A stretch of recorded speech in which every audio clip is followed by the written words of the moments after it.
Chapter 1:001 Sorry, my family tree does not have you underscone, don't touch me. The boy didn't look at her, he just carefully wiped his hand touched by her with a tissue and casually threw it in the trash can. His voice was indifferent. Bai Lian leaned against the tree, replaying the scene in her mind over and over. Her wet black hair clung to her pale neck. She wrapped herself in a black coat, yawned lazily, and then reported a number to the elderly man beside her. The elderly man adjusted his glasses on his nose bridge, happy to see that she finally remembered a number, and dialed it on his phone. The call connected quickly. Hello, is this Song Min speaking? Yes. The elderly man was very polite. Okay, Bai Lian fell into the water by accident at the lakeside of Mingtai Villa, could you come to pick her up? There was silence on the other end for a moment before he recalled who this name belonged to, his tone restrained and annoyed. Don't call me again. The call was disconnected. The elderly man was stunned. Bai Lian, still seated on the rock, chimed in. My fiancé, I presume. Drenched, one might expect a desolate figure, but there she sat, with her hands crossed over her chest, leaning against a tree. Confusion shimmered in the depths of her dark eyes, like a white tiger that had nodded off in haste and woke up lazy, not knowing where it was. What about your other family members? She pondered for a moment. They are hosting a banquet to celebrate the birthday of a daughter from a concubine. The old man looked at the pretty, well-mannered girl, unsure how to comfort her. It's fine, Bai Lian cocked her head, chuckling lightly. Thank you for saving me, I'll sit here for a while longer. He was busy with other matters, having saved Bai Lian from drowning by chance. He had initially thought the girl was determined to die, yet to his surprise, after her heartbeat stopped for 2 minutes, she woke up. She didn't seem to have any intention of committing suicide again. Don't sit too long, you might catch a cold. He left her his phone number, took one more look at the black coat she wore, and then hurried away to catch his flight. Bai Lian put away the note, watching him disappear into the distance. She stood there for a long while before she tugged at her uniquely styled clothing and reseated herself on the rock, elbow propped on her knee, and the palm loosely supporting her chin. This body was also named Bai Lian. She had looked at her reflection in the water. She looked just like her. Her mother, 2 years ago, upon finding out that her husband not only had a mistress but also had fathered 2 illegitimate children, divorced him and didn't fight for Bai Lian's custody. She left nonchalantly. The original owner of the body was unruly and undisciplined, and this time was caught cheating during the preliminary exams. While being scolded in the office by her teacher, she saw Song Min delivering homework. On instinct, the original owner grabbed her fiancé's hand, and he responded coldly and disdainfully, pulling away from her, saying that sentence, "Don't touch me." Remembering this, Bai Lian propped her chin on her hand, her fingers with distinct joints lightly resting against her cheek. What was the original owner doing with her pretty face? She tightened the overcoat with a hint of silver grass scent around her. Not strong, a bit chilly. Bai Lian looked at the solar lights shimmering in the distance, her eyes sparkling with bright stars. She just sat there on the stone, quietly observing this amazing world. She didn't know how long had passed before a blinding car light approached. She shielded her eyes with her hand to block the light. "Miss." The driver got out of the driver's seat and opened the door to the back seat of the business car. As the door to the business car opened, a graceful-looking girl in an exquisite dress, sitting on the outer side, came into view. After standing up, Bai Lian realized the back seat was not only occupied by Bai Shaoqi but also by a haughty young man sitting next to her, looking down at his phone. "Oh, Song Min, sister." Bai Shaoqi glanced lightly at Bai Lian. She moved to a seat in the front for her and took the last 3-seater row in the back. "You sit in the front." The young man, originally looking at his phone, furrowed his eyebrows slightly. Upon seeing Bai Shaoqi moving back, he too silently put away his phone and squeezed into the back seat without a word. The driver gave Bai Lian an awkward glance. Each time this scene unfolded, the miss would become as if she were mad. "Miss, Master Song He." Bai Lian flicked the hair from her forehead while sorting through her memories. She didn't sit in the back but gestured for the driver to open the passenger door instead. The car headed towards the Bai family home. "Min," Bai Xiaoqi suddenly broke the silence in the back seat. Did you log into my account? You solved that problem using Fourier transformation? That approach won't work, I've tried it. Looking down on me, what if I managed to solve it? She reached for Song Min's phone. Song Min quickly guarded his phone. He would meticulously clean anywhere the original owner touched him, yet he didn't have any aversion to Bai Xiaoqi. Then he'll help you with your duty roster. Bai Xiaoqi? Duty roster again? Are you complaining? Both of them were in the international class at Jingjiang Preparatory Camp, key talents of the year, and often took various competitive courses together. Bai Xiaoqi was not at all inferior to any boy in the sciences. They spoke as if no one else were present, impossible for others to interject. The driver glanced at Bai Lian sitting quietly and obediently in the passenger seat, feeling a bit embarrassed. He explained to her, the software Miss and Master Song are discussing is from Jiangjing Preparatory Camp. This year there are 10 spots, and halfway through his words, the driver remembered that Bai Lian had cheated for this spot and immediately closed his mouth. The Bai family mansion. Bai Qiming sat on the sofa in the living room, waiting for Bai Xiaoqi and Song Min to return. Song Min came back with me to get my brother's notebook, Bai Xiaoqi said to Bai Qiming with a smile. Bai Lian ignored their pleasantries and sat down directly on the sofa, tapping the coffee table absent-mindedly with her fingertips to signal the butler to pour her some tea. After the butler served her the tea, she lowered her head and casually blew on it. You have intense study sessions and also practice the guzheng. Don't overexert yourself. Bai Qiming gently handed the teacher appreciation card to Bai Xiaoqi, speaking gently, practice the white-robed journey well these next 2 days. Principal Jian is very fond of it. Song Min was clearly surprised. You know the white-robe journey? Bai Xiaoqi was modest. I've only learned a little.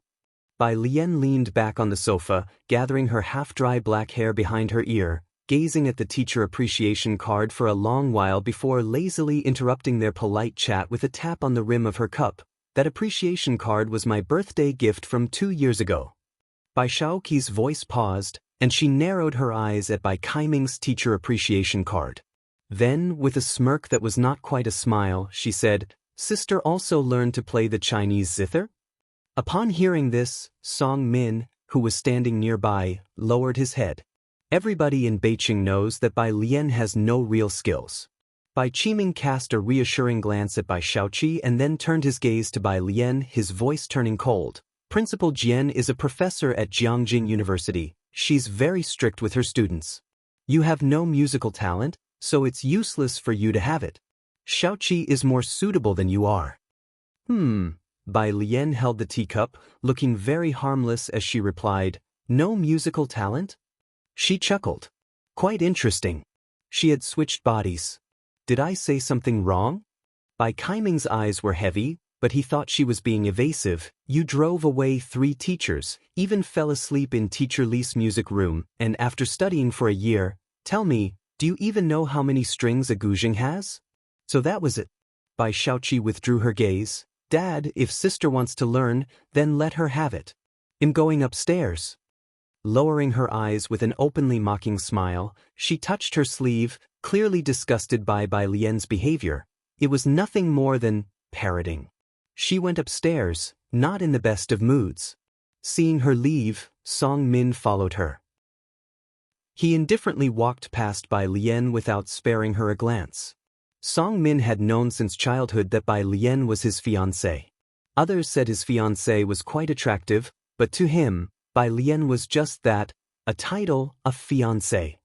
In his eyes, she had no presence. She had left no impression on him in all these years. He had not the slightest interest in the very attractive Bai Lian spoken of by others.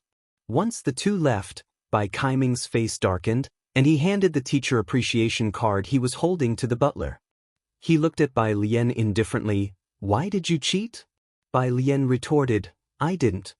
The Bai family's young lady cheated. What did that have to do with her, Bai Lian? Bai Qiming sneered coldly. So you're telling me you ranked in the top 10 at school all on your own? Why is that impossible?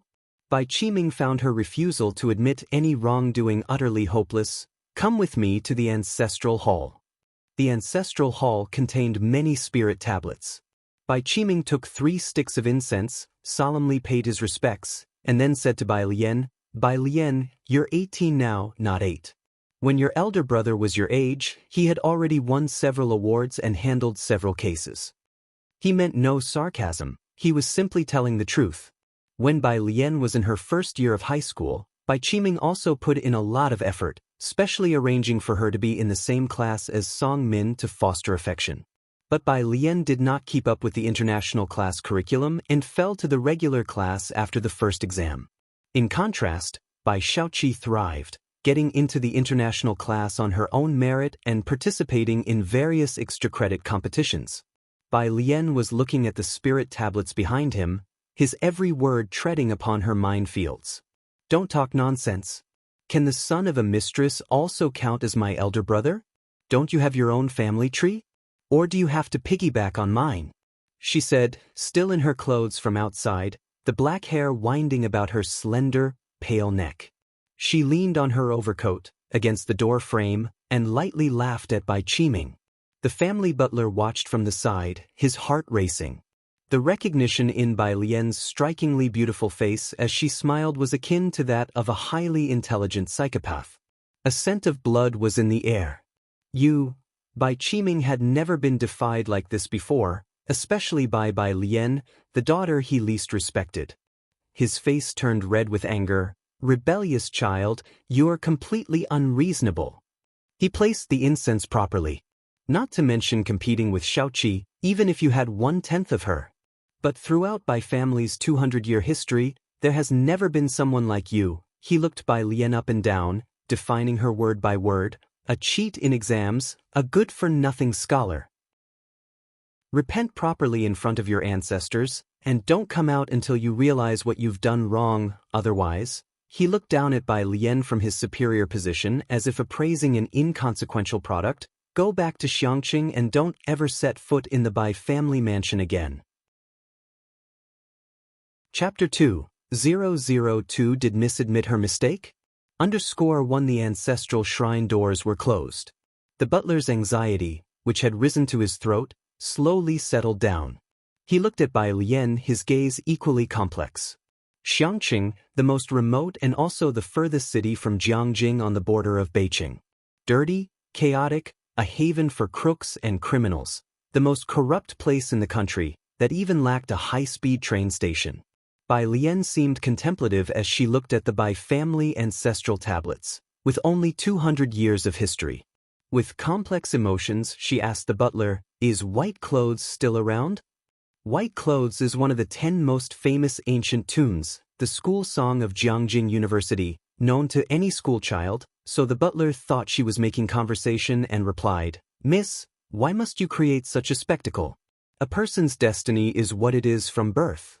That's why some can turn their fate around even born in adversity, while others, despite being given the best conditions, merely squander their potential." The eldest young master had grown up in harsh conditions but had become the top student in the city and went to Jiangjing University, even had a PhD supervisor, backed by the Jiangjing family. The status of the Bai family in Beijing was increasingly stable, and everyone knew the eldest young master was destined for greatness. Bai Qiming was waiting for Bai Shaoke and his sister to bring glory to the family, to enroll in Jiangjing, and hopefully even get a mention in the provincial or city annals. In contrast to Bai Lian, what isn't yours will never be yours, and the second Miss accomplishments today are all due to her own abilities, the butler said for a while and then felt it unnecessary to waste time with her, and turned around. He had to deliver the letter of introduction to the second Miss right away. No sooner had the butler turned around than Bai Lian spoke in a soft voice, "Where are you taking my things?"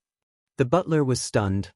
He hadn't finished his sentence when suddenly, Bai Lian reached out and seized the collar of his shirt, her slender, fair fingertips exerting just a bit of force. A clear sensation of being strangled surged through his neck, forcing the butler to bend down involuntarily. His heart felt as if it was being gripped, and he was compelled to look into her dark eyes. He vaguely remembered that Bai Lian's mother, Ji Mulan, had once been a beauty who disturbed the entire Beijing. It seemed to everyone that Bai Lian hadn't inherited the fine qualities of Bai Qiming or Ji Mulan, And he had thought so too. But at that moment, he was somewhat unsure. Bai Lian seemed to take pleasure in this for a while, then suddenly smiled again. She tightened her grip on him, asking slowly and deliberately, "Do you know what happened to the last person who provoked me?" The butler's face reddened quickly from the lack of oxygen.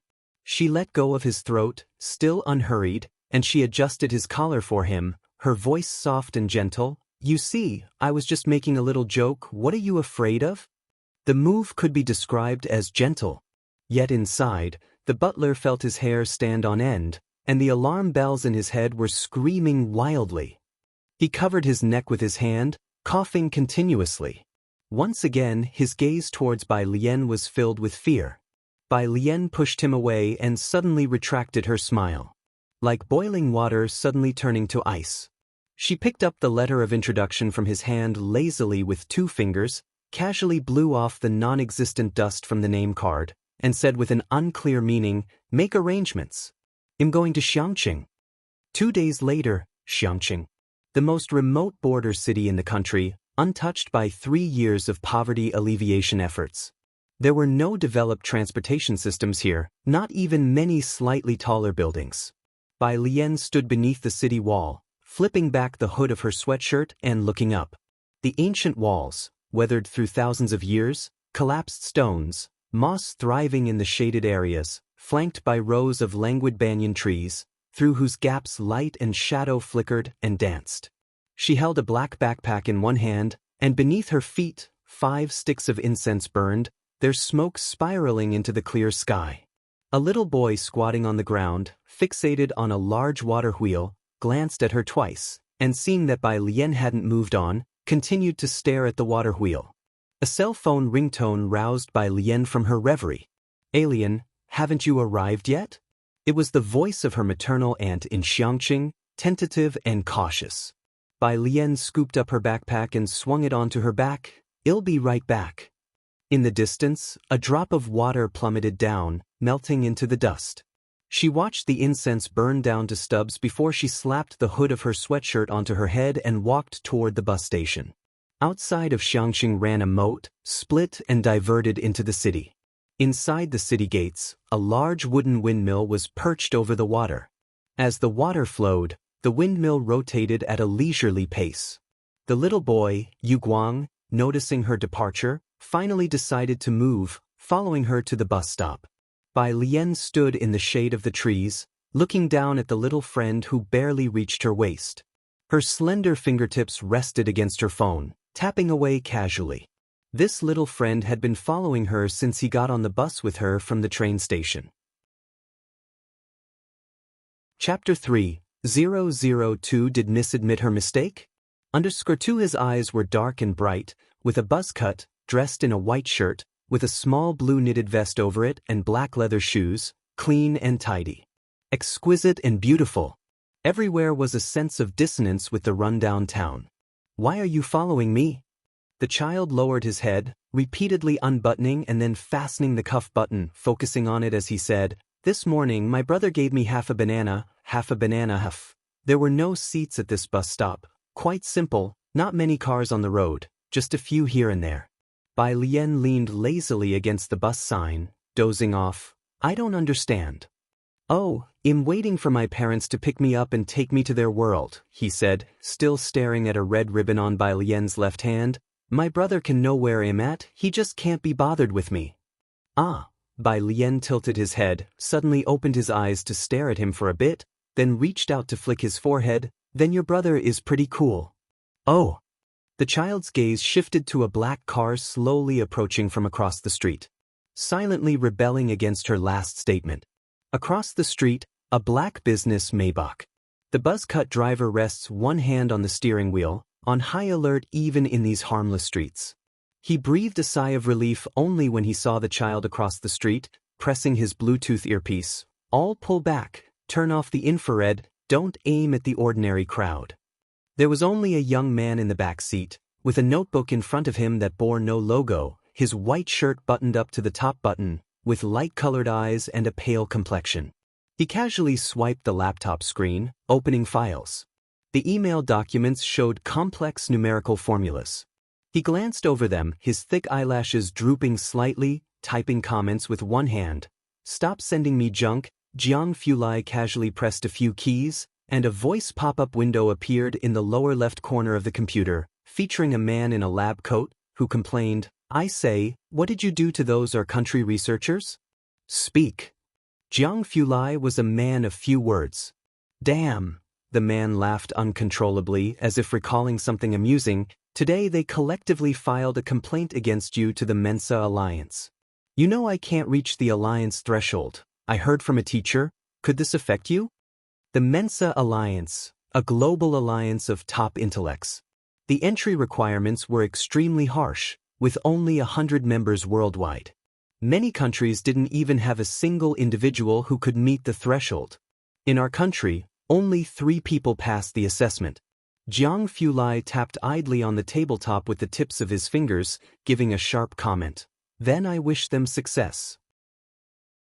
The man on the other side gave a short laugh. Okay, I got it.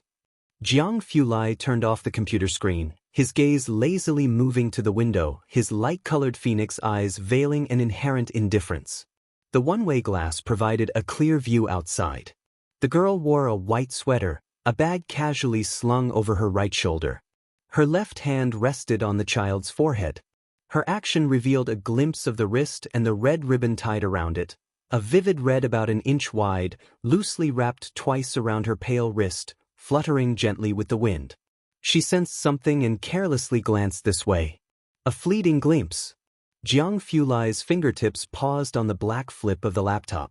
The bus abruptly entered the disrupted scene.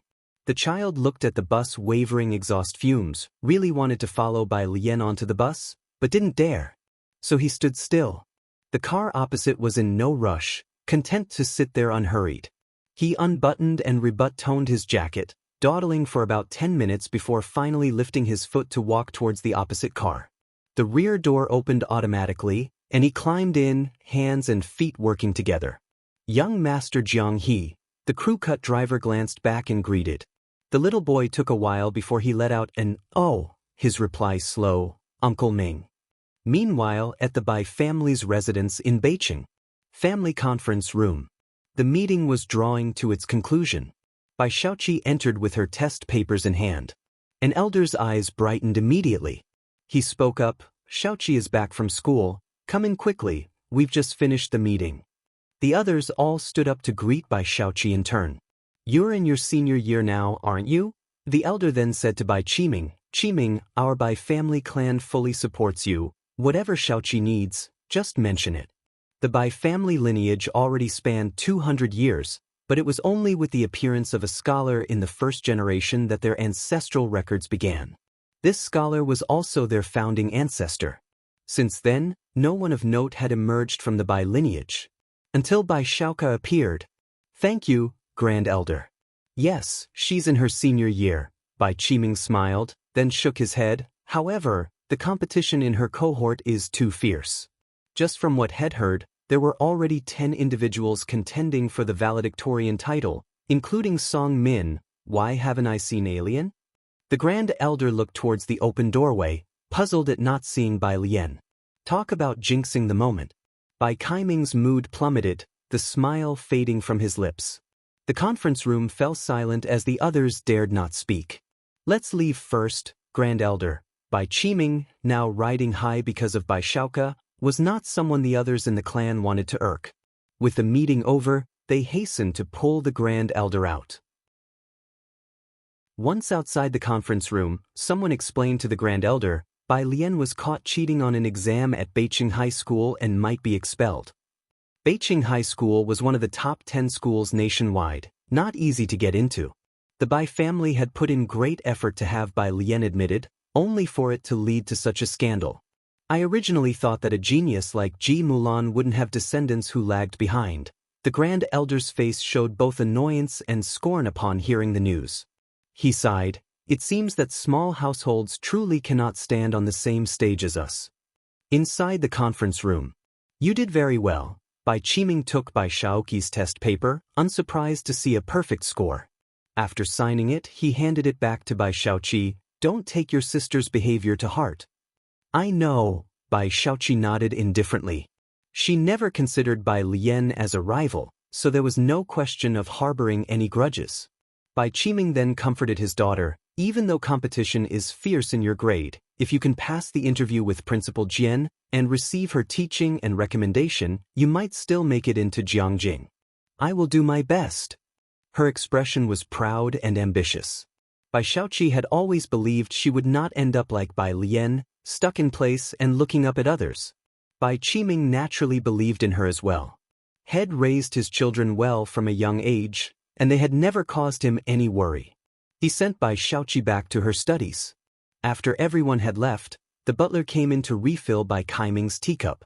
Picking up the cup for a sip, Bai Qiming suddenly thought of Bai Lian, his expression turning cold. Where is she? Hasn't she admitted her wrongs yet?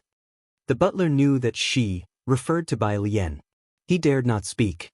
Setting down the teacup, Bai Qiming picked up the phone on the desk and said coldly into the receiver, "Tell Bai Lian to come to the conference room to see me." Chapter 4, 003 Grandpa heads to learn liberal arts _1 Bai Qiming finished speaking and hung up the phone. Since ancient times, Jiangjing has always been the capital, the economic center of Asia. Most of the country's inherited major families are located in Jiangjing.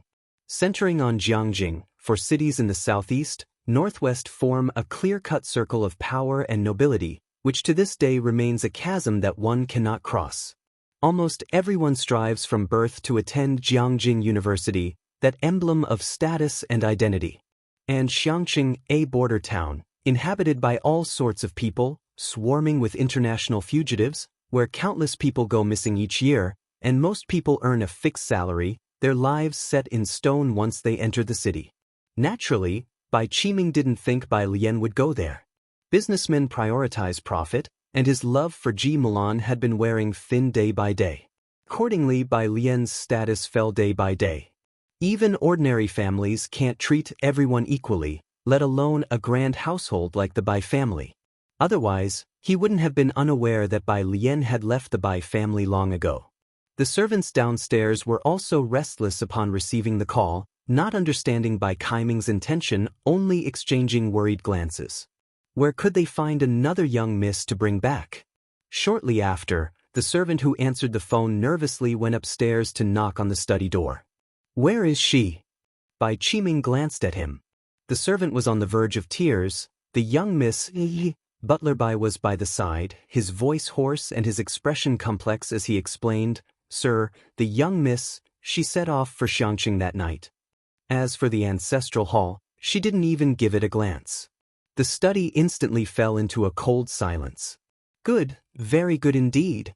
Bai Qiming's face was as grim as water, and he said indifferently, "Since she's so determined, let her transfer her household registration out too. From now on, whether she lives or dies, whether she is honored or disgraced, it has nothing to do with the Bai family." Bai Lian had caused trouble before, and there were times when Bai Qiming and Ji Mulan indulged her, but now, she might be overestimating herself, truly believing that the Bai family would go to Xiangqing to beg her to return? Bai Qiming's rage naturally couldn't be concealed from others. Soon, the grand elder of the clan came to know of the matter. "Forget it, don't bother, let her seek her own fortune." The grand elder waved his hand, not concerned as long as Bai Shuk's name remained in the family register. "It's just a shame about that mentorship pledge, a cow chewing on a peony." When the Bai family first learned of Bai Shuk's existence, the grand elder personally made 3 respectful visits to invite him back to the Bai family, but Bai Lian's departure was of little consequence to the Bai family. In the hearts of grand elder and the others, Bai Lian was even less significant than that mentorship pledge. By the time Bai Lian received the message from the Bai family's servant, she had already arrived at her uncle's neighborhood. She dismissed the message without a care. Bai Lian's uncle lived in the old district of Xiangqing. Unlike the high-rise buildings in the center of Beijing City, this neighborhood was quite rundown. Her uncle's family lived on the 5th floor with no elevator, and the stairwell was dark and unlit. When she knocked on the door and entered, her aunt in a skirt stood up to greet her, her eyes clearly seeking favor as she reached out to take Bai Lian's suitcase. "Alien is here, why didn't you call so I could help you with your luggage?"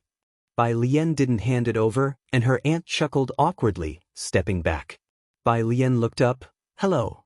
A face that was languid, yet strikingly distinctive. Ji Auntie instantly felt that the shabby 100-square-meter home and the dim stairwell were utterly mismatched with her niece. Let's eat first, alien. This is your grandfather. You probably haven't met him before. Your uncle is still teaching students to paint. He won't be back until the evening. Do you remember your eldest uncle? Ji Auntie was very enthusiastic, and she introduced Bai Lian to her grandfather sitting on the couch. Bai Lian's gaze settled on her grandfather. Her grandfather, Ji Heng. According to the original owner's memory, Ji Milan had a poor relationship with the Ji family and had only returned once in many years, standing at the door for a long time. Ji Heng had not opened the door at that time, nor had he seen them. This was their first meeting. Ji Heng sat on the fabric sofa, his eyes fixed on the TV playing news, with reading glasses on his nose. His jacket, though washed and slightly faded, was embroidered with extremely delicate patterns. He sat with a straight back, holding an old smoking pipe in his hand. After the aunt went to the kitchen and quite a while passed, Ji Heng finally spoke in a muffled voice. Has your mother been in touch with you these past 2 years? Bai Lian looked at the exquisite embroidery on his body. She sat down on the couch with her eyes lowered and legs crossed, appearing docile and harmless, though her fingers idly twirled a red ribbon. No. The original owner's mother had been out of touch for 2 years already. Ji Heng nodded, lowered his head to silently draw a puff from his dry pipe, and said no more. Bai Lian obediently sat for a while, but when she saw no one paying attention to her, she casually leaned against the couch and lazily took out her phone to browse the news. The lunch was bountiful, all to Bai Lian's liking. Have you transferred your school registration yet? In the midst of silence, Ji Heng inquired. It's being processed. It should be transferred in a couple of days. When your uncle comes back, have him help you contact the teachers at Xiangqing Middle School. The aunt felt something was amiss. School records? What school records? I've transferred to Xiangqing to attend school. Bai Lian had only eaten a few bites of white rice before she put down her chopsticks. I've left the Bai family. Aunt's mind buzzed. Left? What do you mean by left? Bai Lian pulled out a tissue and wiped the corner of her mouth, her tone nonchalant. It means I was kicked out, and I need to transfer my household registration too. I can't go back anymore. What? Aunt's voice was a bit shrill. What about your dad? Bai Lian looked at her with an "you tell me" expression. She didn't see any joke on Bai Lin's face. Aunt didn't eat much. She was distracted and didn't know what she was thinking about and couldn't resist taking out her phone to search. She didn't know what she saw in the news, but her expression turned sour, and she didn't even wash the bowls. Uncle Bai Lian came back quite early, and before he had a chance to greet Ji Heng, he was pulled into the room by Aunt.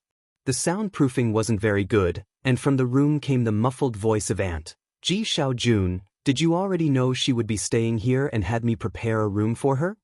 Keep your voice down. Uncle Ji's voice was low. Dad and Alien are outside. But did you see the size of our house? Before long, the two came out. All right. Ji Heng picked up the pipe that was set aside, knocked it on the table, making a loud noise. His wrinkled face showed no expression. He bowed his head to light it, and the smoke blurred his features. Alien, come to my place. Ji Xiaojun looked toward his father, opened his mouth, but knew once Ji Heng decided something, no one could change his mind. Aunt paused for a moment. Then, smiling, she touched her hair. Dad, why don't you stay for dinner? No. Ji Heng exhaled a ring of smoke, looking over at Bai Lian. Come back with me. Ji Xiaojun was a step behind Ji Heng, waiting for him to leave first. Then he turned to his wife. Xin Qing, listen to yourself. What did you just say? Alien just got back today. Is it appropriate to say those things?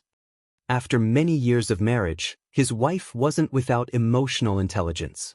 He didn't understand why she intentionally made Ji Heng and Bai Lian hear those things. I made it a point to let your dad hear it. Everyone in your family acts the same. If I don't talk straight, your dad won't understand a word. Xin Qing picked up a rag, her voice tinged with sarcasm. She was boiling with irritation. She knew all too well the kind of person her niece was, getting into fights, drag racing, bar hopping. She didn't miss a beat. Ji Milan had a falling out with Ji Heng when she was 18, and nobody in the Ji family knew she had married into a wealthy family. Shen Qing had secretly seen it on Ji Shayan's phone before. The Bai family had never acknowledged the Ji family as their poor relations. They hadn't visited Xiangqing once. She had hoped that with Bai Lian's return to Xiangqing, there might be a chance for her to socialize with the Bai family. Who could have known that Bai Lian was just like Ji Mulan, falling out with her wealthy father as well? I'm asking you, isn't she a senior like Wan Xian? Are we going to continue supporting her if she doesn't get into university next year? One Ji Mulan, one Ji Xiaorong, you won't let them lend a hand, yet you're cleaning up after her? The more she thought about it, the more she felt wronged. She continued, your family always tries to act above it all, but can you eat pride? No wonder the Bai family favors that illegitimate child. This isn't about pride, it's about principles, Ji Xiaojun said as he opened the front door, glancing at Shen Qing before going downstairs. And don't compare that illegitimate child with alien. Shen Qing stood there, her face cold, tossing the rag into the sink. Had she said anything wrong? Even Bai Lian's own mother abandoned her like an old shoe. She was just lucky to be born into a family with some protection. How could she compare to the highly intelligent illegitimate child of the Bai family? She didn't understand, what were Ji Heng and Ji Xiaojun holding on to? Outside, Ji Xiaojun quickly caught up to the two others, silently going to pick up Bai Lian's suitcase. Bai Lian paused. She looked at Ji Xiaojun for about 10 seconds before letting go. Ji Xiaojun hoisted the suitcase. Bai Lian watched his retreating figure for a long while before buckling her hat. She followed behind, leisurely searching on her phone for something that interested her. A new message popped up from one of the original owner's rowdy friends, and she replied. The original owner didn't have many friends, mostly rich kids with nothing better to do. This was the only one who had contacted her in the past couple of days. Rowdy friend, what's with your fiancé? As she spoke, she sent a screenshot. Bai Lian clicked on the image, revealing a WeChat moment screenshot. Bai Xiaoqi, this is the price you pay for underestimating others? Playful. Image. The photo showed her distinguished fiancé sideways, holding a rag and wiping a window. It was apparent that Bai Xiaoqi was well-liked, with lots of responses, likes, and comments beneath the photo. In Beijing City, who wouldn't recognize Song Min, the third young master of the Song family? Delightful to see, our young master Song has descended to the mortal realm. Only you could do this, goddess. Insider here, Song Min always defies fate, but doesn't he forget that Xiaoqi is Bai Kaiming's little sister? Right? He must think Xiaoqi is that young lady who couldn't last a day in our international class, did too poorly in sciences, and then was booted out to study liberal arts by our homeroom teacher in frustration. Chapter 5.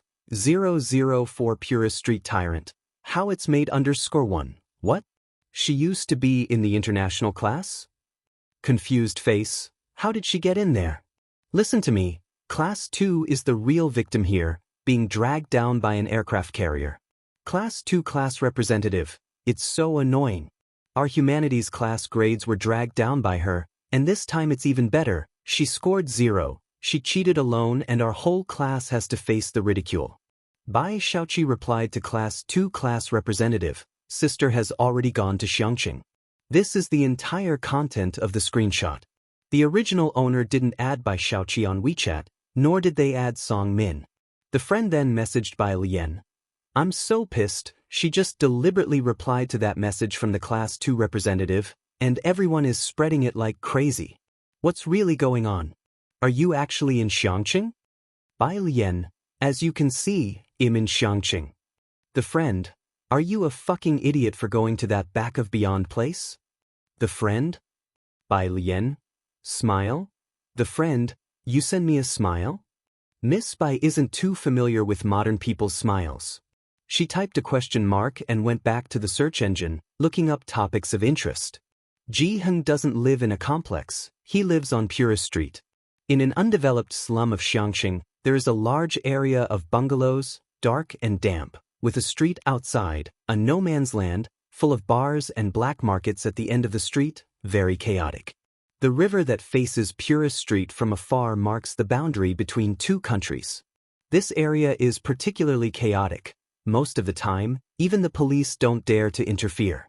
Today, however, a few patrolling officers can be seen, with small bulges at their waists indicating they are armed. Ji Xiaojun glanced over and was surprised. Is someone patrolling today? It has been like this for some time now, Ji Heng replied, holding his tobacco pipe as he walked toward an alley. Ji Xiaojun nodded. Having patrolling officers around was better, at least it ensured some safety in the area. After all, Bai Lian's face was quite dangerous in this part of town. The alleyways here are narrow and dimly lit, with cobblestone paths and heaps of uncollected trash lying around bends. Stepping on the stones sometimes squeezed out black water, a stark contrast to the brightly lit Beijing. Bai Lian remained quiet throughout, not commenting on the conditions here. After winding through several alleys, they finally arrived at Ji Heng's residence, with low houses all around. Ji Heng took out his keys to open the gate to a small courtyard. The courtyard wasn't big. In the middle was a Chinese parasol tree, with a stone table beneath it and a well. Ji Heng, with his pipe in hand, pointed to the room on the right. That's where your mother used to live. You'll sleep there. The conditions are what they are. If you're not comfortable, you can head back to the Bai family. Having said that, Ji Heng turned and entered his own room. Ji Xiaojun gave Bai Lian a comforting smile, relieved to see she hadn't objected, and then brought her suitcase inside. The room was old, but everything inside had been well preserved and was clean. Bai Lian opened her suitcase and took out a pile of books, placing them on the desk near the window. Alien, you, Ji Xiaojun thought her suitcase would contain her clothes or women's cosmetics, but it was filled with books. He paused for a while before saying softly, "Don't worry about school. We'll figure something out." He went out to look for Ji Heng. Bai Lian sat with her legs crossed at the table, flipping through books, and pulled out a math book that interested her the most. From math to geography and politics, then to English, which was the language she least wanted to look at. She briefly skimmed it before turning to the last subject, history. The original owner studied liberal arts and took history. After about 5 minutes, she pulled out one of the history books. A test paper that was tucked inside fell to the floor. Bending down, she picked it up, but her eyes caught on a question from the paper. 20. Briefly describe Liang Zuan's corvée system and its impact on the long-term stability of the Great Yong dynasty. Why did his death push the coup of Emperor Jiang Wu to its peak? Snap! Bai Lian suddenly tucked the test paper back into the history book. Her breathing became rapid, her fingertips deforming the book with their grip, the rounded edges of her nails turning white as her long eyelashes lowered, covering her trembling eyes. Do you want me to accompany you? Ji Xiaojun, seeing Bai Lian about to leave from a distance, came out from inside and then explained, "It's quite confusing around here. Shen Qing and the others can't remember the way." Bai Lian stretched her hand to pull on the hood of her sweatshirt and shook her head. "All right." Ji Xiaojun noticed she seemed somewhat silent and guessed she might be upset because of the Bai family. He softened his voice. "Don't go far, call me if you can't find the way, and be careful." "Okay." Bai Lian walked back the way she came. Her memory was excellent. Despite the complex routes, she wouldn't forget once she'd walked them. In the past, she had drawn many of the maps used by the military. 2 yuan. The middle-aged man at the small street-side shop handed her a bottle of mineral water and wiped the sweat from his forehead with the towel around his neck. "Young lady, you're not from around here, are you?" Her appearance was striking, and she had a distinctive aura. Her outstanding figure clearly set her apart from ordinary people, and the shop owner could tell she wasn't a local. Pura Street was part of the Old City District, a 3-meter-wide bluestone path. At the end of the street were gambling dens, black markets, and bars, a jumbled mess of the good and bad. A kilometer further on, it got even more complicated, the border between two countries. A lawless zone where it wasn't rare for someone to disappear. Bai Lian nodded. She used her Huawei smartphone to scan and pay, her gaze falling on the massive branches of the banyan tree next to the shop. The banyan tree was in the temple ahead, and its stout branches enveloped the neighboring low-rise houses beneath its canopy. A 3-meter-long street was lazily crossed by one of the tree's branches. Several strips of red silk hung from it. The tree god is over 1,300 years old. The shopkeeper continued moving the mountain of boxes piled up outside his shop and explained when he saw Bai Lian looking at the banyan tree, "It's our guardian deity. If you want to take a look, just walk 2 steps forward, and you'll see the main entrance to our tree god temple." Bai Lian's long hair fell gracefully to one side as she leaned against the wall to look at the tree trunk, a hint of laziness in her eyes. "Over 1,000 years, huh?" She felt several gazes upon her.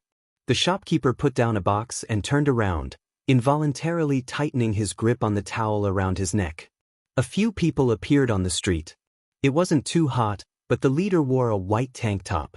The man in the white tank top approached, initially not concerned. But after glancing at Bai Lian's exquisite face that many would find tempting to conquer, he casually took a box of cigarettes from the shopkeeper's store and asked as he pulled one out and bit it, "Who is she?" The shopkeeper was stunned for a moment, then nervously said, "She's my niece." "You don't have a damn niece," the man in the white tank top scoffed, kicking him aside and getting closer to Bai Lian. The shopkeeper was kicked away. "There are patrols these days, you." Several underlings gathered around him. They were obviously quite adept at dealing with such situations, not taking Bai Lian seriously and standing aside, relaxed, enjoying the drama unfold. Bai Lian glanced at the man in the white tank top. "You're looking for me?" The man felt a jolt in his chest as he took a big step forward. He sized up Bai Lian from head to toe, his gaze as slimy as a venomous snake, lighting his cigarette. "Do you know that you have to pay a protection fee to walk on Purist Street?" "Protection fee?" Bai Lian nonchalantly flicked a leaf off her shoulder. She turned her head and smiled sweetly, her eyes twinkling like stars. Sweet and adorable, yet stirring a strong desire to conquer. "Yeah."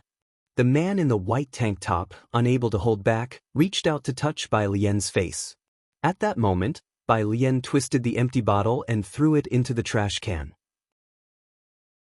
As she turned, she grabbed the man's arm reaching toward her, exerting great force to fold it, then grabbed his hair from behind. The man in the white tank top let out an agonized scream just as he tried to resist, but his head was suddenly slammed against the wall behind him. With a thud, his head was smashed hard against the wall. Blood immediately seeped from his forehead. The man in the white tank top contorted his face in pain, and to his horror, found himself unable to move. He could only widen his eyes in shock as he looked at her. "Ooh?" Bai Lian held his hair in her hand, lazily smiling as she used massive force to slam his head against the wall again. Bang! Another sound, more blood flowed out, and the man's vision began to blur as he lost the ability to resist. He was like a rabbit, helpless in her grasp. Nobody doubted his fighting skills. He was the toughest in the area, which was why he was the boss. The 3 underlings shrunk back to the side. Bai Lian withdrew her gaze. Her attention returned to the man in the white tank top. She was actually a bit curious about the taste of tobacco that so many in this world seemed to enjoy. In the frightened gaze of the man in the white tank top, Bai Lian took his cigarette pack, methodically pulling one out.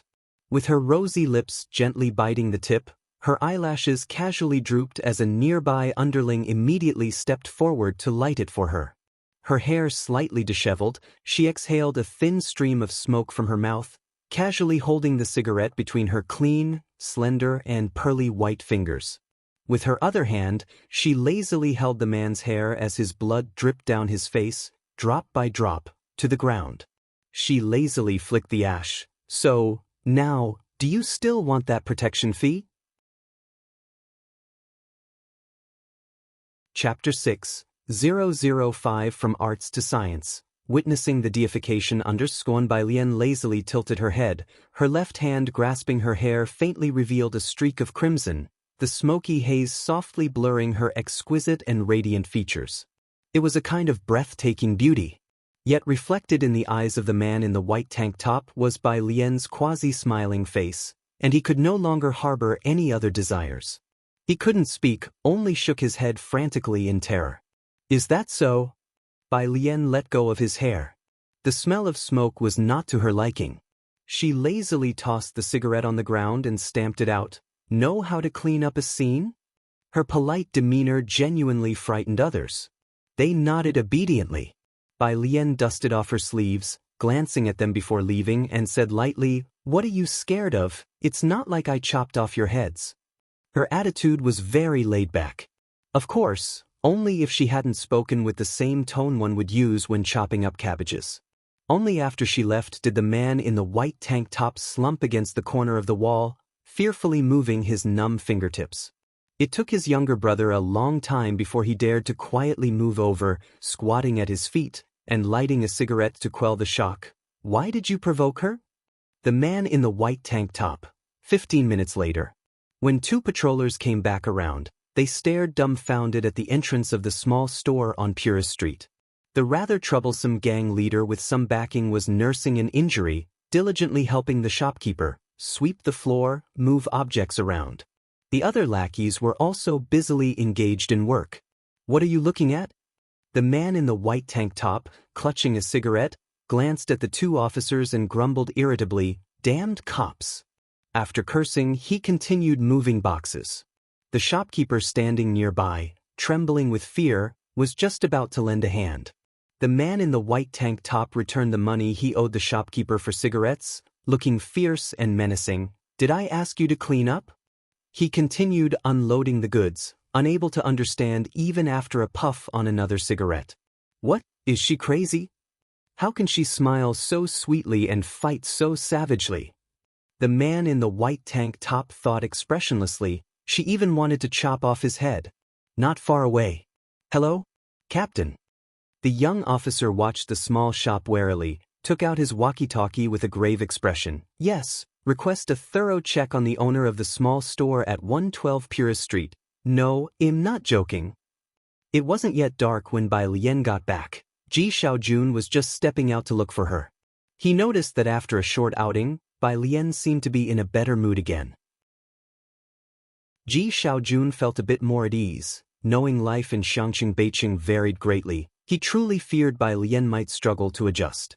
Bai Lian sat at the stone table, her hand lazily propping up her chin, watching Ji Xiaojun make several trips to fill the home's water tanks, then suddenly spoke up, "Uncle." Ji Xiaojun set the water bucket next to the well. Startled by Bai Lian's voice, he paused. Bai Lian had only visited Xiangqing twice with Ji Mulan before, and this was the first time she had called him uncle. "Yes." His voice suddenly rose. "What is it?" Bai Lian blinked her large eyes, looking very docile. "I want to switch to science." She didn't say "I think." She said "I want." "Ah." Ji Xiaojun picked up the rope for drawing water, his thoughts turning over. "Can you tell your uncle why?" He knew Bai Lian was studying liberal arts. The gap between the liberal arts and science courses was vast. Science was especially brutal with logical reasoning and clearly defined difficulties, where not knowing one thing meant not knowing it entirely. Bai Lian smiled. Ji Xiaojun and Ji Heng did not talk much, but in their treatment of Bai Lian, there was a distinct sense of caution and probing.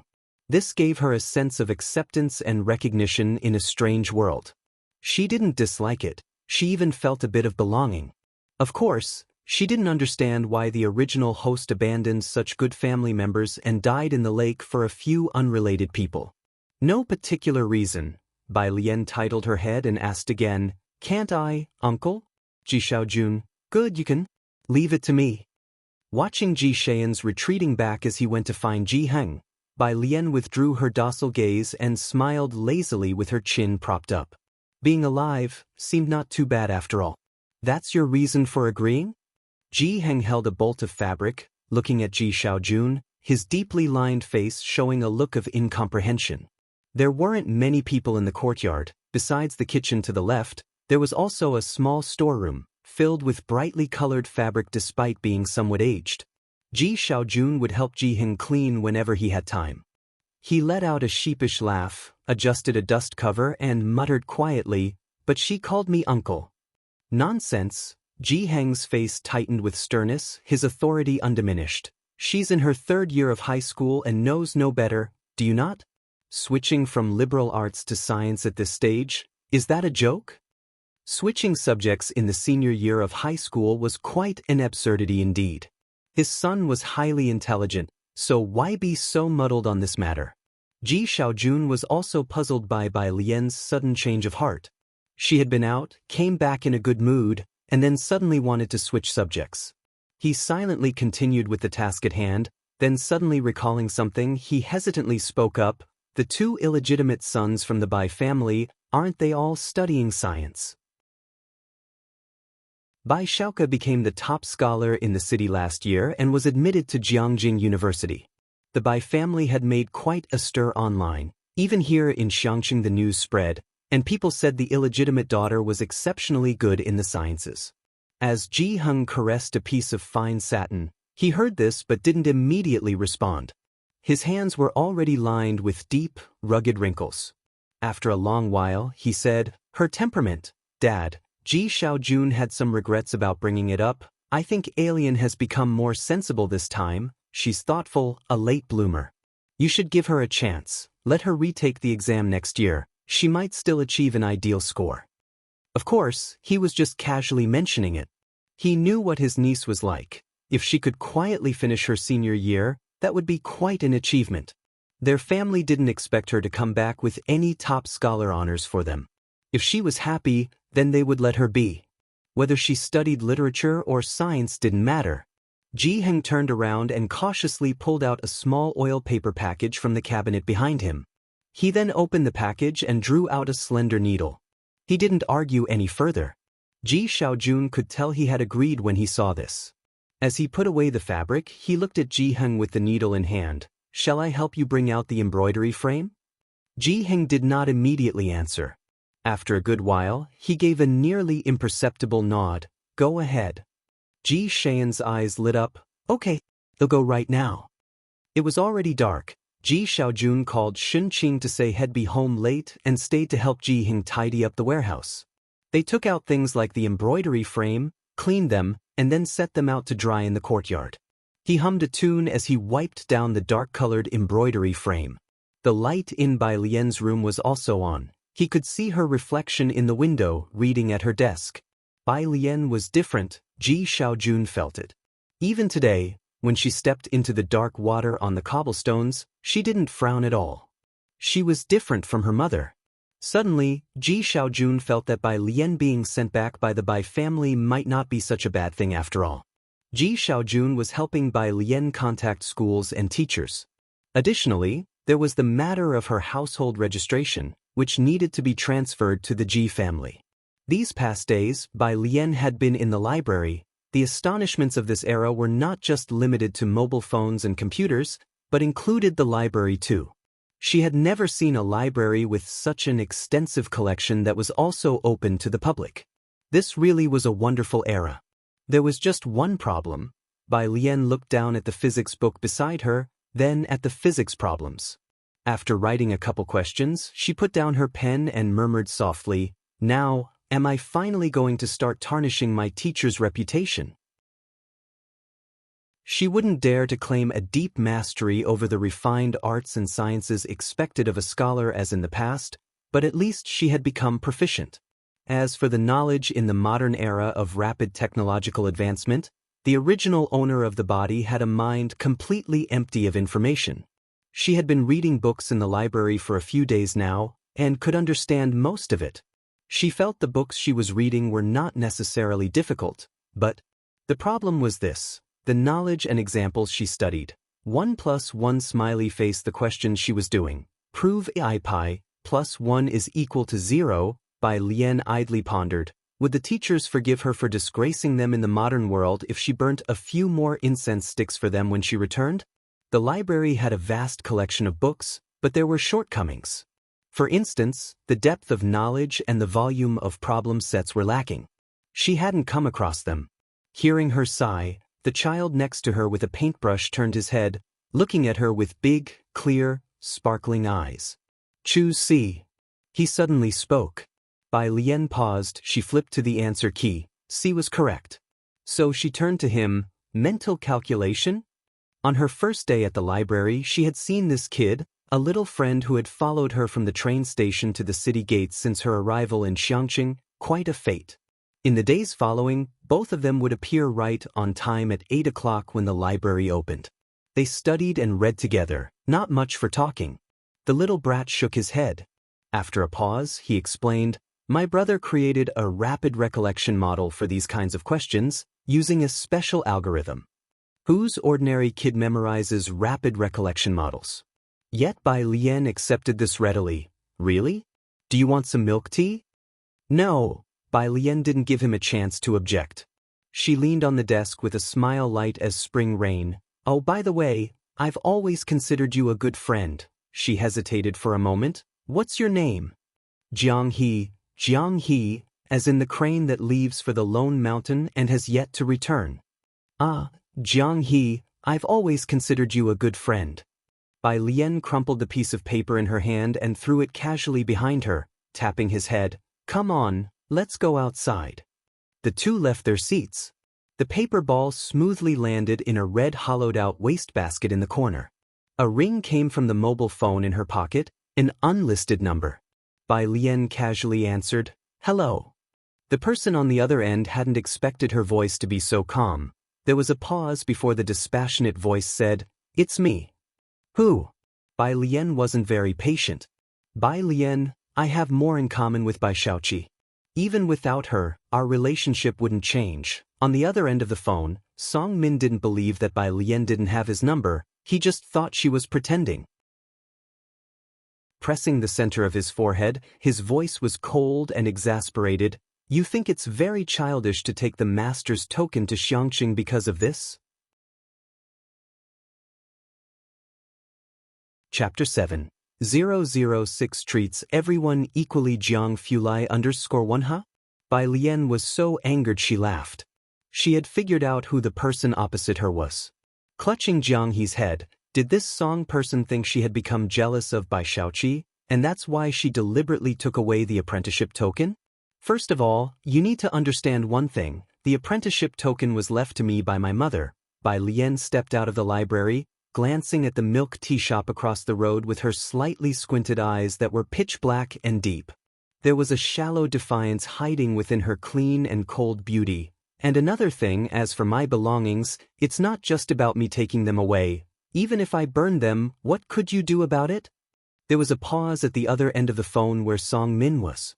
Bai Lian indifferently lowered her head and with a click, hung up the call. After a moment of thought, she blocked the caller. Song Min had reminded her, there was still a marriage arrangement between them, it was time to find an opportunity to break it off. How inauspicious. Jiang He tugged at the hem of her clothes. Bai Lian looked down, lazily pinching his cheek with her slender fingers, cool and clear as jade. "You're the cutie here, now tell me, what do you want to drink?" 2 minutes later, Bai Lian was queuing at the milk tea shop across the street. It was the only milk tea shop in the area, and it was rush hour for people getting off work and leaving classes, so there was a decent-sized queue. Jiang He didn't like crowded places, so he squatted by the side of the road waiting for her. It was his first time encountering a problem in life. A good friend of his offered to buy him milk tea. Of course, there was a condition.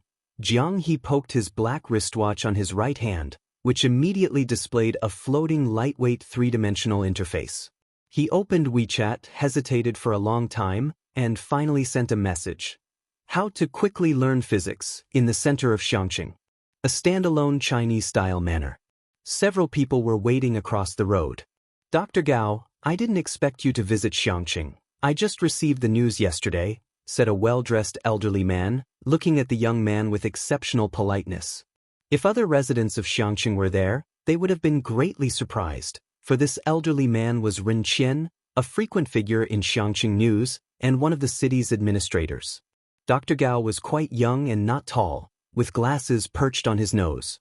Upon hearing, as if waiting for something, he glanced at Ren Qian and grunted an acknowledgement without saying much more. He was accustomed to being the center of attention wherever he was. Ren Qian's admiring gaze was the norm for him. Ren Qian knew of Dr. Gao's schedule today and came specially to meet him. "Dr. Gao, I've organized a dinner at Wanhe Building for tonight. Do you think you'll have time?" "Well, see," Dr. Gao frowned slightly. "All right, just let the teaching assistant know if you find the time." His answer was within Ren Qian's expectations. He was there today just to make his presence felt. Then, Dr. Gao will be off first. Before he finished speaking. There was a sound.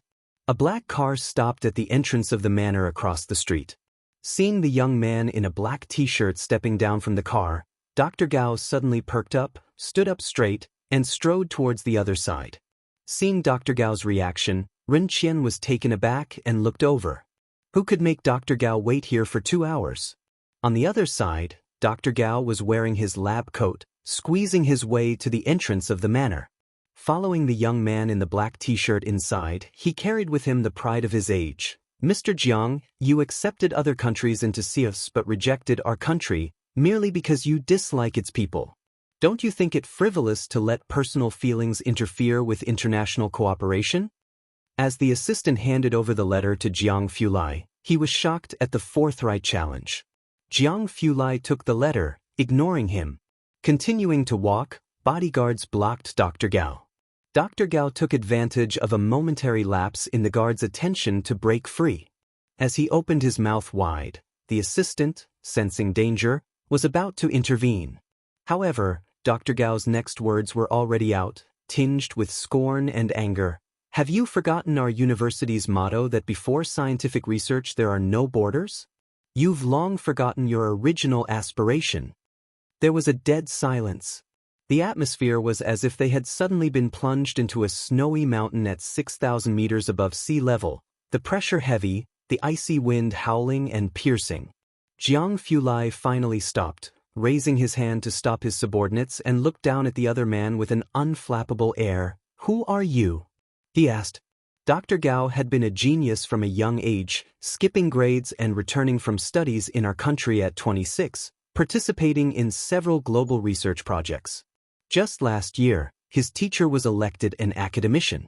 Describing him as a top-tier academic force was not an exaggeration.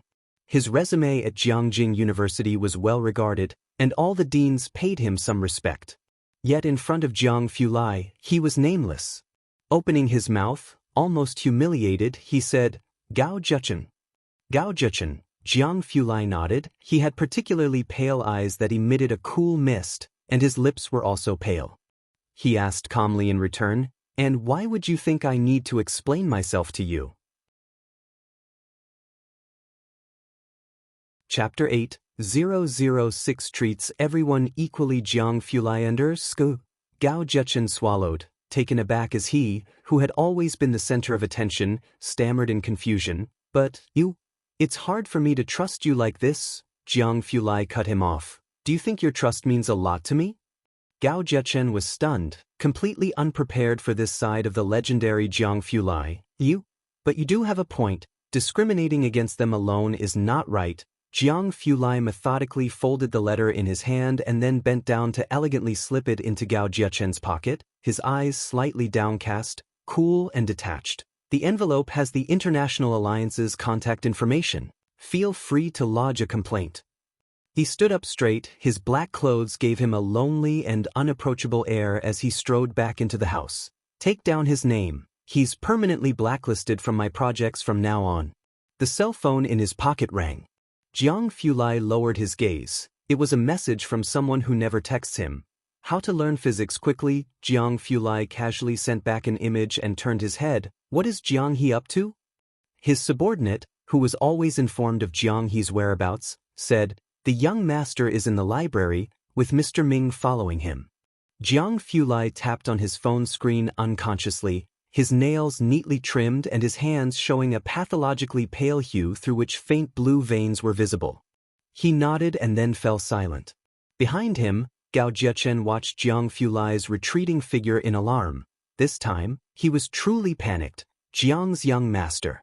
Jiang? He wanted to catch up with Jiang Fulai, but if his bodyguards let him succeed again, they wouldn't need to show their faces before Jiang Fulai tomorrow. Gao Zhechen was muffled and dragged away by the bodyguard. The assistant nonchalantly took note of this person's name. Outside, Ren Qian and the Secretary-General were still by the roadside. He watched Dr. Gao enter the manor and then get thrown out shortly afterward. Get in the car. Ren Qian turned to leave before he saw Dr. Gao. Mr. Ren, who was that? The Secretary-General opened the car door for Ren Qian to enter. He looked across at the old building, astonished, barely catching Dr. Gao's reference to Jiang's young master. CRFS is an engineering project by a dark matter cooperative group. Jiangjing chose old bomb shelters left in Xiangqing to build the research institute, located 2,900 meters underground, making it the deepest dark matter research institute in the world, currently undergoing evaluation and acceptance of its associated projects. Due to its high level of secrecy, even Ren Qian, as the highest administrator in Xiangqing, didn't know the specific interior list. He had gotten in touch with Dr. Gao, a teaching assistant, through someone he knew. I don't know, the CRFS project is highly confidential and that person inside. Ren Qian pondered for a moment. His surname, Dr. Gao called him Jiang's young master, so his surname is Jiang, the Secretary General began, but suddenly his eyes widened in realization. No wonder. Ren Qian looked out the car window, his voice distant. Contact Dr. Gao's teaching assistant again tomorrow, and hope he didn't see us. The Secretary General wasn't sure if Dr. Gao had seen them. If Dr. Gao knew they had seen him in such a disheveled state, befriending him would become an uncertain prospect. Well, see, Ren Qian sighed lightly, recalling another issue. Why did Xiaorong suddenly take leave? He didn't even meet with Dr. Gao with me today. He went home. The Secretary General looked down at the schedule in his notebook. Mr. Ji said he went to pick up Miss Wanxian to visit her grandfather. Upon hearing this, Ren Qian expressed no opinion. He wasn't familiar with the Ji family affairs. The Ji family had only appeared once at his daughter's wedding, and he only cared about one thing. Why go back at this time? He usually only returned home for holidays and festivals. Xiaorong was also an intellectual, and Ren Qian had intended to take him along to converse with Dr. Gao. However, he had taken a leave today. Ren Qian was already dissatisfied with him, and now his expression grew even more indifferent. It seems he heard that a niece has returned. Ren Qian no longer inquired. He had little interest in the Ji family's affairs. To them, the Ji family was simply too ordinary. The Secretary General chuckled. When the Ren family's only daughter, Ren Jiawei, had taken a fancy to the poor young man Ji Xiaorong back then, not a single person in the Ren family had agreed given the vast difference in their social status. However, 20 years had passed, and the Ji family had been quietly compliant. In all of Xiangqing, hardly anyone knew that the ordinary poor kid from Pura Street, Ji Xiaorong, had successfully married into the Ren family. Low profile, well-behaved. Uncompetitive, yet without much presence. On Jiang He's side. He squatted at the edge of the road. Jiang Fulai's reply was prompt. Image. JB, only one image. Jiang He opened it, the cover of a physics book from Jiangjing University that someone had helped to write. Chapter 9, 006 Treats Everyone Equally. Jiang Fulai _3 by Lian returned to see the blue fluorescent three-dimensional display on Jiang He's watch and handed over the milk tea. What's this? Shed bought an extra-large cup, and Jiang He couldn't take it with just one hand, so he used both hands to hold it. Bai Lian bent her head and saw the cover of a book. Physics at Jiangjing University. This book, Jiang He said slowly, his expression somewhat reluctant, is quite amazing. Bai Lian nodded, pulled out her cell phone to take a photo of the cover, but when she opened the camera, the image on the kid's watch wasn't visible. What kind of black technology was this? The two fell silent for a few seconds, and then added each other on WeChat. Jiang He's phone finally had a seventh contact. The two sat by the roadside, staring intently at the passing cars. It really is magical, Bai Lian said with her hand on her knee, tapping her fingertips rhythmically, her other leg casually bent. I read about the vehicle electrical systems. The book said that when electrified, the rotor's magnetic field can make the stator generate alternating current, but still, it's magical. Bai Lian was interested in everything modern, and she could visualize her electrical system with her eyes closed. But she didn't know the principles behind it. For the past few days, after finishing their studies, the two would sit by the roadside and watch cars. Jiang He hugged the milk tea, tilting his head to look at her. All right, Bai Lian glanced at WeChat. Her grandfather was asking when she would return. She inserted the straw into Jiang He's milk tea, stood up, and patted his head. I'm off, see you tomorrow. She boarded the number 12 bus. Jiang He squatted in place, hugging the milk tea while drinking it, and watched the number 12 bus wobbling away. A car silently stopped in front of him. The car door opened, and a crew-cut man stepped out from the driver's seat. Jiang He climbed into the back while the man buckled him in. He spoke, "Uncle Ming." Ming Dongheng didn't expect him to initiate conversation, and with a tough guy face, couldn't muster a gentle expression. "What is it?" Jiang He said slowly, "Can I go back with Sister Bai Lian?" Ming Dongheng? He replied expressionlessly. "I'll ask the young master." "The question is, wouldn't taking you back scare her parents to death? She kindly played with you, why would you repay kindness with ingratitude?" On Purist Street, at the Ji family's home, a middle-aged man stood in the courtyard, looking down at the brown, antique embroidery frame. "Dad, you've been looking for half an hour." The girl dressed in Xiangqing Middle School's uniform, who was playing with her phone at the stone table, was bored stiff. "When are we going home?" The man in a black suit, upon hearing this, did not turn around. "Wait for your cousin to return." "Don't I just have one cousin?" asked Ren Wanxian in surprise. She hadn't visited the Ji family often since she was a child and wasn't familiar with the Ji family's affairs, but she remembered having only one uncle and one cousin. "Yes, and you have an aunt," said Ji Xiaorong, succinctly.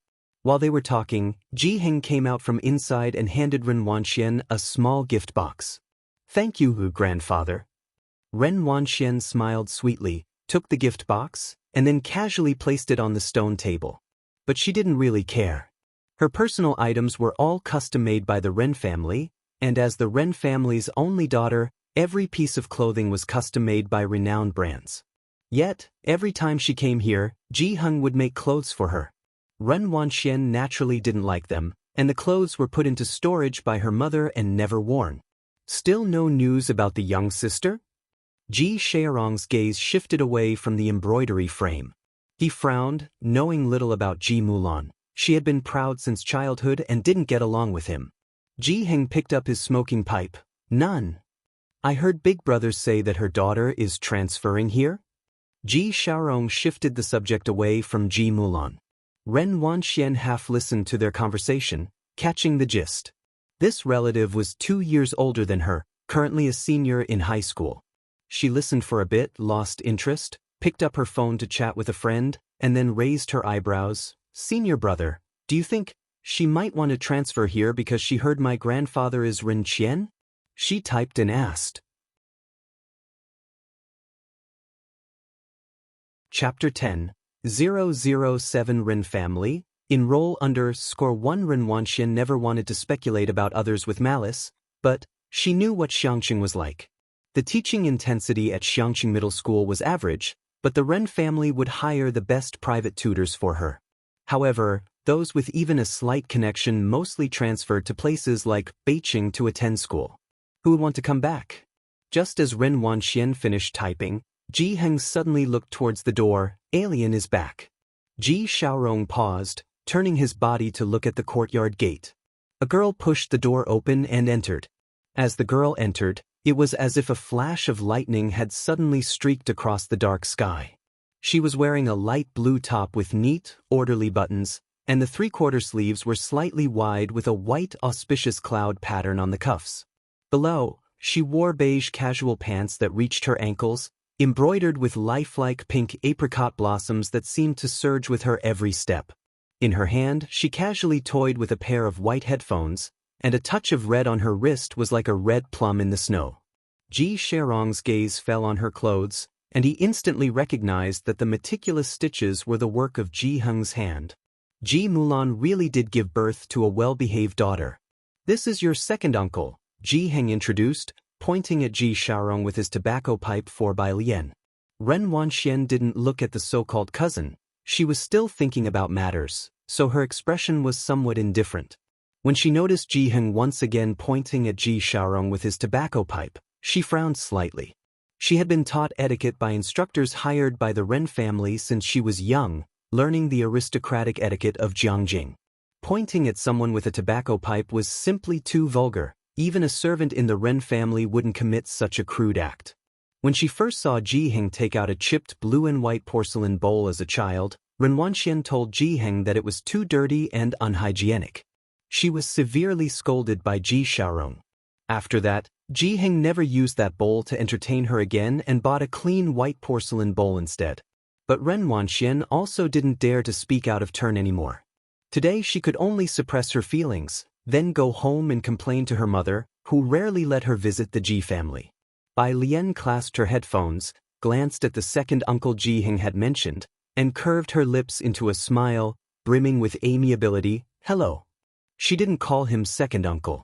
Her voice was like the clear and spirited tone of a gently pressed piano key, and Ren Wanxian subconsciously turned her head. She saw a pair of extremely beautiful eyes, clear and sharply contrasted between the black and white. Looking further down at the vintage clothing, Ren Wanxian had not thought before seeing her that such outdated fashion could look so attractive on someone. Even if Ren Wanxian didn't want to admit it. She clenched her phone. It's rare for you to come back, Ji-heng said, not one for many words. He broke the silence, telling Ji Xiaorong, dinner here tonight. Ren Wanxian took her gaze back. She stood up, her behavior very cultured. Dad, I still have a private tutor class and can't be home too late. She glanced at the well in the courtyard from the corner of her eye. The Ji family used water from here. Though the well looked clean, she really didn't want to touch the water from this place. So every visit was brief, and she never drank the water Ji-heng offered her. Though Xiangqing was off the beaten path, most of the area close to Xiangqing had been replanned long ago, and the community had been equipped with sterilized tap water. Meanwhile, Purist Street remained the same year after year, with no construction, and the residents still used well water. Ren Wanxian had never seen people using well water in this day and age. Ji Xiaorong glanced at her. Then you go back first. The driver is still waiting for you outside. Oh, by the way, Ji Xiaorong seemed to remember something. Xian, this is your cousin. She's also in her senior year and is about to switch from arts to sciences. You two should exchange contact information. Saying this, he looked towards Bai Lian. Alien, Xian is also studying science, and her grades are excellent. You can ask her if you have any questions. Bai Lian lowered her head, studying the headphones. She decided she would take them apart to see how they worked as soon as she got back to her room. After being called out, she lifted her head to look at Ren Wanxian and slowly attempted to take out her phone from her pocket. Ren Wanxian pinched her phone, holding the power button down to turn it off. Dad, I'm 2 years younger than her. I'm 17 this year. She paused, then said, I've been playing games just now, and my phone is dead. Hello, Ren Wanxian faced Bai Lian squarely, very politely, and took out a certain fruit-branded phone, her manner graceful. Then, let's add each other as friends next time. Bai Lian quirked her brow and withdrew her hand from reaching for her phone. Sorry, Ji Xiaorong also fell silent for a moment, then spoke softly to Ren Wanxian, you're in your senior year, don't play games every day. Ren Wanxian didn't respond but nodded casually and then bid farewell to Ji-heng. Chapter 11, 007 Ren Family, Enroll _2 As he turned around, his smile disappeared instantly, replaced by irritation and impatience. Could just anyone become a relative of the Ren family? Today, with Ji Xiaorong present, Bai Lian didn't have to wash the dishes after dinner, as Ji Xiaorong did it. Ji-heng watched him searching for the bucket. The bucket is in the storage room, have you forgotten again? Ji Xiaorong smiled and then looked around the courtyard before heading to the storage room. Ji-heng sat on a stool by the door, with paper and pen laid out on the table. Bai Lian had just taken off her headphones when she saw Ji-heng wearing glasses, sitting alone under the yellow light, his figure elongated by the shadow. She clenched her headphones in her hand, walked over, and squatted beside his feet, looking up. Grandpa. Ji-heng paused in his work and looked down at her. What is it?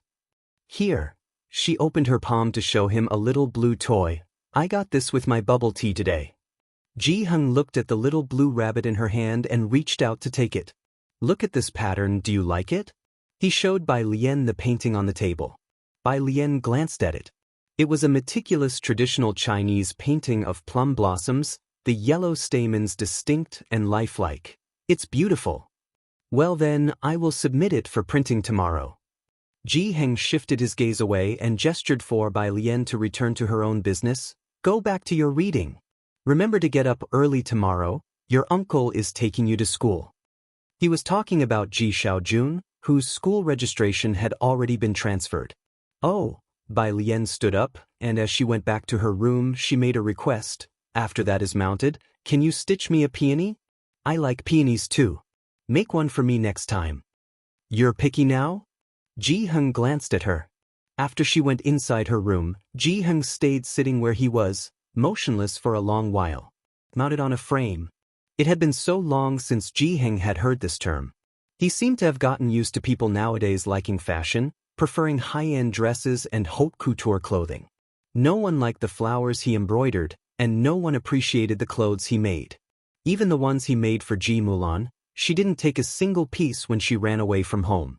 He looked at Bai Lian's retreating figure, then lowered his gaze to the little blue rabbit in his hand. Inside the room, Bai Lian was in a good mood since she didn't have to wash dishes. She returned to her room, placed her opened headphones on the table, and the first thing she did was look up the book Jiang He had sent her.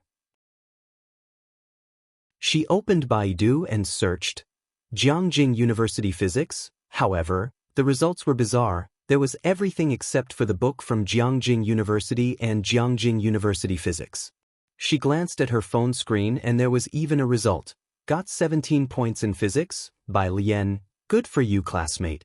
She went back to WeChat, tapped on Jiang He's profile, and politely greeted. On the other side of the phone, Jiang He sat on the carpet, a life-size synthetic cabbage plushie in his lap, holding a 7-layered twisty puzzle in his hand, slowly working on it while the watch on his wrist chimed. He glanced at it and saw the message was from someone with a Xiangqing building profile picture, his eyes lighting up. He threw away the pillow, tapped his smartwatch, and a slim, floating 3D page appeared with Bai Lian's message. Bai Jian. Jiang He replied, one character at a time, Bai sister. Bai Jian. I won't go to the library tomorrow, I have classes. Jiang He, okay. Bai Jian. I can't find the book you sent, it's not on Jingbaoter. Jiang He rested his chin on his knee, blinking. Jiang He, ask brother. He got up from the carpet to go to the study. Jiang Fulai was in a video conference. He wore a white lounge suit, leaning back with a relaxed posture, his pale fingers resting on the table, his light and lofty eyes half-lidded, exuding a sense of nobility and indifference. Upon seeing Jiang He, he slowly straightened up, switched off the camera, and muted the microphone. What is it? Jiang He approached and showed him the watch screen. Are you asking for her?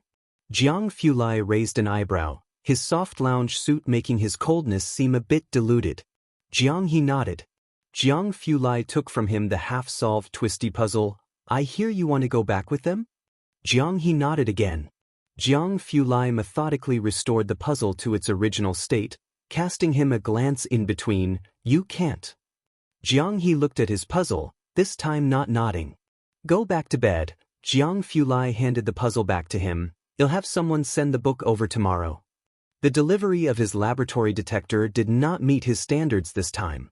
He needed a detector capable of sensitively sensing recoil nuclei.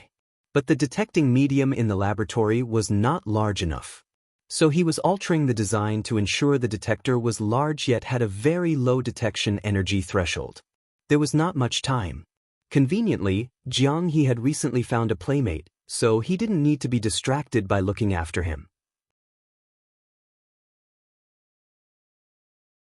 Chapter 12, 007 Rin Family. Enroll _3 After Jiang He left, Jiang Fulai finally withdrew his gaze, reopened the camera and microphone, and tapped the desk with his hand, calm and indifferent. Continue.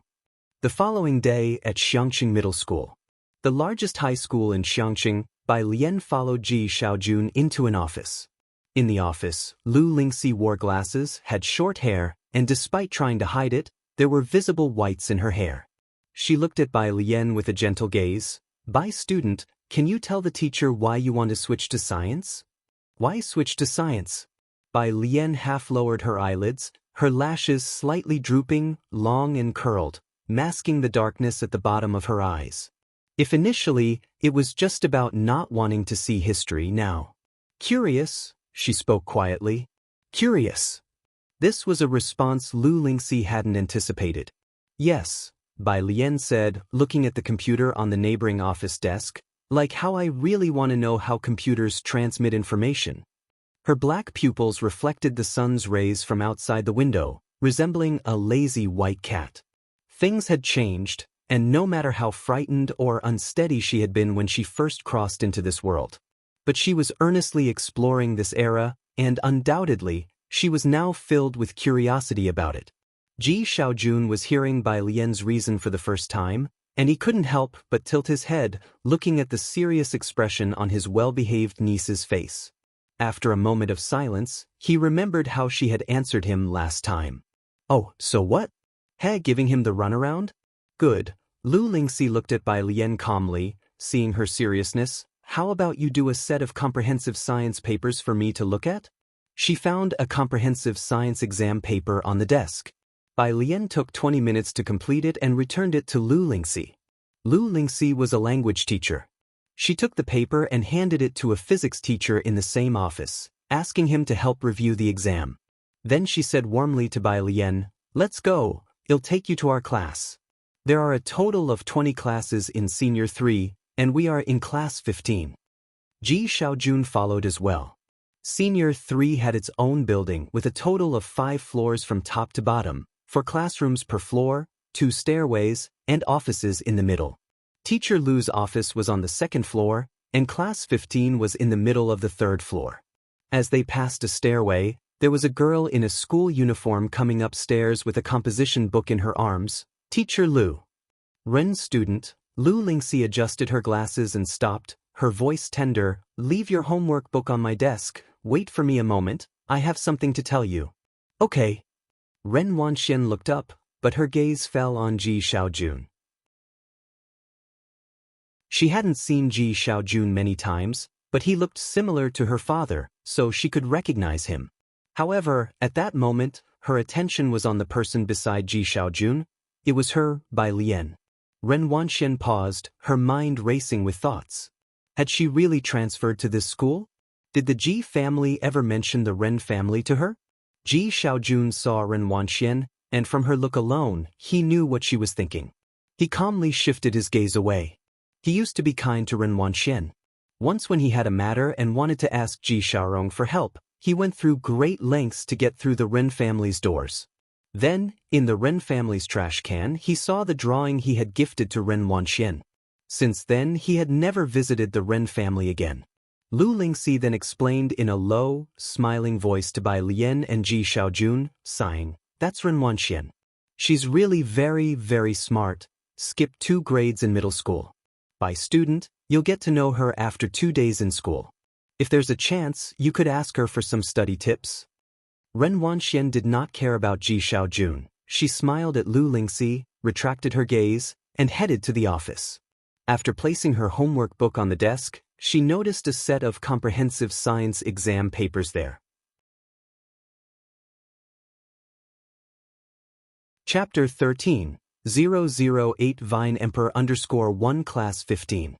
At the front of the classroom stood a middle-aged man with a slightly rotund figure, his back curved as his hands rested on the lectern. "Now, looking at this problem, what should we do first? We set the coordinates for this moving point M, using trigonometric substitution and the trigonometric identity, right? And what's the next step? Write down the coordinates of the other points as well. Then it becomes pretty obvious. They're all collinear. Can we not determine the coordinates of point P? Isn't the slope of PQ now evident? Isn't it quite simple, right?" The students in the class were dozing off, responding intermittently. Lu Lingxi knocked on the door. "Mr. Xia, I've brought a new student." Some students in Class 15 languidly looked up, and in the light, the newcomer was seen wearing a simple white cross-collared shirt, embroidered with a tiny white poppy at the neckline, paired with a black horsehair skirt below. In her white blouse and black skirt, her black hair was neatly coiled with a wooden hairpin, and she had no other accessories.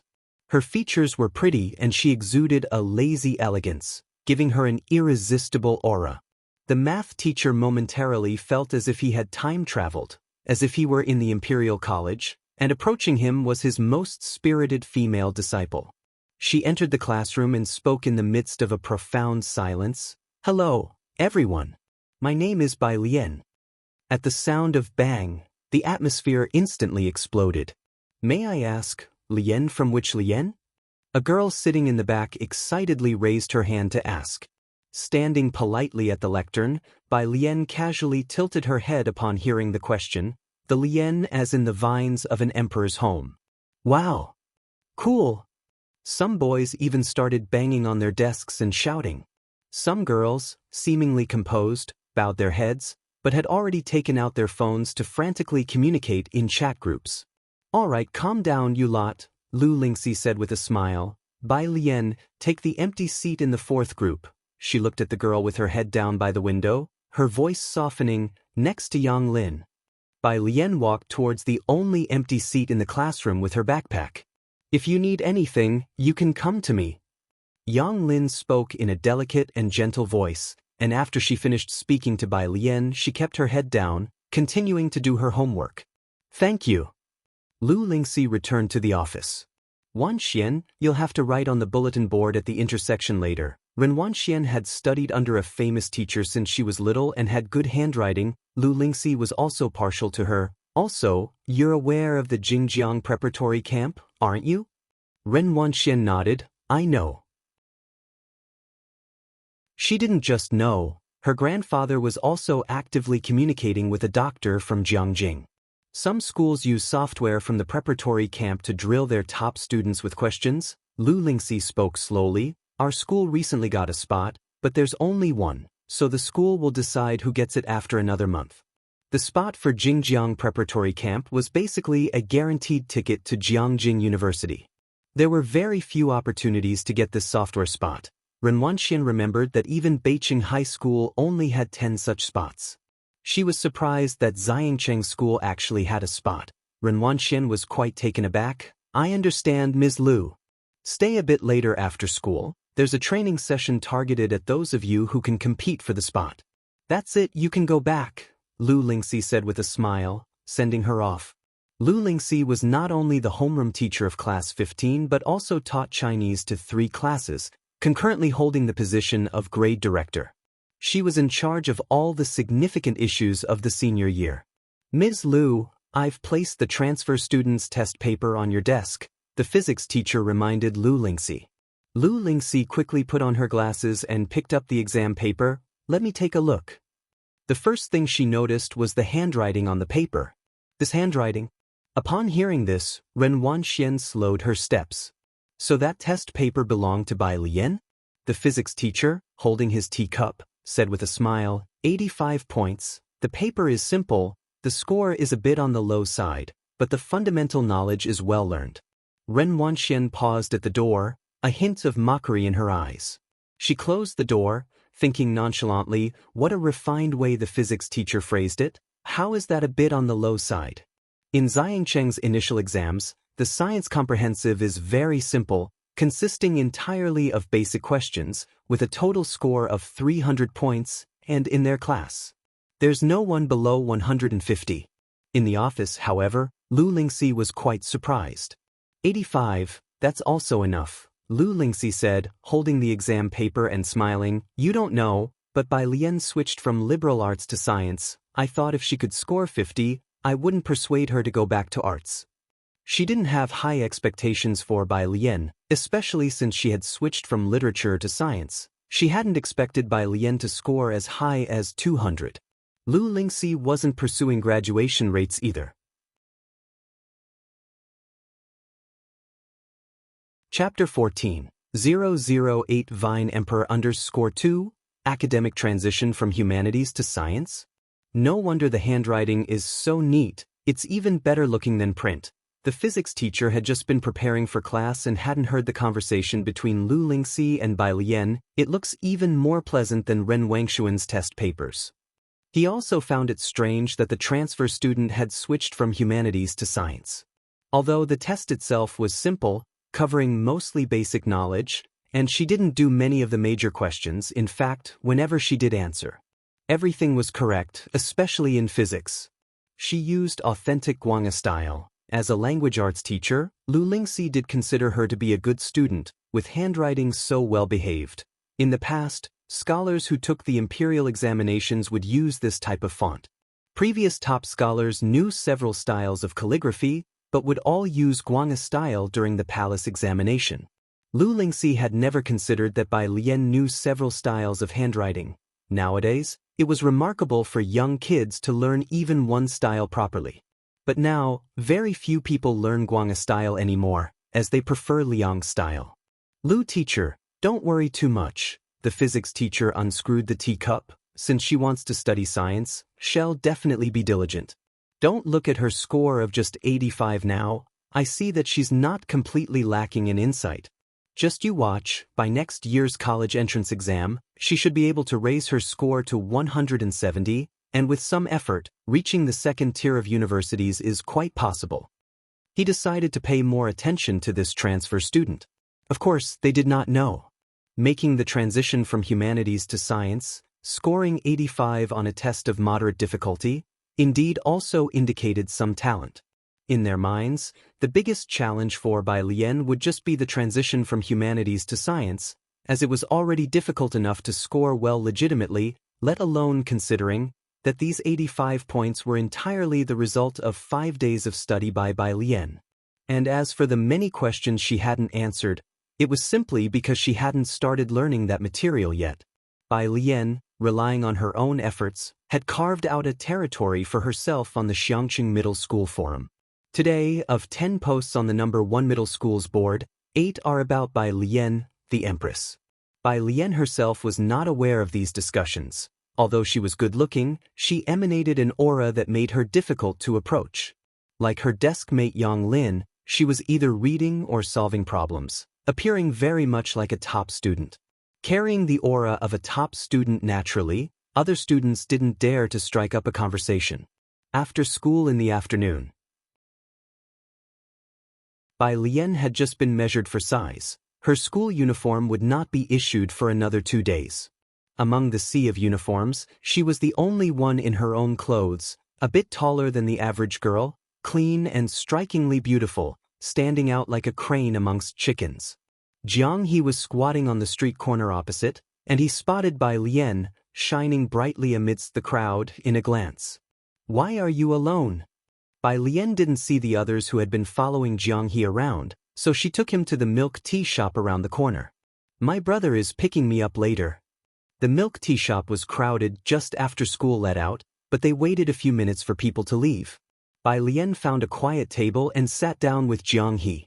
"Bai student." The clerk served Bai Lian 2 cups of cherry fruit tea. "Your milk tea is ready. Straws are on the left, help yourself." Bai Lian recognized that this was her desk mate, Yang Lin. Bai Lian looked at the milk tea, which clearly had more fruit pieces than others, and smiled with her eyes, the expression shining and vibrant. "Thank you." She took out 2 straws, while Yu Guang noticed that Yang Lin's exposed arms seemed to have a purple bruise. "What's that?" Bai Lian took her eyes off it and went back to handing Jiang He his milk tea. The other person took out a colorful spherical object. Jiang He took a sip lightly, a 7-layered, 5-colored magic cube. He had already managed to restore the center colors but was not familiar with the rest. Last night, after watching Jiang Fulai's speed cubing restoration formulas, he was trying hard to replicate them. Bai Lian opened her backpack and took out a large lump, having never seen a Rubik's Cube before. "Are you restoring the colors of this sphere?" Jiang He nodded, discontent with his own speed. "My brother can solve it very quickly, but I need 2 hours. A guy who had just come in with a basketball spat out his lemon tea. "No way, little bro." The guy spun on his foot and turned sideways, wearing the school uniform, his features handsome and sunny, and kindly suggested to him in a heartfelt tone, "Don't talk about it so calmly, have some sympathy for the average high school student."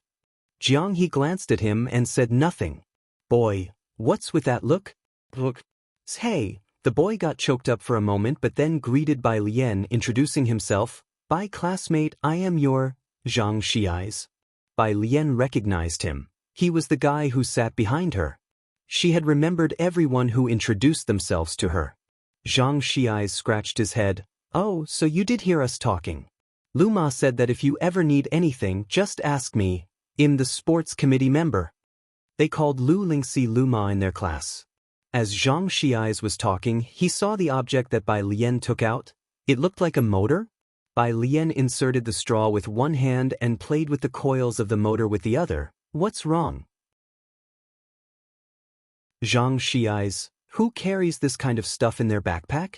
He said goodbye to Bai Lian with an incredulous face and left the milk tea shop. The group of boys waiting for him outside asked if he got the new transfer student's contact info, implying that the new student was so pretty that they could only admire her from afar. I'll ask tomorrow. Zhang Xiais put his arm around his buddy's shoulder, exclaiming with a sense of brotherhood, with you guys in the world I can rest easy. The brothers were just about to be moved. Zhang Xiais, hee, it's great to have more than one useless person.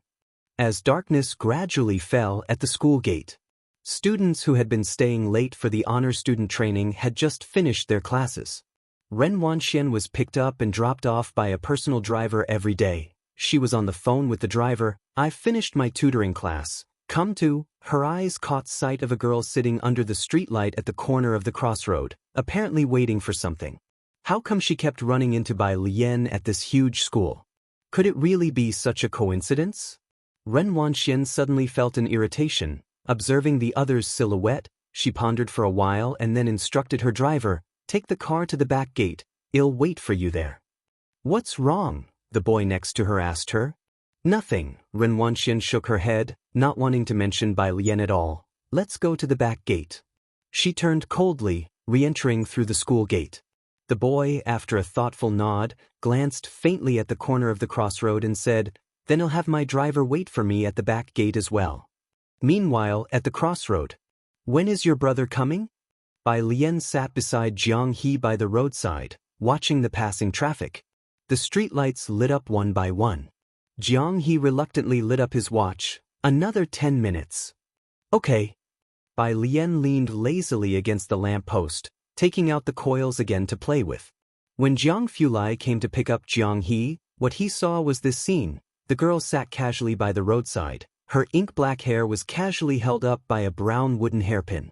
She elegantly manipulated the motor in her hands, making the rough motor seem more like a piece of art. Her facial features were strikingly attractive, and her droopy eyes conveyed a lazy demeanor. For a moment, it was as if the moonlight too favored her, casting a hazy glow as if moisturized by the moon's radiance. Suddenly, he thought of a phrase, tender yet lethal. Chapter 15, 009 monopolizes the moonlight. Backter Street _1 dusk descended on the long street, which monopolized 7 shades of the moonlight. I kept you waiting. Jiang Fulai came back to his senses. He suppressed his gaze and introduced himself to Bai Lian. Hello, Bai Lian, I am Jiang He's brother, Jiang Fulai. He stepped out of the car enveloped in a cold frost, his voice slightly lowered, naturally chilly. Bai Lian looked up and inadvertently collided with a pair of light-colored eyes that reflected no light like a cold pool. Deep and cold. She glanced at Jiang Fulai, who wore a black shirt. His face was stunningly cold, his slightly lighter hair blending with the light. Their first gaze, or perhaps another glance. It was surely quiet and lonely, yet it felt deafening. After a moment, Bai Lian slowly spoke, give me a reason not to shark you. Jiang Fulai rarely showed his true emotions in front of others. This was the first time he was caught off guard in public. Jiang He looked up, contemptuous. Her name is Bai Lian. Jiang Fulai, firstly, do you want to see what you noted down?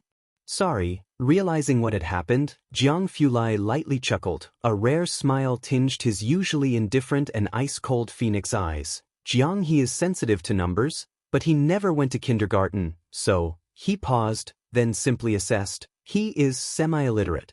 Bai Lian swept a cold glance toward Jiang He. Jiang He, who had an autism spectrum disorder and exhibited extraordinary intelligence only in numbers and geometry. Expressionless, he withdrew his gaze and fluidly covered his wristwatch. Is that from a fan you dismantled? Jiang Fulai's other hand held a book, rolled up like a tube, as he squatted beside Bai Lian and casually took her electric motor, looking down with serious attention. It's probably a capacitor issue. Use a multimeter to check which wire has no resistance and fix it. It was a hand like an artwork, with the glossy white of jade, long joints, and lines that flowed between proportion and smoothness, exuding a faint, crisp air. Multimeter. Bai Lian withdrew her death stare from Jiang He and rested her chin on her knees, tilting her head lazily. I thought about buying one, but my grandfather wouldn't let me dismantle the house. I stole this one from his room.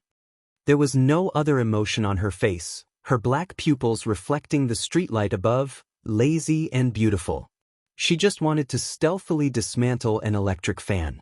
One could imagine her cutely stealing and dismantling her family's things, and perhaps the elder would helplessly indulge her, turning a blind eye. I have one, I'll bring it to you in a few days. The mere thought of the scene made Jiang Fulai feel like a big cat was stretching out lazily to scratch him. I have a physics lab. It's well equipped for experiments, very convenient. Jiang He rarely felt close to people, even going silent for 7 days at a time. Bai Lian was a peculiar existence to Jiang He. Now seeing her in the flesh, he thought he might understand why Jiang He wanted to go home with her. Bai Lian blinked. A large lab? There must be a particle collider there. The glances from the people around grew more intense. Jiang Fulai casually picked up Jiang He by his collar and stood up. Get in the car first. I'll drive you home. There were few streetlights on Pura Street. Bai Lian had Jiang Fulai's car stop at the intersection. This is the book you wanted. Jiang Fulai got out of the car with her and handed her the book in his hand. In the twilight, his eyes and brows seemed to soften as if steeped in ice and snow. Physics is not difficult, it's interesting. You can ask me if you have any questions. Thank you. Bai Lian took the book. This was a book that she couldn't find anywhere. I should be thanking you. Jiang Fulai looked towards Jiang He and said softly, Jiang He always thinks he's an alien, wanting to return to his own planet. You're his first human friend. But Bai Lian simply said, he's cute. Jiang Fulai turned to look at her for a moment and chuckled lightly, yeah. Bai Lian waved at him and left. Jiang Fulai watched her enter a small store, with a police patrol not far away. His slightly furrowed brow relaxed a little as he got back into the car. This place hasn't been demolished? Ming Dongheng sat in the driver's seat, surprised at the sight of the low and somewhat aged buildings. Right across from it is Bakhter Street, where my master is. Bakhter Street was where Ming Dongheng often went, a street at the border of 2 countries. He just hadn't expected that Bakhter Street and Pura Street were only a kilometer apart, facing each other across the river. Jiang Fulai looked at the lone few streetlights, slowly rolling up the car window. Let's go back. Chapter 16, 009 monopolizes the moonlight. Bakhter Street _2 Ming Dongheng drove off, and Jiang He leaned by the car window, watching Bai Lian. Jiang Fulai's fingertips lightly tapped the phone screen, and in the dark night, his brows and eyes seemed to be coated with a faint layer of cold frost. After a while, he lit up the screen to send a message. Go to the storeroom and find my physics notes. The convenience store. 2 patrol officers came to buy 2 bottles of water and chatted with the store manager as if they were catching up on family news. The store manager answered, puzzled.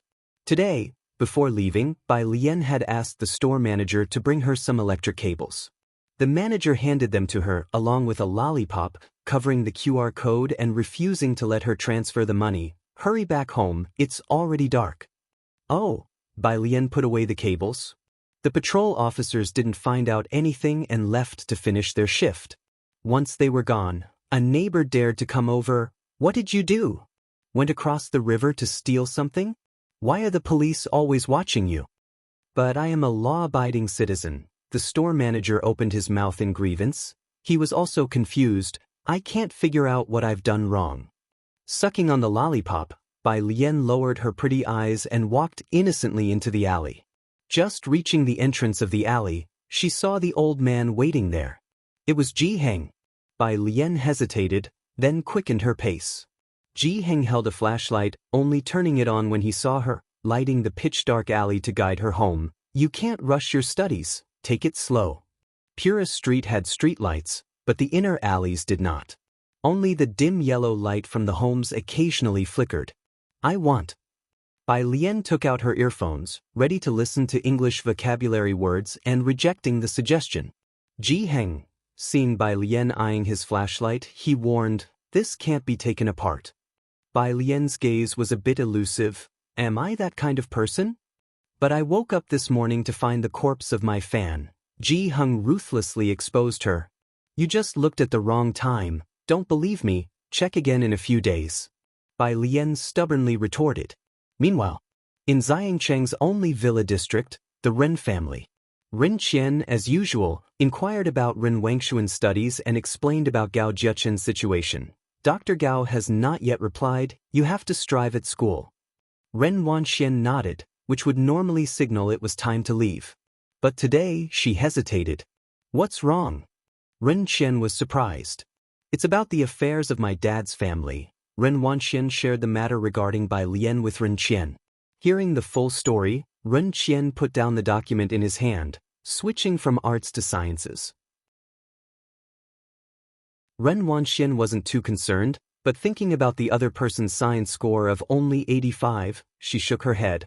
A composite science score of 85, I don't know why she wants to study science, and Dad even asked me to teach her.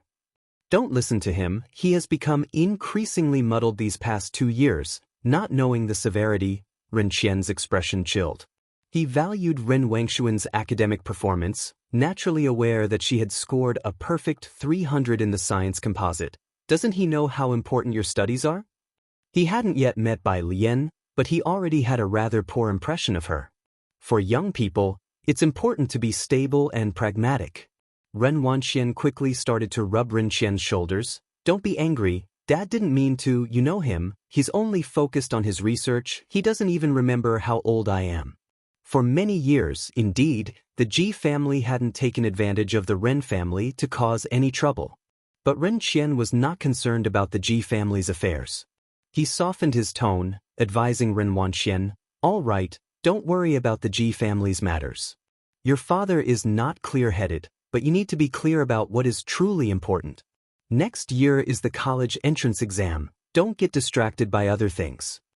After Ren Wanxian exited, the Secretary General spoke up, next year's college entrance exam, it's time for someone from Xiangqing to become the valedictorian, Miss Wanxian stands a good chance. This class has fierce competition, just competing with the Chen family in Xiangqing will be tough for her. Ren Qian knew a bit of the inside story, he shook his head, let's not talk about being the valedictorian of Beijing, let's focus on Xiangqing first. In their eyes, the biggest goal was to be the valedictorian of Beijing. As for the national valedictorian, it was unthinkable. Which year had the national valedictorian not been from Jiangjing? How could it be someone from another place? This is the auction list from White Tiger Auction House for 1 week from now. The Secretary General remembered the official matter. This time there is an authentic piece by Liang Zuan. At that, Ren Qian eagerly reached out for it. An authentic piece by Liang Zuan? Liang's style was one of the most popular scripts, not just favored by the common people but also highly esteemed by the major families and great literati. Therefore, from a young age, Ren Qian made Ren Wanxian learn Liang's style. Clearly, Ren Wanxian had made the right move. Ever since she was young, she had won many people's favor with her Liang-style handwriting. Authentic pieces by Liang Zuan were rare, with a known authentic piece residing in the private museum of the Chen family in Jiangjing. Chapter 17, 009 monopolizes the moonlight, Backter Street _3 This genuine piece coming up for auction is bound to attract a crowd from all over the country. No one would doubt its authenticity. After all, it's the largest auction house in Asia, and nobody dares to cause trouble at an auction on Backter Street. Find a way to get an invitation to the auction, Ren Qian said. The next day, Bai Lian didn't linger in the library because Jiang Fulai had someone send her the multi-tester. She planned to go home and show her grandfather what bad timing really meant. Bus 12 came to a stop on Pura Street, and when Bai Lian got off with her black backpack, she saw a crowd gathered around the convenience store from a distance. As Bai Lian approached, The onlookers outside in white tank tops trembled with excitement. With a clatter, a cigarette fell to the ground. "Officer Zhang, ask them if I've broken any law," the middle-aged man in black attire said casually, exhaling a ring of smoke while point at a vendor selling chilled mung bean jelly. "Dare you say I've transgressed?" The vendor, in fear, shook his head as he picked up his knocked-over stall. "No, no. I knocked it over myself." "Oh, is that so?" The middle-aged man took 2 more steps forward, pointing at someone selling hand-carved items. The person sat on the ground, frantically waving their hands in negation. He stepped on an embroidered shoe and finally stopped in front of Ji-heng. "How about you? Do you dare?" Ji-heng looked at the stall on the ground and shook his head. "See." The middle-aged man then leisurely turned to Officer Zhang, his voice arrogant. "I told you I haven't done anything, Officer Zhang. You wouldn't arrest a good person, would you?" "You." Officer Zhang was about to take action, but was firmly restrained by a colleague. "Forget it, Officer Zhang." The colleague whispered in Officer Zhang's ear. "He must be Poison Scorpion." Officer Zhang calmed down. Poison Scorpion. One of the top 10 on their internal most wanted list, he frequently moves between Baekter Street and the international scene. Many of his men are ex-mercenaries, protected by a bar on Baekter Street, and even the FBI is said to be unable to touch him. His power was immense. Poison Scorpion had long anticipated this scenario. He looked at Officer Zhang with disdain, carelessly dropping his cigarette on the ground and stepping on it. "It seems, Officer Zhang, if you desire to catch me, you'll have to find another way." No one present dared to speak. Poison Scorpion then arrogantly left the convenience store with all the cigarettes and casually left Purist Street. Only after he had left did Officer Zhang silently help the vendors straighten their stalls, whispering an apology to them. The people from the bar on Baekter Street, at the junction between 2 nations, those people, without evidence, Officer Zhang truly had no recourse. Even if the Chen family of Xiangqing was present today, they too would suffer silently. Bai Lian stood not far away, watching the scene with an unperturbed gaze. The man in the white tank top, feeling the chill of her gaze on his back, shivered and quickly set about helping the vendors pick up their goods. Clearly, he was also one of the formidable convention people, and seeing him lending a hand, Officer Zhang gave him a glance, his gaze then shifting to the store owner not far away. As the crowd slowly dispersed, such incidents were not uncommon on Purist Street. "Alien." Ji-heng, having tidied up his belongings, saw Bai Lian standing at the street corner. The neighbors liked the trinkets made by Ji-heng, who would set up his stall every few days. Bai Lian usually studied late in the library, so this was the first time she saw him vending. Bai Lian answered calmly, taking Ji-heng's items from his hand. "It's all right, grandfather's used to it." Ji-heng spoke more today than usual, holding a tobacco pipe. "These things don't happen often. He's from the opposite side and doesn't come here often.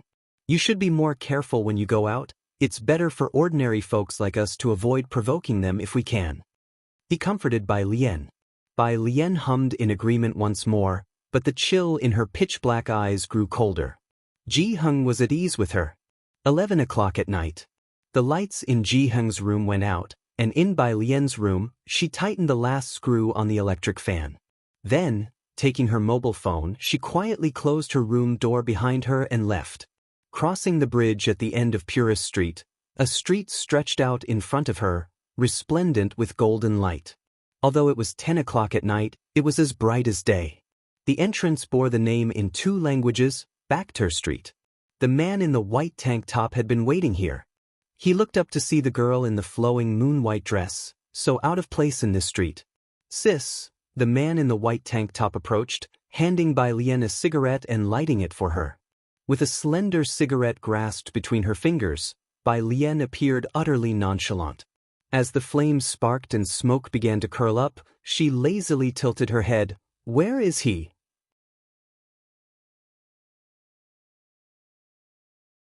Chapter 18. 010 Save the People, Crown Prince Class 1 Qinglong Bar. Near the bridge on Purist Street, it spread out over a wide area. Poison Scorpion was the toughest enforcer at Qinglong Bar. His recklessness had earned him a big name on this street, and most were afraid of him. which meant few dared to cause trouble in the bar. He was just sitting in the lounge inside the bar, biting on a freshly lit cigarette. Bang! The door was flung open. Poison Scorpion glanced up nonchalantly, only to see a white tank top. He stood behind a young woman. Yo, Maokuin. He obviously recognized the man in the white tank top. He called him Maokuin, but his tone lacked respect. Poison Scorpion stared straight at the girl behind him. Are you here to pay tribute to me? Ha, don't worry, Maokuin. He'll be sure to speak highly of you to your godfather. The man in the white tank top looked at him as if seeing a former version of himself. Bai Lian slowly approached. Poison Scorpion hesitated, then with a smile, extended his hand toward Bai Lian. Mao Kuan, the person you've brought is pretty. Bang! He, along with the stool, was kicked to the ground, and a bone in his chest broke. Poison Scorpion's eyes turned fierce as he endured the pain and scrambled up, throwing a fierce punch at Bai Lian's face. Bai Lian didn't even move her feet, simply raising her hand leisurely to catch his punch under his astonished gaze. The hem of her moon-white dress fluttered gently. Crack! The sound of finger joints breaking echoed. You want to die? With a bang, he was once again brutally smashed to the ground by Bai Lian. Poison Scorpion had never seen such a twisted scene before and looked at Bai Lian in terror. The borderlands between two countries were complex, and no one without some abilities could survive there. His skills were quite impressive. In fact, few people knew that even the FBI had been unable to handle him when he was notorious internationally, which was why the bar owner had taken notice of him. As Qinglong Bar's top enforcer, even the #1 fighter in the ring would have a hard time laying a hand on him. Poison Scorpion was breathing more out than in. He lay on the ground, unable to get up. Have I offended you? He was clever indeed. To be this arrogant and still alive for so long was because he had only offended nobodies. The girl in front of him, who could crush him as easily as pinching a steamed bun, was certainly no nobody. He had no idea how he had managed to provoke her. Bai Lian still had a slender cigarette pinched between her fingers, and the smoky haze swirled around her face. She walked unhurriedly to Poison Scorpion's side, wearing gray embroidered shoes with a faint footprint on them. The embroidery was of pink peonies, layered and sumptuous. With the shoe bearing the footprint, she stepped on Poison Scorpion's right hand and asked softly, Is the embroidery nice? So prim and proper. Poison Scorpion, who had been so arrogant before, now lay at Bai Lian's feet. Even as every breath caused pain in his chest, he still struggled to wipe the dust from her embroidered shoe. Smiling ingratiatingly, he looked up at her. Good, very good. The embroidery is excellent. Bai Lian looked down, the shadows cast by her eyelashes hiding the tumult within her eyes. She lifted her foot. Indeed, it's good. Bang, another kick. She kicked Poison Scorpion hard in the chest. Poison Scorpion was slammed against the wall. Bai Lian leisurely straightened her sleeves. Withdrawing her gaze, she said coldly, But it's gotten dirty. The man in the white tank top knelt beside Poison Scorpion, kindly reminding him, You had to mess with her grandfather's business, of all things. And you even asked if the old man dared to. Do you think he dares? Remember to respect your elders and love the young. The bar was deafening with noise. A group of men in black waited at the doorway. The leader, seeing Poison Scorpion paralyzed and gasping against the wall, twitched his mouth. God, you're asking a vicious man to respect the elderly and love the young. They looked at Bai Lian warily, then told the man in the white tank top, Mao Kuan, the boss wants you in the conference room. I'll talk to my godfather. The man in the white tank top nodded casually. Bai Lian leaned against the bar, lazily tapping her fingers on the countertop. Xiaobai. The man in the white tank top immediately stepped forward, pouring her a drink. Sister, my surname is Mao. Oh, Xiao Mao. Bai Lian nodded sluggishly. Thanks for today, but I don't drink. I'm heading back. Sister, won't you stay a little longer? Bai Lian took out a wooden hairpin, slowly gathered her hair, and her low, soft eyes were languorous. No, I have class at 8 in the morning tomorrow. Niao Kuan, no, Xiao Mao. At his side, a younger brother seeing Bai Lian for the first time blushed. Xiao Mao, upon seeing this, snapped at him, smacking his head hard. "What are you looking at? What are you staring at? Any ideas you're getting? Stuff them back into your mother's womb."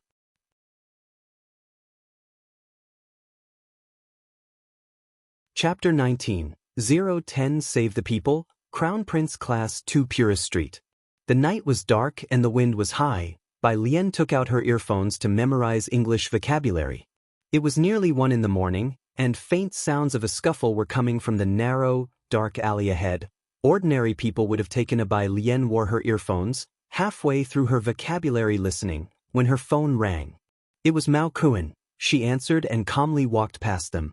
There were 3 men with blonde hair and blue eyes.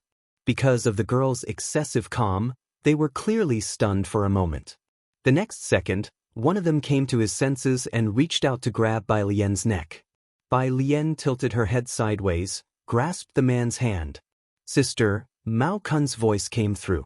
Bai Lian looked at the blue-eyed man, then glanced down at the person lying in the corner. "Wait a moment," she told Mao Kun, then stuffed her phone back into her pocket. Then she suddenly yanked the blue-eyed man in front of her. The breeze from her punch parted the strands of hair scattered on either side of her, revealing her cool gaze. Bai Lian didn't retreat. With her other hand balled into a fist, she powerfully slammed into another who tried to make a move on her. In less than 3 minutes, 3 men were lying at her feet. Only then did Bai Lian take her phone out of her pocket, leaning lazily against the wall. "Speak." Oh, Mao Kun, on the other end of the phone, wiped his face. "There's an auction here in a couple of days. Do you want to come play?" "No thanks." Bai Lian hung up, her eyelashes drooping down. She put her earphones back on and dug out her English vocabulary list. "Hey!" The bloodied person lying in the corner spoke to her, shaking as he fetched a pack of cigarettes from his pocket and tried to find a cigarette to bite on. "Thank you. Can I have your contact information?" Bai Lian glanced down at him. His leg was still bleeding nonstop. Her gaze settled on the gold-framed calligraphy next to him. When the man saw her looking, he moved his right hand but inadvertently triggered a wound, causing him to hiss in pain. "Do you want this? It's an original by Liang Zuan. It's valuable but not as precious as I am. Take it if you want. As for other requests, I can manage anything as long as you don't ask to live on the moon." Bai Lian, unsure which word moved her, squatted down, flipped on her phone's flashlight, and shone it on the calligraphy beside the man. After a while, Bai Lian's gaze lazily fell on the man's continuously bleeding leg. She slightly lowered her head and reached out to fumble with the man's injured leg. "What are you doing?" The man was taken aback and quickly said, "It's a gunshot wound. My private doctor will be here any moment." "Don't touch it randomly. I don't want to be crippled just yet." While he spoke, his leg suddenly stopped bleeding. Even the pain was greatly reduced. Only then did Bai Lian stand up, reopened her English vocabulary page, and started walking back. "Hey!" The man snapped out of it and saw that she hadn't taken the calligraphy. He couldn't help but call out to her, "Don't you want Liang Zuan's original work?" The girl who didn't pay him much attention stopped. The gentle moonlight bathed her as she finished memorizing a word before tilting her head. "Who told you this is an original?" The man was taken aback. "This has been authenticated by experts." The girl took her gaze back, disappearing around the corner. Her voice faded into the night, lonely and vague. "Have it authenticated again. That's his student's handwriting." 6 o'clock in the morning. Ji Heng's room. The moment he opened his eyes, he found himself face to face with a figure holding an electric fan. "Ji Heng." "Bai Lian." After 10 seconds of staring, someone was looking at him with a very righteous expression, as if asking, "Why did you wake up so early?" "Very well." Ji Heng expressionlessly closed his eyes again. Only then did Bai Lian set the electric fan down. She made sure to plug it in. The fan that was previously broken now seemed eager to let everyone know it had been fixed by someone, whirring loudly as it began to spin. She considerately closed the door behind her as she left. Ji Heng opened his eyes again, looking at the window to the early morning sky, cool with an estimated temperature of about 22 degrees. Calmly, he reached out and pulled the half-draped blanket up to his neck. Xiangqing Middle School starts class at 8 in the morning. Most boarders arrive by 7. Bai Lian wasn't particularly late, arriving at 7:30. Her desk mate must have also arrived early, now clutching an English book and sitting in the front seat, memorizing. And her seat, Bai Lian yawned lazily as she walked up to her spot, tapped the desk and looked down. Classmate, excuse me. The girl sitting in her seat instantly pulled a long face. Shush. The originally noisy classroom quieted down in an instant. Zhang Xiai's, who had been napping on his desk, also lifted his head, bleary-eyed, and came to alertness at the situation. The curly-haired girl didn't even glance at Bai Lian. Noticing Zhang Xiai's awake, her eyes lit up as she handed him a bag. Zhang Xiai's, I brought you breakfast.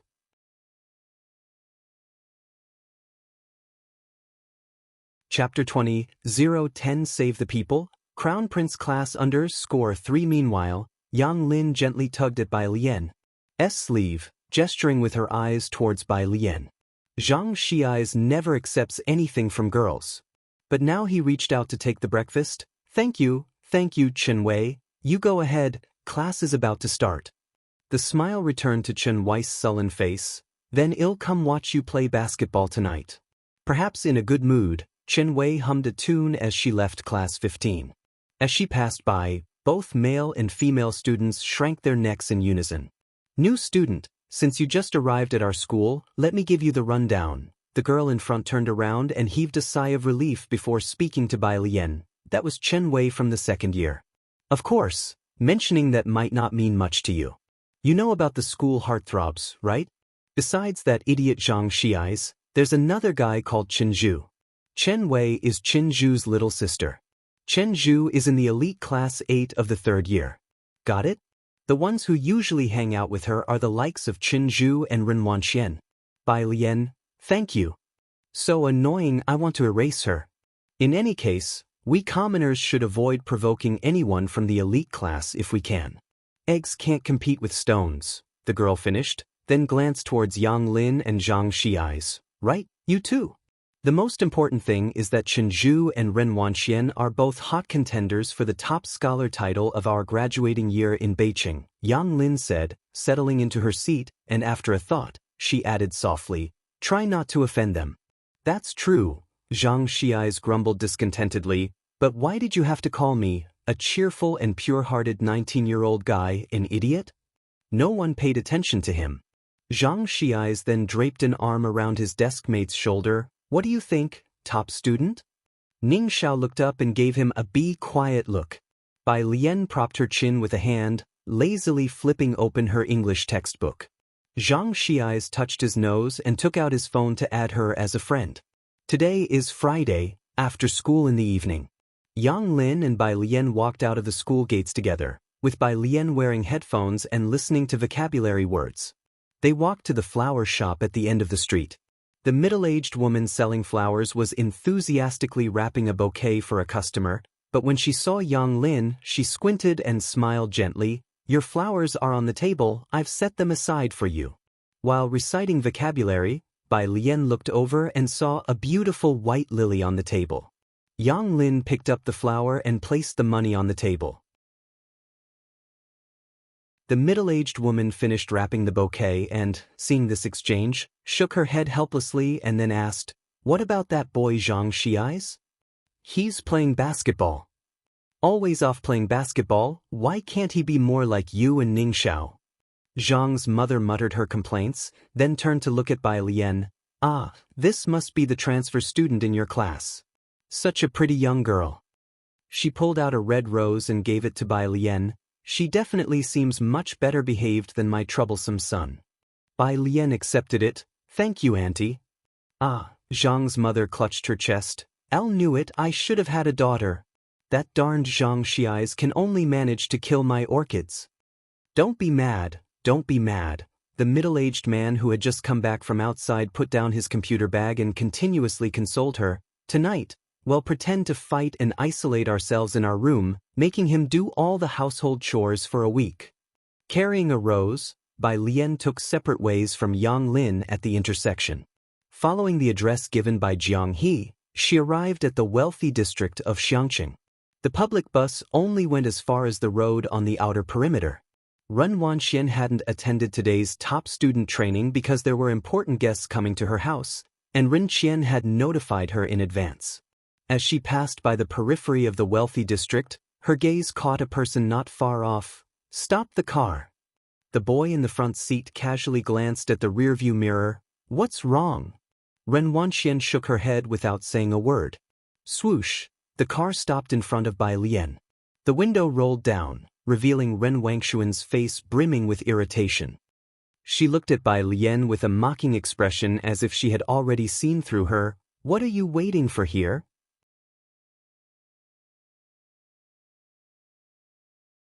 Chapter 21, 011 Director Qin. That day, Liang Zuan's extraordinarily talented disciple Bai Lian held her cell phone and sent a message telling Jiang He not to hurry. She was still in a moon-white long dress, her eyes clear and tranquil, reciting vocabulary in a calm and unruffled manner. Upon hearing a voice, she looked up. "Waiting for your ancestor?" No matter whether it was at school, at the Ren family home, or anywhere else, Ren Wanxian was always the center of attention, always pampered and worshipped by everyone. Even Chen Wei had to make some superficial effort in front of her. As for the Ji family, even though she was very polite to Ji Heng, deep down she still looked down on the Ji family members. Ren Wanxian looked at the long dress on Bai Lian, plain and unadorned, without any logo, clearly something made casually by Ji Heng. In her eyes, Bai Lian was indeed the least noticeable among them. When encountering her, one should at least be cautious and respectful, not so arrogant. But she didn't expect that someone she least cared about would speak to her so rudely. The driver in the car couldn't help but take another look at Bai Lian, and Ren Wanxian noticed that the boys nearby were also looking their way. She was shocked that Bai Lian dared to speak to her like that. What are you talking about? Can't hear clearly?" Bai Lian, looking at the next word, said indifferently, "Then I can carve it on your tombstone." The driver wished he could cover his ears, trying hard to pretend he didn't hear anything. But Ren Wanxian, with her sense of entitlement, didn't get out of the car, only haughtily rolled down the window, so everyone in the car could hear Bai Lian's words. Even if the driver showed no reaction, Ren Wanxian still felt that everything about her was being challenged by Bai Lian at this moment. "You!" She was rendered speechless by the retort, and only managed to pull at her lips before angrily rolling up the window and demanding, "Aren't we leaving yet?" The car started. The boy in the front seat glanced at Bai Lian by the roadside through the rearview mirror. The look was as if he were observing a leaf, only for a moment before he withdrew his gaze. "You know her?" Ren Wangshuan's voice was cold with disdain. "Who knows which relative from the Ji family that is?" She didn't understand how Bai Lian could be so entitled when she was merely living in a slum that hadn't been developed yet, one that still used well water. Chen Zhu nodded, uninterested, and didn't ask any further. The car drove on for a while when another black car slowly approached. Chen Zhu, who had been sitting relaxed, straightened up, his gaze fixed on the rearview mirror, watching the black car grow more distant. Until it disappeared. As dusk approached, the black car that vanished in the rearview mirror seemed to grow more mysterious. In the back seat, Ren Wanxian had temporarily forgotten about Bai Lian, watching the direction the black car had disappeared in, and asked softly, "Was that the people my grandfather mentioned?" Although in her final year of high school and focused on her studies, it didn't mean she wasn't aware of other matters. She knew about the recent changes in Xiangqing. They had always thought that the manor behind them, which had been vacant, belonged to the government. Now that it had been occupied, the major families of Xiangqing had all received a clear message not to disturb it. Chen Zhu only casually said, "I've never seen that make of car." The one who came to pick up Bai Lian was Ming Dongheng. Bai Lian had been memorizing words all the way, and when she arrived at the entrance of the manor, she saw Jiang He squatting at the door, eagerly waiting. The man in the gray suit waiting in the garden, seeing the carefree and lazy girl behind Jiang He, was quite surprised. Then, he watched as Jiang He walked to the adjacent laboratory, adeptly keyed in the password, and entered. "Mr. Ming, who is that?" The man turned to Ming Dongheng, inquiring about the girl's identity. Despite his many years in Jiangjing, he had never heard of such a person. Ming Dongheng only warned, "Don't overstep." Chen Wei felt a chill down his back and remembered who resided in this place, no longer daring to ask any more. He secretly committed to memory the fleeting glimpse of the girl's face. With that striking face, he definitely wouldn't forget her if he saw her again. The laboratory. Most of the devices there were unfamiliar to Bai Lian, and Jiang He took her to a small table to show her a miniature perpetual motion machine on it. A metal sphere the size of a soybean slid down through the hole on the top layer into a track, then bounced back up. Both squatted on the spot, staring intently at it for 10 minutes. According to the law of conservation of energy, Bai Lian concluded, this is a fake perpetual motion machine. As she spoke, she flipped over the base and indeed, saw magnets underneath. Jiang He nodded, and then secretly told Bai Lian, Uncle Ming has always thought it was a perpetual motion machine. There were many instruments in the laboratory, but Bai Lian and Jiang He only looked at the toroidal collider. Jiang He squatted on one side and tried several times with Bai Lian, continuously adding fluid.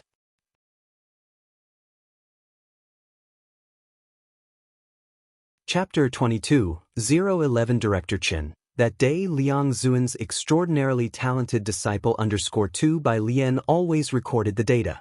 She and Jiang He finally succeeded once, and after glancing at the numbers on both sides, she recorded more data on paper.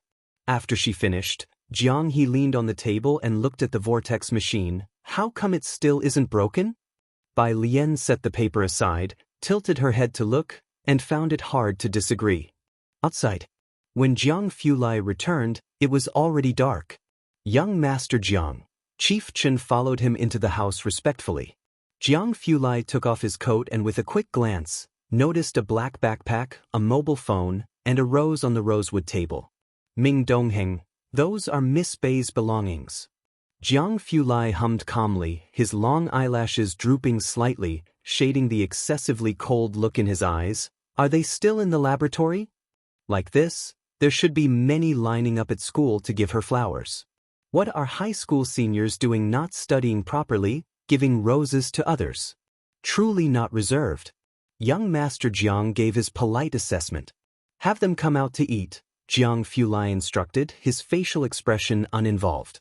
When Bai Lian came out, Jiang Fulai was speaking with Chief Chen. Chief Chen clearly appeared somewhat restrained, his hands resting on his knees as he sat with his legs together. It must be personal revenge, this side of Xiangqing. He caught sight of Bai Lian entering from outside, paused, and didn't know whether to continue. Jiang Fulai tapped his fingertips lazily on the table, glanced at him. Continue.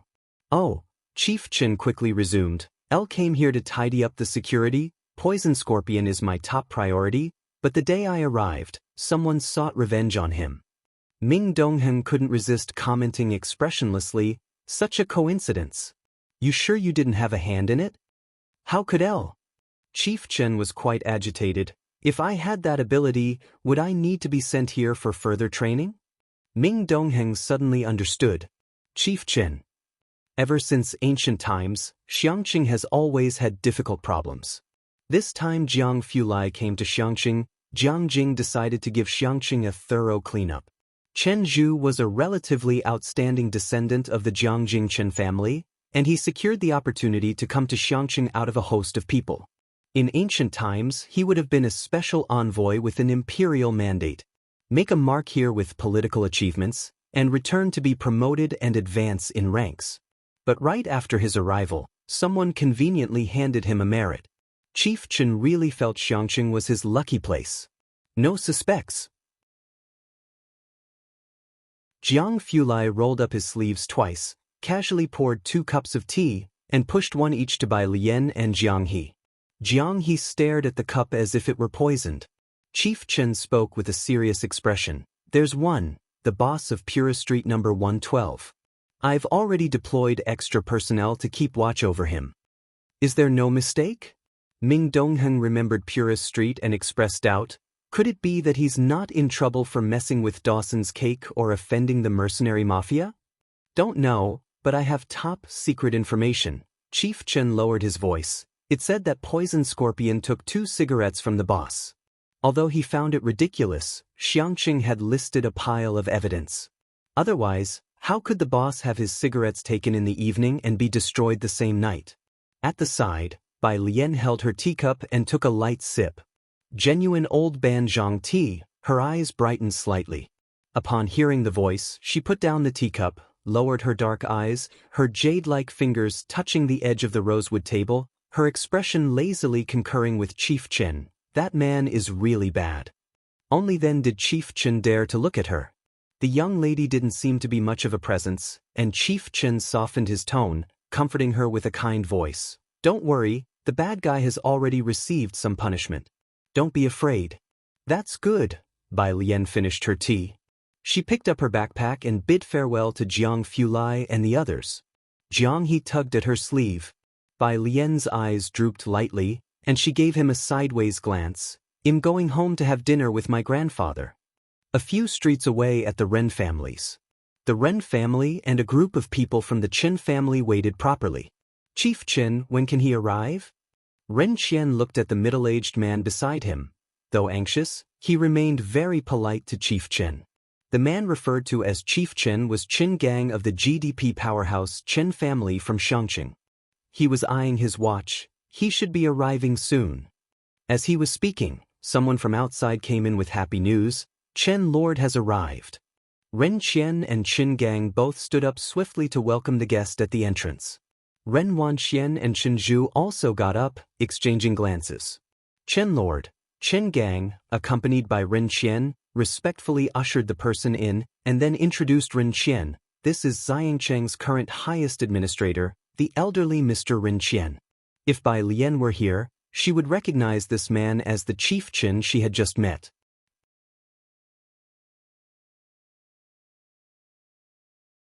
Chapter 23, 011 Director Chen. That day, Liang Zuan's extraordinarily talented disciple _3 Director Chen casually took a seat by the dining table. He was likely in his 30s or 40s, with a stern expression that rarely broke into a smile. Resting one hand on the table, he looked toward Ren Qian. Mr. Ren, I'm afraid I'll be imposing on you with my visit this time. Please do take good care of me. How could I dare? Ren Qian, also a sly fox, responded with a smile, his demeanor perfectly pitched. It's our Ren family that's honored by your presence.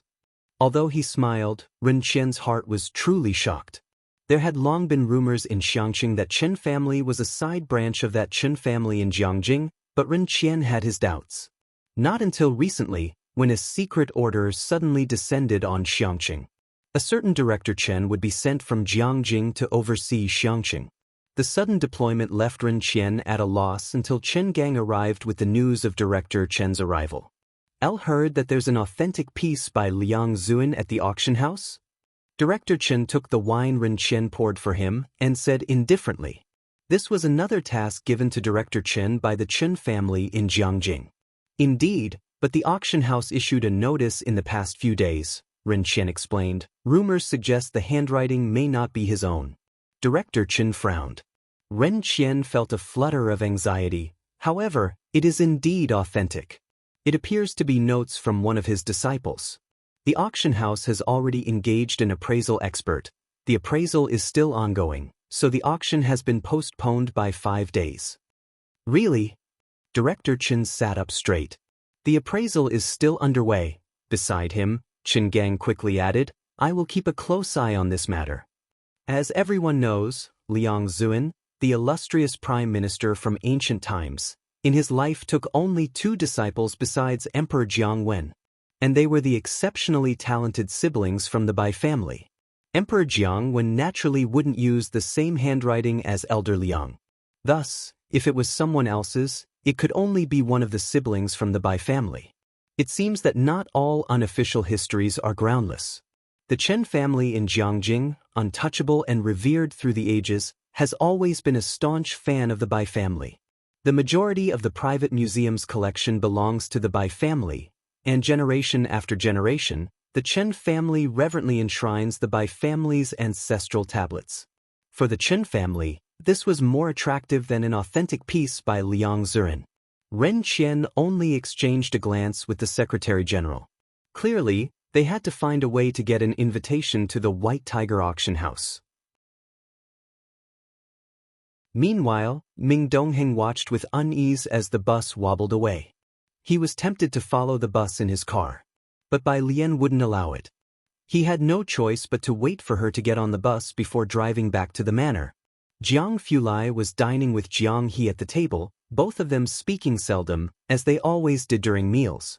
Silence and tranquility reigned. Ming Dongheng sat down and began to eat slowly as well. Setting his bowl down, Jiang Fulai suddenly remembered something. Who sent over the tea? Everything delivered here was hand-picked by Su Nanjing. Ming Dongheng swallowed a mouthful of food. Su Nanjing.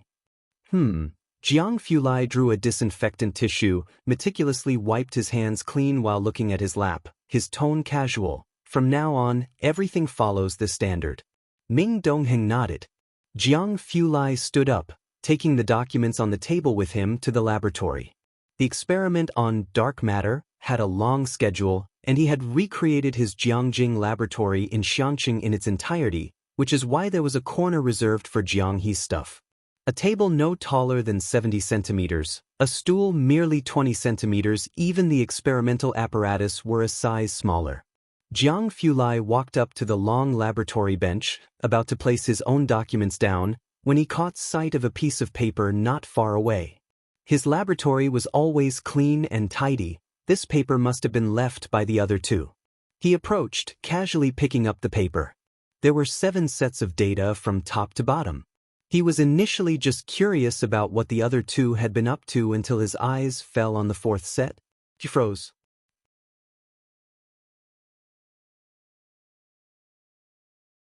Chapter 24, 012 High-Efficiency Study Method. Relocation of residents completed under SO. A few digits were written casually. They flowed from the hand as if in one breath, the strokes revealing a hidden sharpness.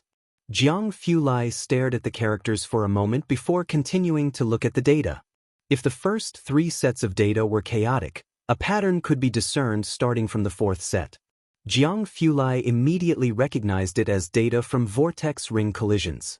He wasn't very interested in fluid dynamics, so he scanned the data quickly and then took out his phone to take a picture. He sent it to someone. Member of the Ma Institute. I'll need to calculate 5,000 Gaussian Bose samples. I don't have time. Member of the Ma Institute. Of course, if you're willing to switch to quantum mechanics, I think I might find some time. Clearly, the other party didn't look at the content carefully. The reply was quite heartless. Jiang Fulai was not in a hurry. 10 minutes later, the phone rang. Jiang Fulai's eyes were faint. He wore half-frame glasses on the bridge of his nose, and there were no chairs for resting in the lab, nor was the experimental table suitable for sitting operations. He leaned on the desk with one hand, while the other held a mouse, bending over to carefully plot the mass and interaction graph of WIMPs. He didn't answer. The phone stopped for a while, then ringed again quickly. Jiang Fulai reached out, picked up the phone, and pressed the answer button. I had a feeling they were up to no good, and trusting the kid to you. You're barely self-sufficient. How are you going to care for Jiang He? Came the voice of the member of the Ma Institute, with his teammates discussing something in the background. He was always direct with Jiang Fulai and after a brief pause, suggested, how about this? You hand Jiang He over to me, and I'll raise him on your behalf. The member of the Ma Institute knew who was with Jiang Fulai. So he guessed that the data came from Jiang He. It's a set of data Jiang He and his friend worked on. They are very sensitive to data, Jiang Fulai said with a slight droop in his phoenix eyes. His depth in fluid dynamics wasn't profound. But a person's talent and spirit can't be hidden. Therefore, he did not think Jiang He and Bai Lian had a superficial understanding of physics. After all, even the mathematical genius Maxwell faced indifference when he shifted to physics, trying to study electricity and magnetism, and the physical giants of that era did not care about Maxwell either. On the phone. Jiangjing University. The member of the Ma Institute hung up, holding on to the data and thinking about it as he left the office. While going downstairs, he instructed his assistant, we're aiming to match the school in Xiangqing this year, right? Help me look someone up. The assistant noted it down in the schedule. Almost everyone in the school knew the member of the Ma Institute. Upon seeing him leave the office, a boy passing by the lab building couldn't help his excitement and took a photo, then grabbing his friend's arm, unable to contain himself. Xiaoku, that's the member of the Ma Institute. Did you see? Did you see? My teacher once had the privilege of being in his team. Bai Lian had just gotten off the bus when she saw Mao Kuan squatting at the bus stop waiting for her. Upon seeing her, Mao Kuan immediately stomped out his cigarette. Then he picked up the cigarette butt and threw it into the trash can. Sis. Mao Kuan offered her an invitation with eager courtesy. Sis, this is an invitation from the White Tiger Auction House. I'm not going. Godfather said it's yours once he gives it to you. You can sell it if you don't want it. Mao Kuan scratched his head. It's going for a good price on the black market right now. Then you help me put it up on the black market. Bai Lian reached out, took the red invitation with a white tiger printed on its cover, and casually put it into her backpack. Okay, sis. The two of them went to a convenience store one after another. Bai Lian grabbed a bottle of water, scanned the QR code to pay, and then went back. Whereas Mao Kuan, seeing that Bai Lian called the store owner uncle, caught on quickly, bought a pack of cigarettes, and also helped the owner move the piled goods back into the store. Someone watching from the shadows took note with a solemn expression, marking the store owner's name with a star. Bai Lian had a pleasant time reading and studying in the library with Jiang He on Saturday. Jiang He sat listlessly alone on the carpet. He fiddled with a Rubik's Cube in his hands slowly. Jiang Fulai came downstairs, fastening the buttons at his collar with one hand, holding his laptop in the other, and walked slowly over to Jiang He. Looking down, his posture was somewhat lazy. His voice, however, was calm. Not changed clothes. Normally, Jiang He would have been heading to the library that day. Jiang He ignored him. Jiang Fulai finished buttoning up, placed his laptop on the table beside him, and asked calmly, "Do you know when my vortex ring machine might break down?" Sister Bai has gone to Beijing to transfer her huku. Jiang He looked up and spoke slowly. Beijing? Jiang Fulai nodded. He then reached out, took the Rubik's Cube from Jiang He's hands, which was twisted halfway through difficulty, quickly solved it, and handed it back to Jiang He. So clumsy, he said politely, then put on his mask, picked up his laptop, and left.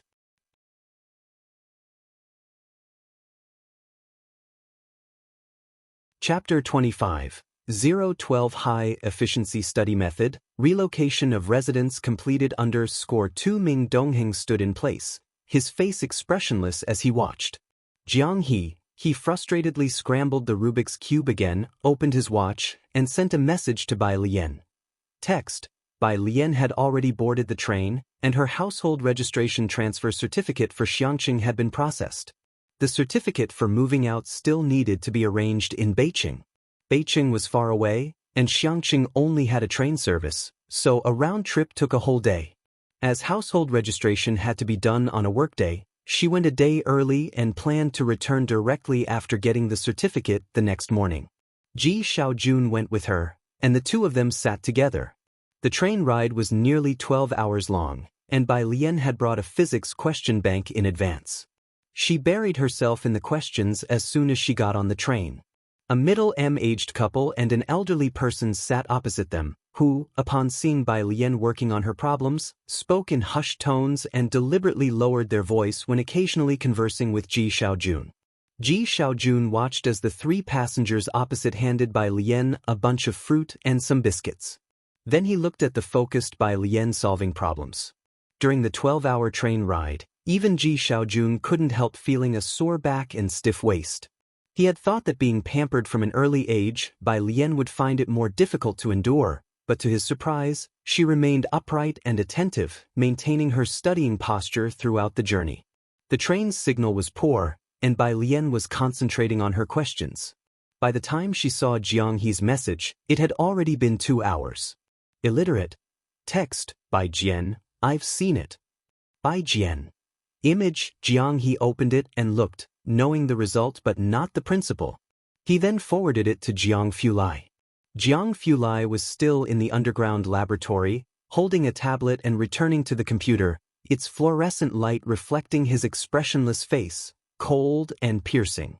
The group of trainees beside him tried their best to pretend to be busy, not daring to look at him.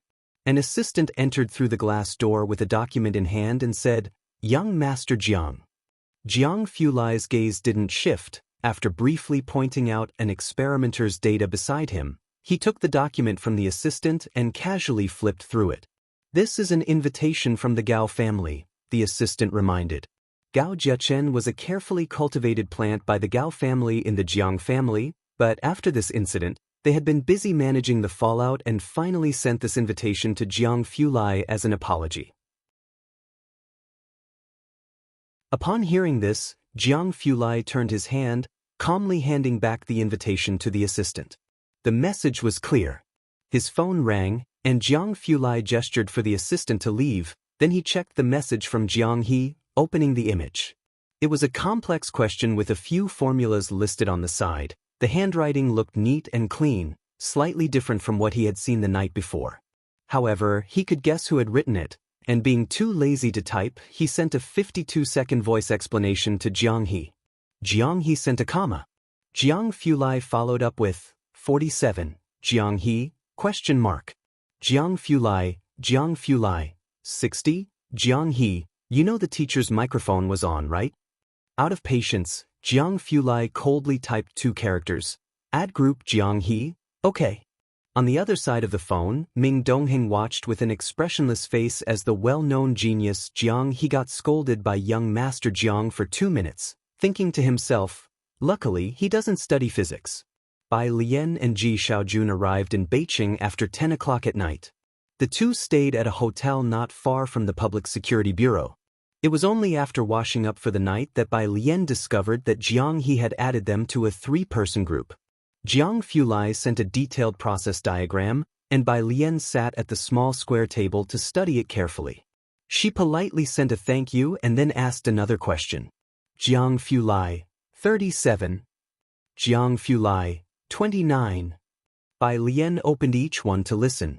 Physics definitely requires understanding the theorems and repeatedly deriving all formulas. To learn physics, don't look up to it. You should stand on the mountaintop and look down upon it. Every seemingly unrelated phenomenon in nature, when slowly deduced, you'll find that they all share a common cause. After you understand all the theorems and formula derivations in that university physics book, explain them to someone else in your own words until they can understand. Try this tomorrow by explaining absolute zero to your grandfather until he understands. Once you grasp the principle behind each phenomenon, you'll find all the problems quite simple. The other person must have been quite busy today, still in the underground laboratory, with a clear, deep voice. Deliberately slowed down with a faint, slight echo. Bai Lian listened twice. So, the next day, at 6 in the morning, Ji Heng had just gotten out of bed when he received a call from Bai Lian.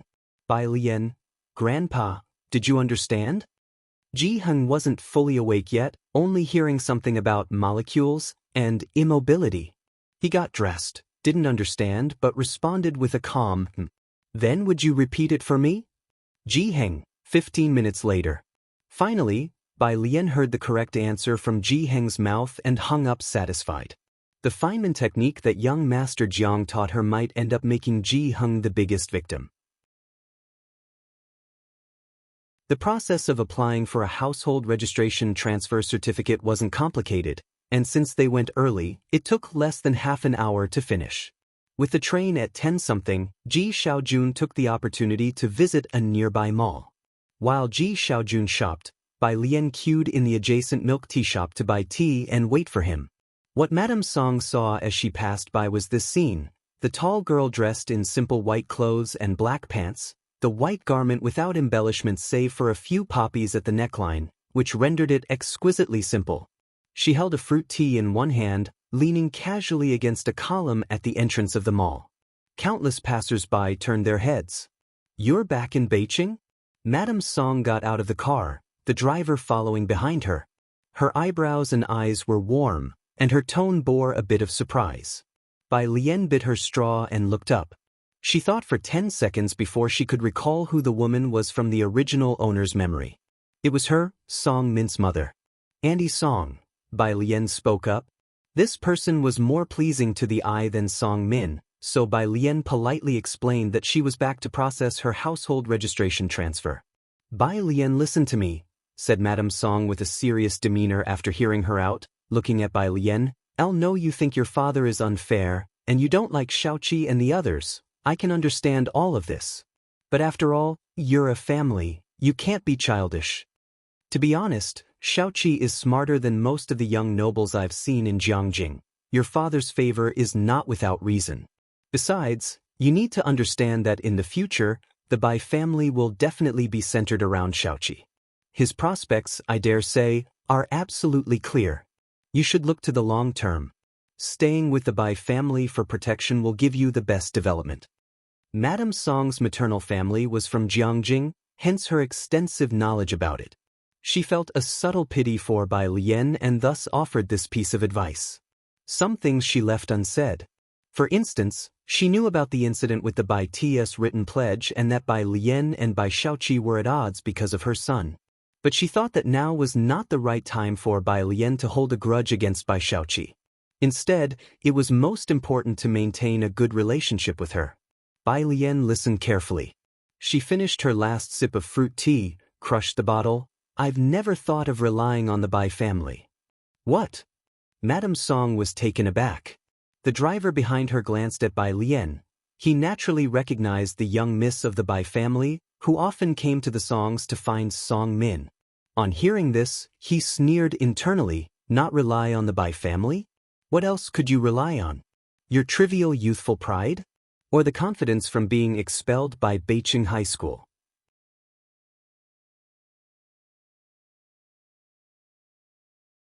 Chapter 26. Is the grade of the transferred student 013 good? Goodbye. Bai Lian saw Ji Xiaojun come out and politely bid farewell to Mrs. Song. Mrs. Song stood at the door, watching Bai Lian and the other person leave.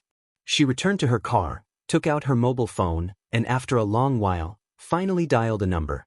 The call was answered quickly. Mrs. Song? It was Bai Qiming. Mrs. Song instructed the driver to start the car. Mr. Bai, I just saw Alien. She came to Beiqing to register her residence on the 10:35 train. Once she returns, she will no longer be part of the Bai family. She's just a child in temperament. Would you want the butler to pick her up first? On the other end of the phone, Bai Qiming put down his pen. He looked out of the window. It had been nearly 10 days since the butler reported Bai Lian's departure, and he had not heard from Bai Lian since then. In the end, Bai Lian had taken the apprenticeship token with her, a trait quite like her mother's. She would rather ruin it than give anyone else an advantage. In fact, over the 10 days, half of Bai Qiming's anger had dissipated. But, thank you, Mrs. Song, for informing me of this matter. Bai Qiming retracted his gaze, but Bai Lian is already 18. She can decide for herself whether to stay or leave. After speaking, he hung up the phone. The Bai family was large, supporting one more Bai Lian was not difficult. But Bai Qiming was also aware of the conflict between Bai Lian and Bai Xiaoqi. If Bai Lian, who had taken the apprenticeship token, were to be brought back now, Bai Xiaoqi would inevitably feel uncomfortable. Bai Qiming was thinking long-term.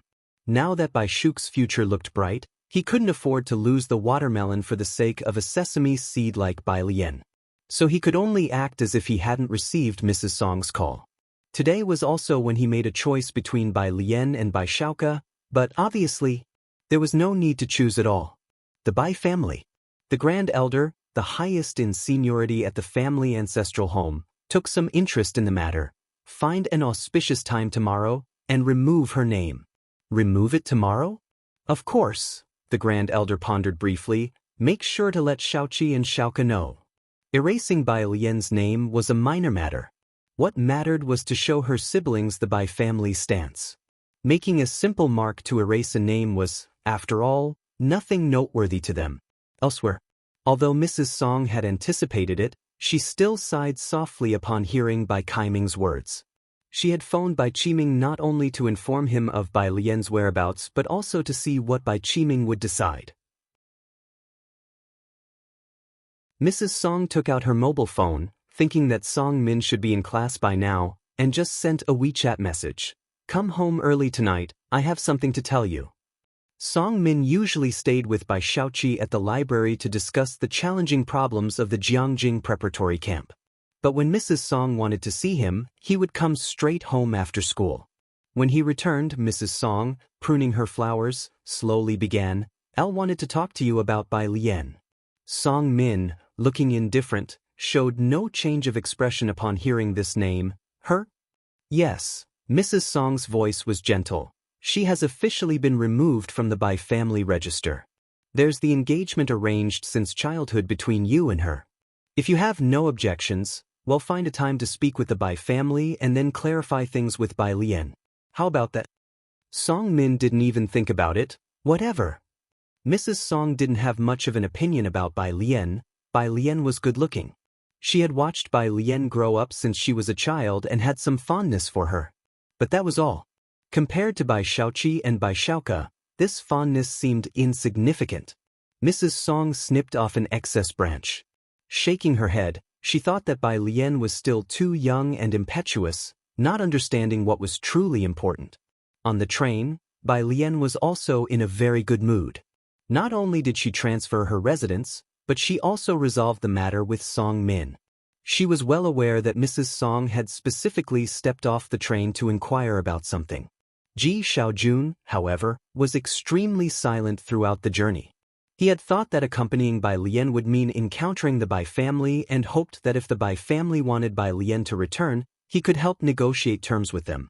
But unexpectedly, the Bai family never made an appearance from beginning to end. It was nearing 11 at night. The train finally arrived at Xiangqing Station. At this time, the buses had already stopped running, and even taxis were scarce near the station. The two of them exited the station and were about to look for a taxi on the roadside when upon exiting, Bai Lian saw Jiang He squatting by the road, staring at a tree. "Why are you here?" Bai Lian approached him and then introduced him to Ji Xiaojun. "This is the first friend I met when I came to Xiangqing. Waiting for you. My brother hasn't come back yet." Jiang He looked up, somewhat blankly. "Hello, uncle."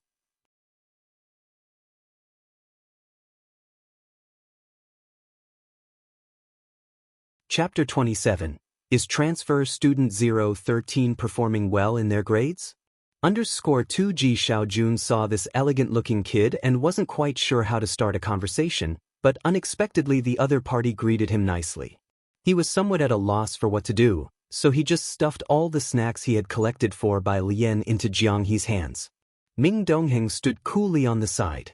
After sending Bai Lian and Ji Xiaojun back to Pura Street, Jiang He still clung to Bai Lian's hem without letting go. Ming Dongheng was used to it. Jiang He's behavior was always quirky. He reported to Jiang Fulai. Jiang He received a message on his watch and finally let go of Bai Lian's hem. By the time Jiang Fulai arrived, Bai Lian had already left. He had just come out of the lab and hadn't changed his clothes, lethargically reaching out to knock on Jiang He's car window. Jiang He held grudges and ignored him. Still lying on the car window.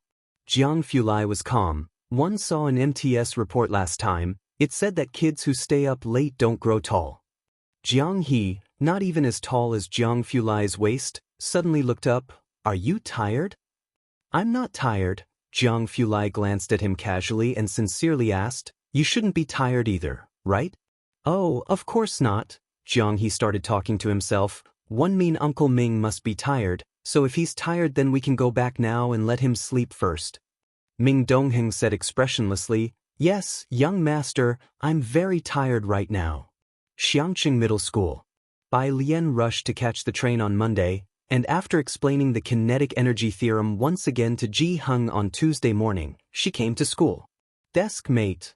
Bai Lian twirled her pen as she turned her head to look at Yang Lin. "Can you lend me your biology notebook?" The black pen spun agilely around her fair and slender fingertips. Yang Lin was the class study representative. Her hair was black and long and her skin extremely pale, covering most of her face and neck. She wore the school uniform, long sleeves and pants, every day and seldom spoke to others. She just reached into the desk and pulled out 2 biology notebooks to give to Bai Lian. Bai Lian took them, flipped through them, and saw that the notes were very clear and clean. Inside one of them, she saw a realistic drawing of an alley lined with fresh flowers on both sides. The style of this realistic drawing was very similar to that of Ji Heng and Ji Xiaojun. It seemed to be a few years old but was well preserved. Bai Lian took it out and gave it back to Yang Lin, her dark eyes reflecting Yang Lin's face, she sincerely praised, "It's very pretty." Yang Lin was stunned for a moment, then took it back. After quite a while, Bai Lian heard her softly, in response. The first class in the morning was Chinese. When Bai Lian's classmate behind her, Zhang Xiai's, arrived, Lu Lingxi had already finished analyzing an ancient poem. Report. Zhang Xiai's ran to the entrance of the class, not even having had the time to zip up his school jacket. Lu Lingxi stood by the lectern, one hand resting on it, looking at Zhang Xiai's, and with the other hand pointing at the clock on the wall. "Zhang Xiai's, it's already our senior year, and yet you're still so lax. Class starts at 8. Look, open your eyes wide and see what time it is now." Zhang Xiai's looked at the clock hanging on the wall behind him, his expression serious. 7 hours 70 minutes. Lu Lingxi. The classmates suddenly burst into laughter energetically. Lu Lingxi was also beside herself with a mixture of laughter and exasperation, scolding with a smile, "Get in here." Zhang Xiai's touched his nose dejectedly and returned to his seat. Last night, he stayed up late squatting to snatch Yen Lu's photo book, so he got up late this morning. Seeing that his mother was still angry with his father, he helped his mother cut some flower branches until he realized he was going to be late. The class finished quickly. Lu Lingxi called Bai Lian to the office separately. "I saw you getting along well with Yang Lin this morning." Lu Lingxi handed a box of band-aids to Bai Lian and said softly, "Could you give this to her? She has a wound on the left side of her forehead." Bai Lian reached out to take it, tossing it in her hand with a cheeky smile in her eye. "Got it, but I can't promise anything." She was wearing the brand new school jacket she had just received today, her hair still tied up at the back of her head with a hairpin, and her prepossessing brows and eyes drooped as she looked quite well behaved. The blue and white school uniform didn't look bulky on her at all. Slack and casual. "It's all right, you try it," Lu Lingxi sighed, remembering something important. "Also, there's a training program for top students. It's every day after school until 8 in the evening, featuring exercises from Jiangjing University's affiliated schools." Lu Lingxi wasn't too clear on the specifics. The principal had called her on Sunday to ask if there was a transfer student named Bai Lian in her class, and just like that, it was settled. In any case, attending the training wasn't a bad thing. Okay, Bai Lian put the band-aid back into the pocket of her school uniform. Returning to her seat, Bai Lian looked at Yang Lin, who was hunched over doing homework, and initiated conversation. "Desk mate." Yang Lin lifted her head slightly. Bai Lian quickly tore open a band-aid, lifted Yang Lin's hair, and accurately stuck it on before letting her hair fall back over it. The whole movement was smooth and fluid. It took a while for Yang Lin to realize what had happened. Bai Lian thought lazily, proving that sometimes it's not good to be too polite. Lu Lingxi was so polite she couldn't even give things away. The training class for top students was held in the auditorium of the comprehensive building. With only about a dozen participants, there was less than one person per class. By the time Bai Lian arrived, most of the students were already there. To the front left, a circle of people sat around Chenju as their center. On the right there were a few scattered boys with Ning Xiao, Zhang Shi's desk mate, also sitting there. Bai Lian walked to the right and found an empty spot to sit down. Although she had only transferred a few days ago, she was already quite famous at the school and her presence was all over the forums. Someone noticed her as soon as she arrived. "It's Bai Lian." Ren Wanxian, sitting to the left of Chenju with a boy behind her, was surprised. "That transfer student, huh? Damn, is her academic performance actually that good?" The school was rife with rumors about Bai Lian being a top student because she was always seen reading books or solving problems. But no one had expected her to show up for this training class. As Ren Wanxian was working through the test papers distributed in the training class, she caught Bai Lian's name from the surrounding discussion and momentarily wondered if she had heard wrong. "Who did you say?" she asked. There, the girl in front of Ren Wanxian, Shi Yutong, her chief lackey, gestured with her chin toward the right. "Her, Bai Lian, the pretty transfer student." Ren Wanxian glanced over reflexively and saw Bai Lian settling into her seat not far away, her school jacket casually slung aside, with eyes as lazy as a beautiful cat's. Murmurs about Bai Lian buzzed around her. It seemed she was the center of attention.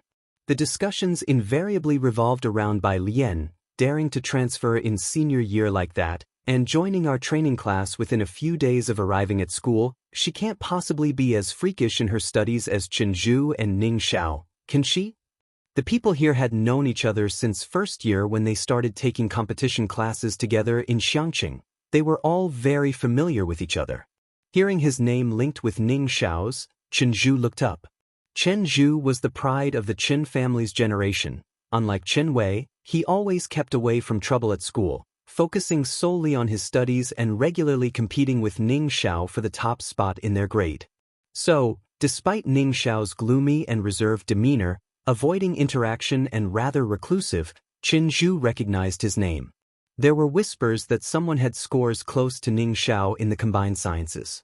For the first time, he spoke up, "What transfer student?" Seeing Chen Zhu asking, Shi Yutong hurriedly glanced his way, half in admiration as she began, "That's Bai Lian. To be in this program, her grades. With people all around discussing Bai Lian and even Chen Zhu asking about her, Ren Wanxian cut in. She scoffed, almost mockingly looking away. The others immediately sensed something unusual as the boy behind pressed, "Ren, do you know her?" Most people turned to look her way. On the first term exam, her combined sciences score was 85. Ren Wanxian picked up her pen again, the tone almost scornful. As for why she's here, she almost didn't even have to think about why. The school must have learned Bai Lian was a relative of the Ren family.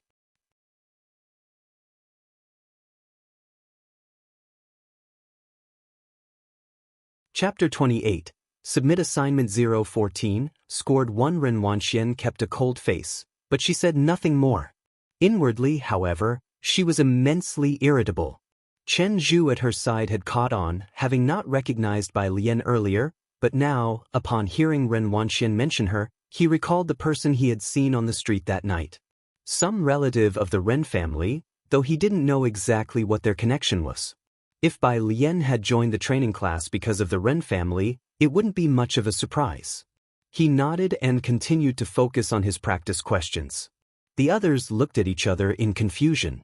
Every person in the training class knew what this class was for. An app-reserved slot for Jiangjing University.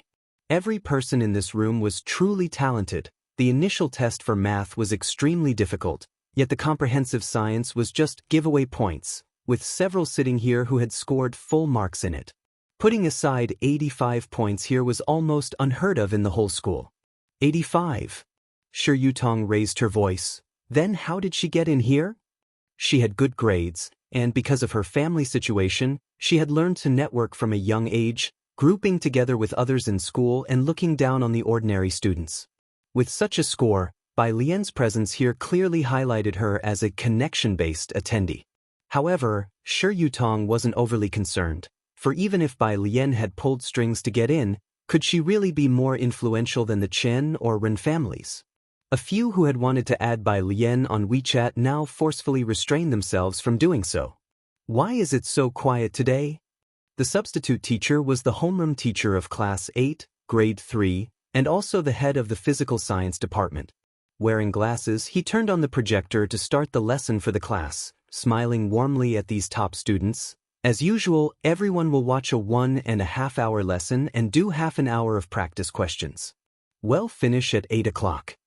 The lesson was a video recording from a famous teacher's competition class at a high school affiliated with Jiangjing. Math and physics were alternated. Today's lesson was on physics. After starting the video, the homeroom teacher also sat at the back with a pen and paper to watch along with the students. Today's physics lesson included electromagnetism and the theory of relativity. The video clearly explained everything from the special theory of relativity to electromagnetism.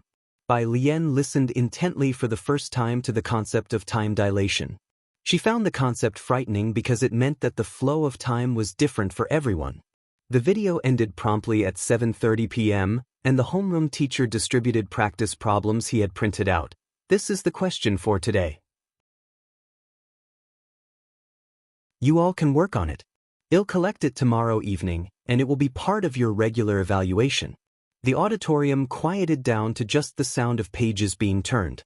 After distributing the questions, the homeroom teacher, with his hands clasped behind his back, slowly walked over to Bai Lian and looked down at her. Like Lu Lingxi, he had received a call from the principal days before, but he knew more than Lu Lingxi did. The principal took special interest in this transfer student named Bai Lian and had instructed him and the math teacher to take good care of her. So, upon his arrival today, he couldn't resist shifting his attention to Bai Lian. The questions printed by the training class were synchronized with the video and were very difficult, all originating from Jiang Jing. In the past, he had always focused on Chen Zhu and Ning Xiao, but today he made an exception to watch Bai Lian. He was curious whether she could solve it. Bai Lian was unaware of the homeroom teacher's thoughts. She glanced at the question, then casually set the paper aside. She took out a book and slowly flipped through it. The homeroom teacher who was waiting to see her solve the question was puzzled. "I write, will you? Why aren't you writing? Student, do you have a problem with me?" He waited, undeterred, for 10 minutes. Realizing that the student had no intention of writing, he stood up, emotionless, ready to go home. It was clear that this student was quite rebellious. Normally, the last half hour was optional for students to stay, with substitute teachers typically leaving early. Suddenly, something occurred to him. Wait, the book Bai Lian had taken out was Physics at Jiangjing University? Physics at Jiangjing University wasn't for sale to the public. Only students from Jiangjing University's physics department had access to it. Getting into Jiangjing University was hard enough, let alone its top-ranked physics department. The homeroom teacher didn't even know anyone from the physics department at Jiangjing University. He walked out, contemplating in silence. He had to find a chance to deceive, no, to borrow the book from the student to take a look. Meanwhile, Bai Lian read her book while taking notes. She turned the pages gently. So annoying. In front of Ren Wanxian, Shi Yutong coldly glanced towards Bai Lian and, seeing that Bai Lian had put her assigned problems aside and was just flipping through a book, couldn't help snapping. "If you're not interested in studying seriously, can you at least not disturb others? Your constant page flipping, don't you find it bothersome?" Surnamed Bai, Shi Yutong had searched all over Xiangqing and couldn't find a family with the surname Bai.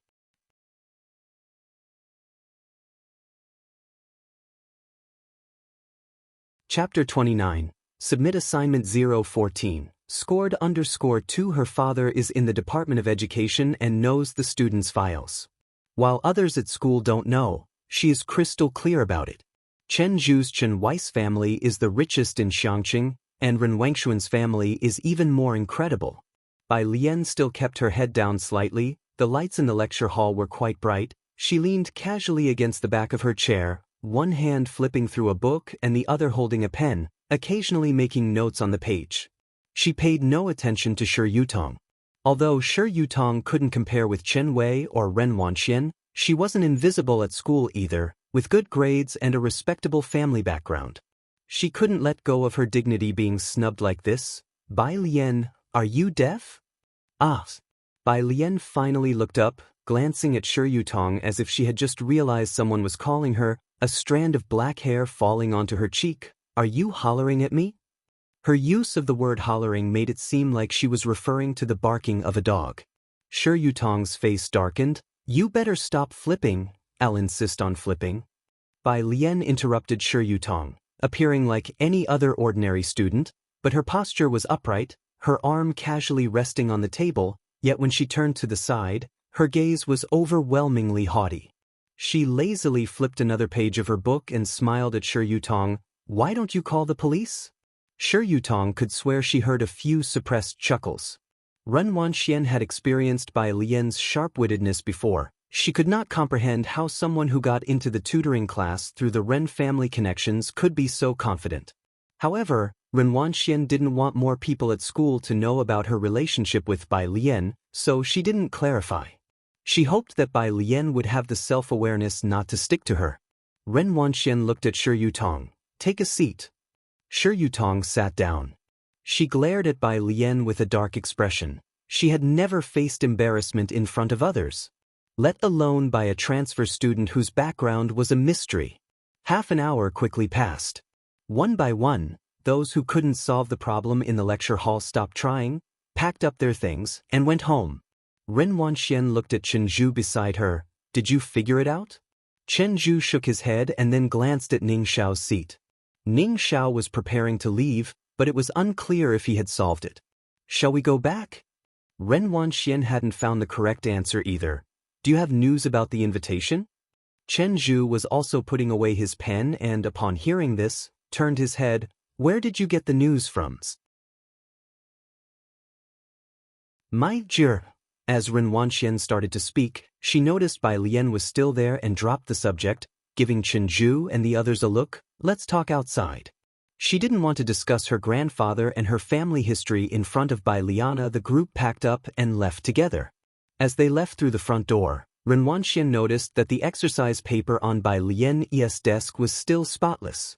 She hadn't even attempted the first question. A cold sneer curled the corners of Ren Wangshuan's mouth. Do you have news of the White Tiger auction house invitation from your grandfather?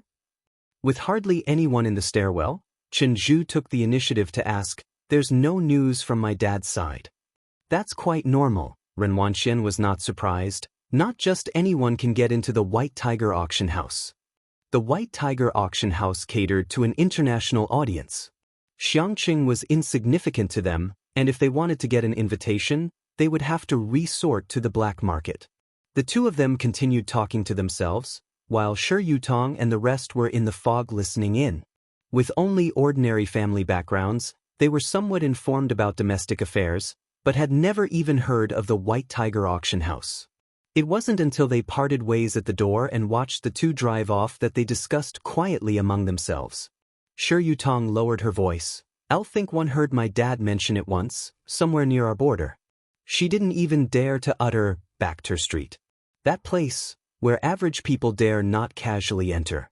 They say even passing dogs lose 3 layers of skin. It was after 8 in the evening. Jiang He was waiting for her at the school entrance. Ming Dongheng looked at Bai Lian apologetically, thinking she had a really good temper. Jiang Fulai was busy coming and going every day, with Jiang He mostly playing alone before waiting for Jiang Fulai to return. He was odd and had no other friends his age. Bai Lian was Jiang He's first friend, and she was even willing to take him out to play. Jiang He was very attached to Bai Lian. Bai Lian had already received Jiang He's message. She had told Ji Heng she wouldn't be coming home for dinner and took Jiang He to a milk tea shop nearby. What time is your brother coming back? The milk tea shop is closing at 9. Her desk mate had already left work and gone home. No need to close, Jiang He drawled. My brother bought the milk tea shop. As if he had just bought a big head of cabbage. The incorruptibly honest Bai family, Jiang Fulai came back early today. He also had dinner sent to the school.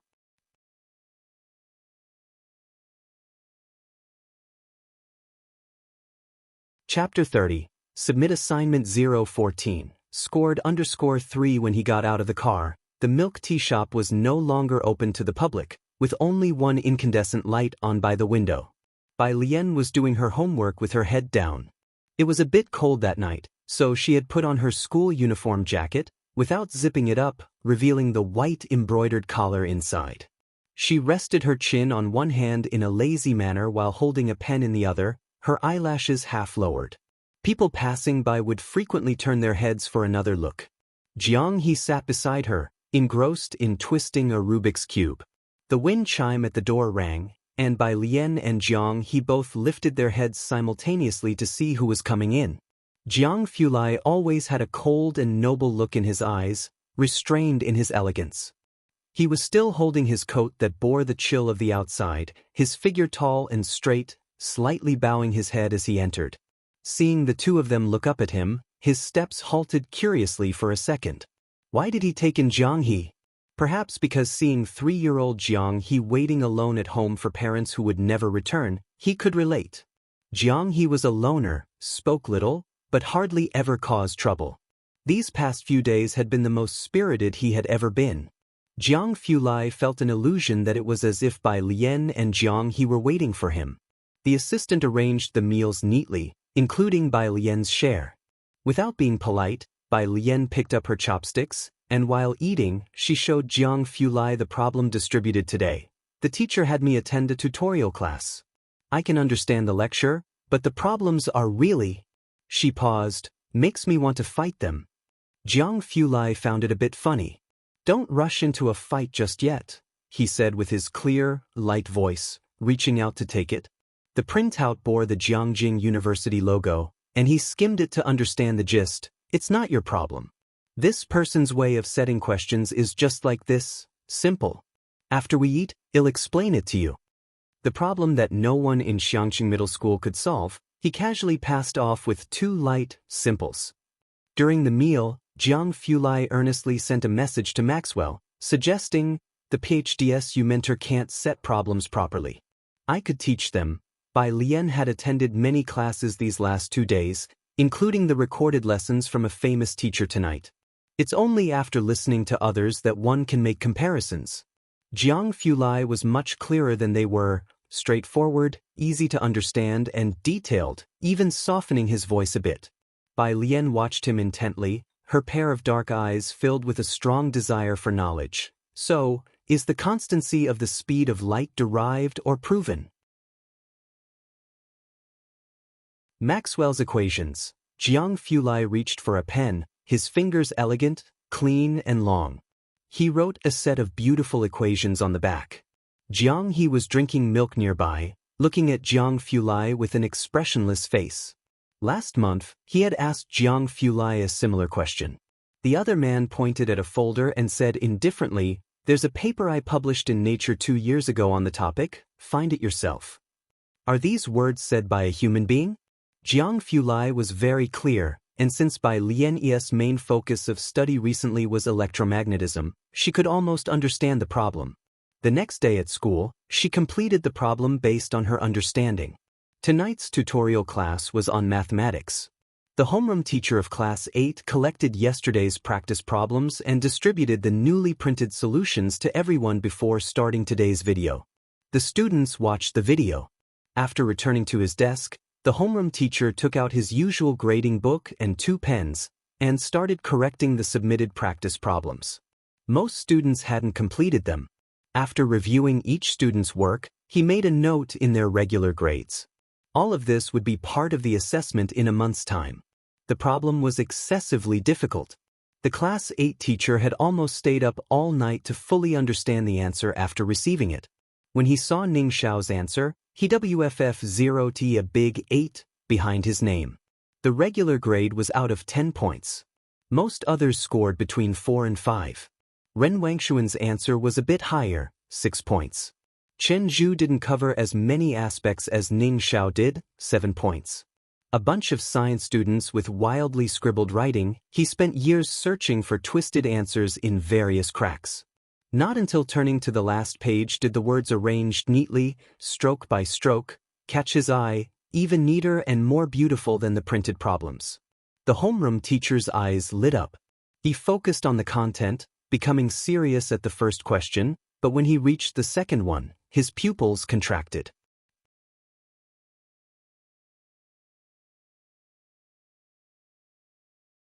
Chapter 31. 015 Must you disgust me? _1 The head teacher of Class 8 hurriedly found his glasses and put them on. He then compared the answers given by Jiangjing with those of the student. The ones he held were loose and ordinary, in the most regular and unadorned method. Students from the training class all followed these steps. He himself was no exception. However, the answer sheet in his hand was different. He looked at it without blinking, not missing a single punctuation mark, and upon finishing he even had an epiphany. So this is what the question meant. The head teacher's gaze moved to the names section. Unsurprisingly, 2 neatly written characters, Bai Lian. He gave a big wave of his hand and marked an unprecedented 10 on her usual score. 9 o'clock in the evening. The underground laboratory. The energy threshold is low. Jiang Fulai looked up, took off his glasses, one hand propped on the table, the other hand pointing to an energy diagram he had just drawn. But the kinetic energy before and after the quark collision does not match. WPMPs have taken some of the energy away. He stood upright, methodically analyzing the results he had just detected. The pencil lightly drew a graph that could be compared to computer-generated ones. The slightly dim lab lights shone upon his smooth profile, his careful strokes seemed deliberately sketched, long and dense lashes slightly lowered, casting a soft shadow. The team members beside him hurriedly took down notes with their pens and paper, capturing his words. "Let's stop here for today." Jiang Fulai put away his pen and casually clipped it to his collar, slender fingers pulling a black mask out of his pocket, concealing his tall nose bridge. He was tall, and the black jacket made him look somewhat thin. Everyone watched his retreating back. A male student calmly put away his recording pen, confidently opening his mouth. "Something's off." The others nodded in agreement. It was well known that Jiang Fulai's team was the most competitive in the country. It was common for Lord Jiang to stay in the lab until midnight every day, hardly ever returning home at night for months on end. Once a team member heard the Jiang family on the phone over a trivial matter. He was scolded in the office for 5 minutes. Latterly, the Jiang family dared not come to him casually. However, for the last 2 days, he had been returning home punctually at 9 o'clock every evening. "Huh?" The female student next to the male sneered as she fished his recording pen out of his pocket. "So you've been secretly recording us behind our backs, huh? No wonder you're always so quick to answer young Master Jiang's questions." "When you're really asking for it." Male student. In the car, Jiang Fulai was sitting in the back seat. The laptop was put away on the table, and when his phone rang, he glanced at the screen and answered. On the other end came a male voice. "Why reject the Gao family?" "Just sneaking someone in, not making them join the Jiang family. I knew it as soon as your mother died. You stopped considering me your uncle?" But Jiang Fulai stopped listening to the rest. The car slowed to a stop, and the assistant got out to fetch Jiang He's dinner from the trunk. Jiang Fulai looked out the window, through the glass. He could see that Jiang He and Bai Lian were still sitting in the same spot at the milk tea shop, a small white lamp lighting up above their heads. Jiang Fulai detached himself from his emotions, methodically and with cool detachment, because it's pointless. What I'm saying," Jiang Fulai said with a light gaze, calm as a deep pool, his voice holding back a chill as he took a black notebook and stepped out of the car, "is I don't accept trash." He hung up and walked closer. Bai Lian was tackling a physics paper, leaning over the table filling out the sheet just handed out by her physics teacher that day. Seeing Jiang Fulai, she lifted her eyes and continued resting her chin on her arm, greeting him languidly. "Teacher Jiang. Haven't finished your homework yet?" Jiang Fulai pulled out the chair opposite her. "Do high school seniors nowadays have this much homework?" "Almost done." Bai Lian wrote down the last line, her gaze drifting towards the black notebook in his hand. "This," Jiang Fulai said nonchalantly as he pushed the notebook towards her, his delicate brows and eyes as cold and indifferent as ever, even his voice seemingly careless, "is my old physics notebook."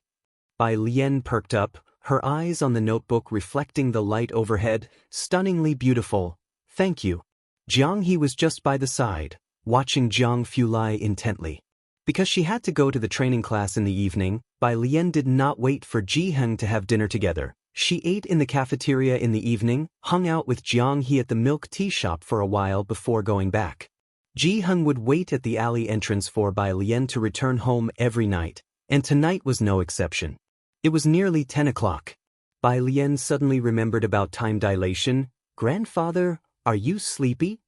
Ji Heng, holding a flashlight, was about to say he wasn't sleepy, but recalling what Bai Lian had been doing the past few days, he cautiously said, "A little."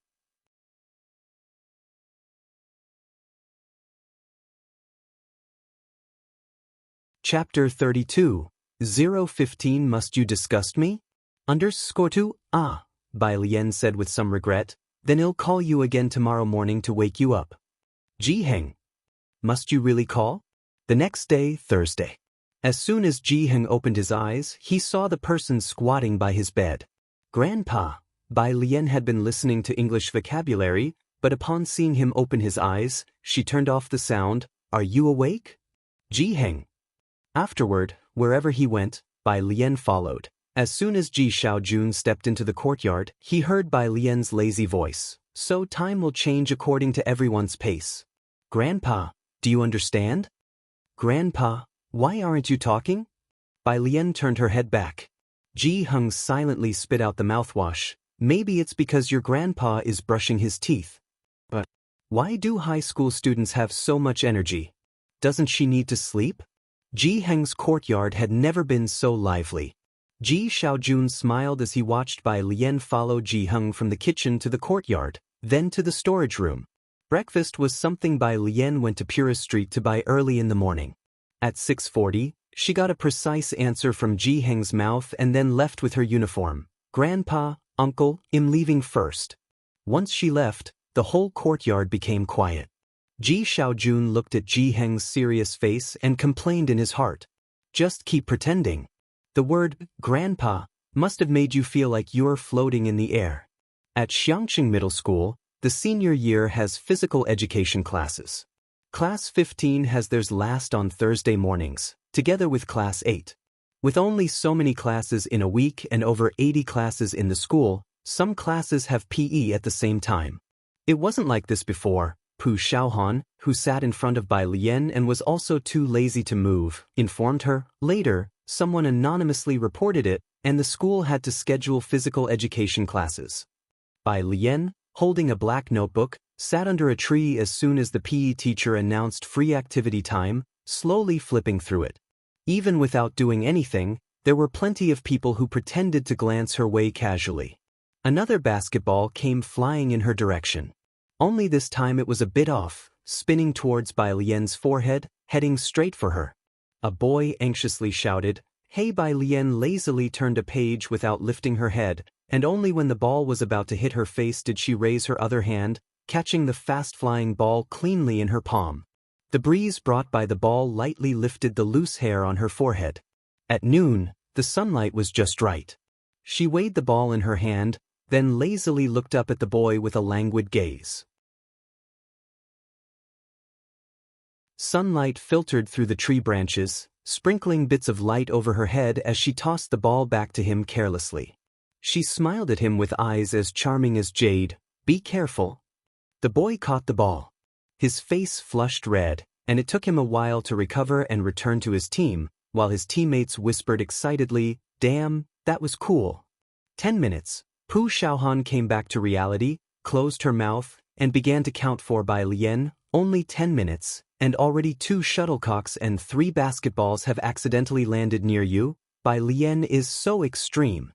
Bai Lian smiled lazily. She looked down, took out her phone to snap a photo of a black cat on the notebook, and sent it to Jiang Fulai.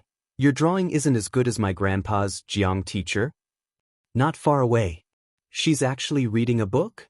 Shi Yutong stared intently in Bai Lian's direction, her expression heavily sullen. "Scoring 85 in comprehensive science and still pretending?" Ren Wanxian leaned against the horizontal bar with the bag in her hand. "Wanxian, Brother Chen said you have an invitation to the International White Tiger Auction House. A few students from Class 8 came over with a basketball, whispering mysteriously, 'We've never seen one before.'" Ren Wanxian looked towards Chenju. Chenju nodded at her. Ren Wanxian laughed and weighed her bag in her hand. She originally intended to open it right then and there but, seeing Bai Lian not far away, paused. "Let's find another spot to show you guys." Pu Xiaohan did not dare offend Class 8's people and could only resentfully mutter to herself about Bai Lian, "Elle wouldn't fancy it even if you showed me." But she also knew that something treasured by the people from the crown class had to be extraordinary. After gym class, Bai Lian went with Pu Xiaohan and Yang Lin to the cafeteria for lunch. All the way there, Pu Xiaohan tried hard not to stare at Yang Lin. Zhang Xiais and others, after getting their food, gathered around Bai Lian's table. Yang Lin sat next to Bai Lian with just a green vegetable in her bowl. Without much thought, Bai Lian put a chicken leg in her bowl, and with an indifferent air she received from her $1,000,000 child support said, "This is the child support that my mom and my crappy dad each gave me after their divorce. It's not much, but remember to pay it back later." Yang Lin's chopsticks halted. Pu Xiaohan's mind was racing with Bai Lian's loaded words. She opened her mouth, about to tell Bai Lian, "Yang Lin won't take it." But then she saw Yang Lin gently make an sound. Yang Lin ate quickly, finishing in a few bites before heading back. Pu Xiaohan and Zhang Shi's group were still seated, completely astounded. So the reason they couldn't give their things away was that their parents hadn't divorced. Bai Lian. After finishing lunch, as Bai Lian and company had just reached the second floor, they saw the Class 8 homeroom teacher coming out of the second floor office, wearing glasses. As the homeroom teacher of the Crown class, Zhang Xiais and others naturally recognized him. Several students, scared at the sight of a teacher, went clambering up to the third floor, leaving Bai Lian by herself. Your work on last time's questions was very good. The Class 8 homeroom teacher stood in the hallway, expressing his admiration before his tone turned discontent. Why did you go off to study literature before? That's just nonsense. Bai Lian hid her feelings behind her eyes, quite honestly admitting, Teacher, yesterday's questions were taught to me by someone else. That has nothing to do with teaching, he laughed. From your steps, I can understand your whole problem-solving thought process. If you can understand that question, the answer. Even if I were to use it in a tutoring class, only a few people would comprehend it. Bai Lian really wanted to explain to the teacher. If Jiang Fulai explained it to them once, they could write it out too. It's just a matter of whether the teacher would believe it or not. She touched her nose and collected the compliment before heading back to the third floor. Of course, she didn't know Jiang Fulai would find it decent enough if he didn't curse them out, explain a question. Classy. Chen Zhu and company never ate at the school cafeteria, preferring to eat at a small private restaurant outside before returning. Ren Wanxian returned to her seat. Because she was going out for lunch and others still wanted to look at the invitation, she asked Shi Yutong to take her bag back to class after they were done. As soon as she came back, she opened her bag. What's wrong? Noticing Ren Wangshuan's expression change, Chen Zhu stood up. Ren Wangshuan's face chilled over, scanning around the class. Who came to our class at lunchtime? That expression made it clear, something was missing. The people of Class 8 were all prominent figures of Xiangqing and internally aware of Ren Wangshuan's identity. They would not commit such an act. That left only one possibility, someone from another class. Couldn't be, that right? The worried class president quickly stood, referring to the invitation. Today, the whole class had been queuing up to view her invitation. Seeing Ren Wangshuan's dark expression, the class president knew he had guessed correctly. Damn it. He smacked the table hard, scanning the room. Who came to our class at noon? No one dared to speak out in the dead silent room. After a long silence, a girl in the corner hesitantly raised her hand and spoke. At noon, I think I saw that transfer student from class 15 on the second floor. Ren Wanxian had never been this angry before. She had lived a life of privilege since childhood. In school, others only looked up to her. No one would dare touch not just what she kept in her bag, even her discarded items. Hearing the girl's words, Ren Wanxian grit her teeth. Bai Lian, isn't it? She threw her bag onto the floor and headed directly towards class 15. As she walked, she took out her phone and sent a message to her dad. Do you have to bring your relative to our school to disgust me?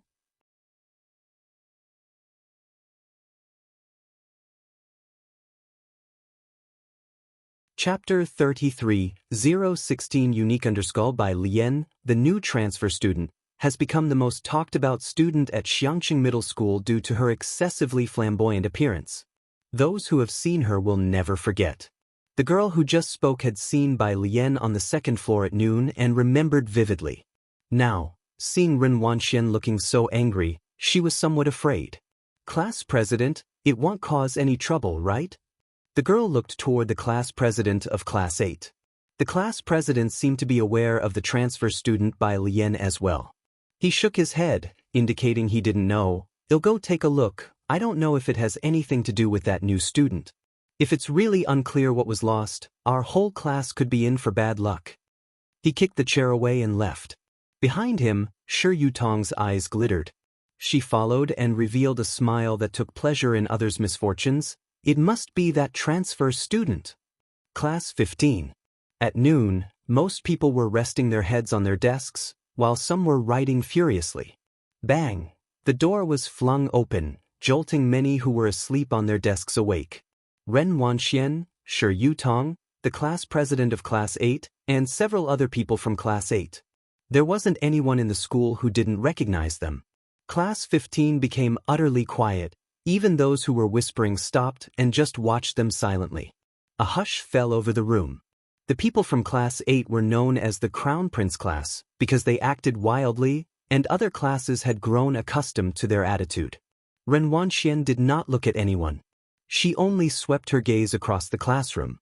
Not seeing Bai Lian, she asked coldly, "Where's Bai Lian?"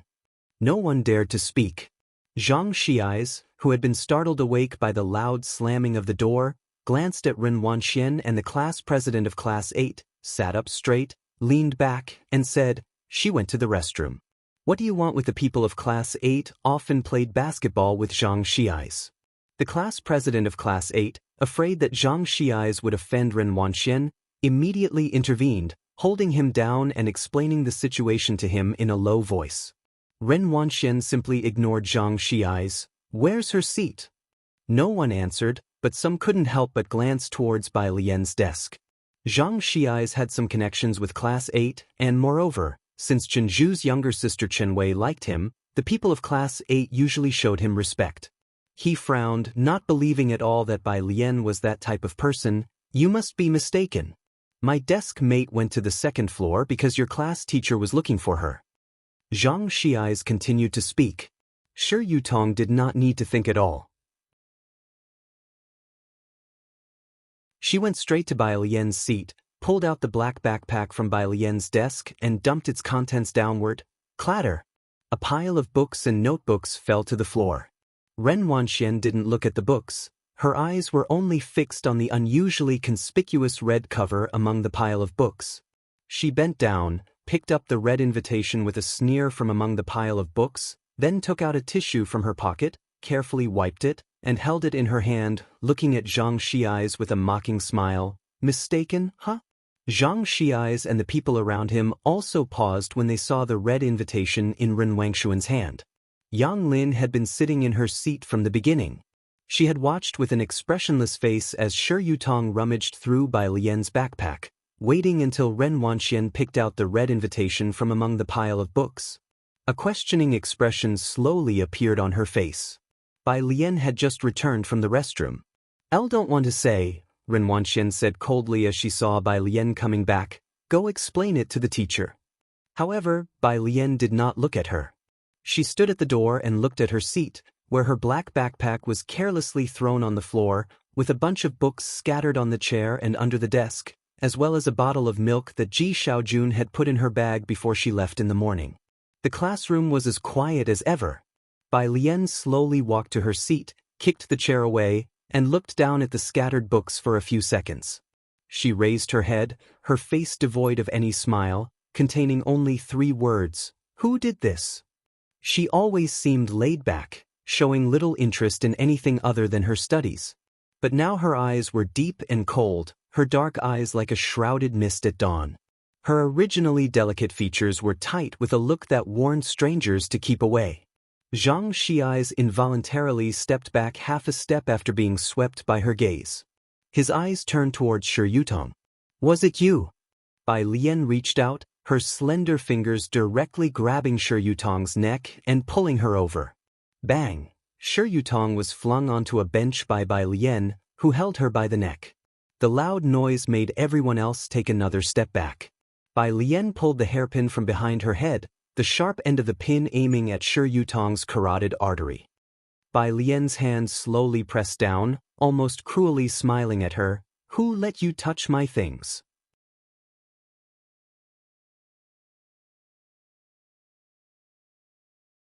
Chapter 34. 016 unique_2 Shi Yutong's neck was so red it was almost bleeding. What happened? At the classroom doorway, Lu Lingxi hurried over. Lu Lingxi's voice was gentle yet powerful.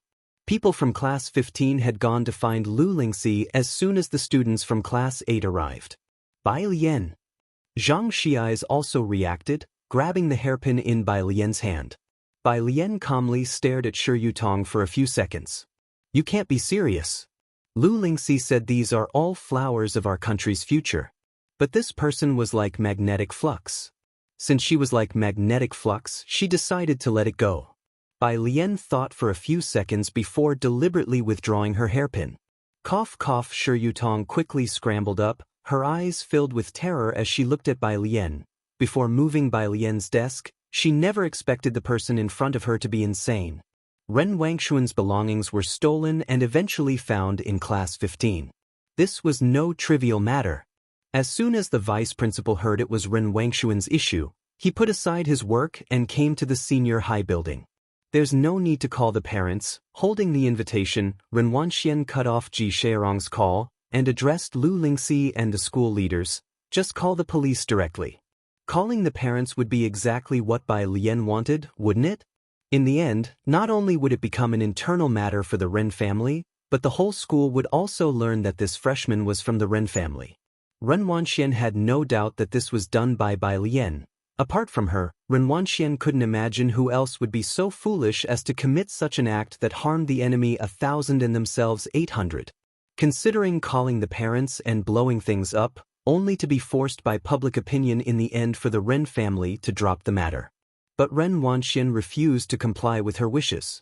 Ren student, Lu Lingxi didn't think the matter was done by Bai Lian, but no matter who did it, she didn't agree with calling the police. This is an internal school matter. Calling the police would have too great an impact on a student's life. Beside her, the vice principal nodded frequently. Not calling the police? Handling it lightly, Ren Wanxian looked at the people in the office. If you don't realize this invitation has no market value, you can ask Chen Zhu. Next to her, Chen Zhu pondered for a moment. Teacher, this is an invitation from White Tiger Auction House. Except for special channels, it truly is unavailable for purchase. The teachers had no idea what the White Tiger Auction House was. But hearing Chen Zhu and Ren Wangshuan's words, they knew the situation was serious. Lu Lingxi and the vice principal exchanged glances. Cough cough. Shi Yutong, who didn't dare to look at Bai Lian, said hoarsely, if you don't call the police, it'll help you. Lu Lingxi frowned, but it's okay. Bai Lian was taller than Lu Lingxi and comforted her with an indifferent look. Let them call the police. It'll be fine. But their family, Lu Lingxi knew these powerful families were not to be trifled with. She turned to Chen Zhu, who was from the people of Class 8. Unlike others, Chen Zhu wouldn't cause trouble due to his family background. If there was anyone in the school who could stop Ren Wanxian, it might only be Chen Zhu. Chen Zhu averted his gaze, his refusal clear. This was a matter of principle, and he couldn't help Lu Lingxi. Moreover, the White Tiger Auction House invitation was also very important to the Chen family. Lu Lingxi felt a bit deflated. Shi Yutong had already called the police, watching Bai Lian's direction with malicious eyes. Bai Lian didn't care about the invitation, just taking out her phone and looking up someone's profile picture, she inquired leisurely, white tank top. Sister, I was just about to tell you, someone's made an offer for your invitation. Bai Lian. Xiao Mao, is there any purchase record for that thing, white tank top? There's no record, but each one is unique. Godfather had the auction house make a new one for you, so you have VIP status, and behind is a gold, white character.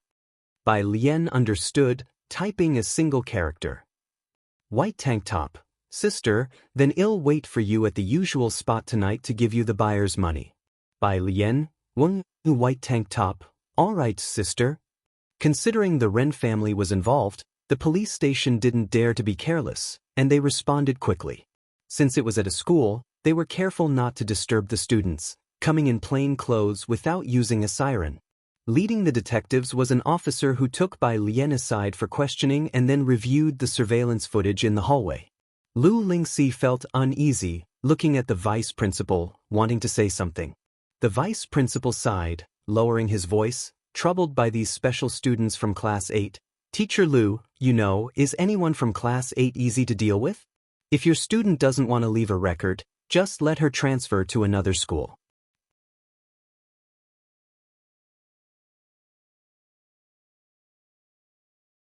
Chapter 35. 016 unique _3. Although he was the vice principal, he could only tremble in fear in front of the Ren family and the Chen family. The entire interrogation appeared very simple. It took less than 3 minutes before the officer next door came out with Bai Lian. As soon as the two emerged, all eyes turned towards them. Lu Lingxi even stood up directly. Her eyes were full of inquiry. Miss Ren, the policeman, who had already been briefed on Ren Wangshuan's identity, began politely, "May I see the invitation card in your hand, please?" Ren Wanxian frowned slightly. But still, she handed over the invitation card to the officer. Unlike the general public, the police, who maintain law and order in Xiangqing all year round, are naturally aware of Bakhter Street and White Tiger Auction House. When he saw the lifelike White Tiger on the red invitation card, he was very cautious. He flipped through it. Bai Lian had not examined the invitation closely, only then did she notice the small Bai character on the back. She collected her thoughts and, unhurriedly, took out the original wood-colored hairpin from her pocket and styled her hair. Her fingers were slender, clean, and so flawless they contained not a single impurity. It was hard to imagine how such hands, akin to a work of art, had previously been wrapped around Shi Yutong's neck. She looked towards the police officer, her eyes clear and unequivocal, her demeanor graceful and obedient. "Can I leave now? I haven't finished my homework yet." The two policemen, who had never seen such a beautiful, well-behaved student who also loved to study, felt paternal affection and hurriedly said, "You may go and do your homework." Bai Lian nodded and began to unzip her school uniform as she walked towards the exit. Remembering something, she turned back with a look of grievance. "Teacher, she just pushed my desk," she complained to Lu Lingxi. The police immediately turned their gaze towards Shi Yutong, their attitude vigilant and stern. "Classmate, please be mindful of your behavior." Lu Lingxi quickly blocked Shi Yutong's view of Bai Lian and turned back warmly. "Bai Lian, don't be afraid, go back to your study, the teacher is here." Shi Yutong looked incredulously at Bai Lian. "What, pushing the desk? Damn it, she only flipped through a backpack, and Bai Lian nearly pierced her neck. Are you all blind?" Shi Yutong actually wanted to call the police now.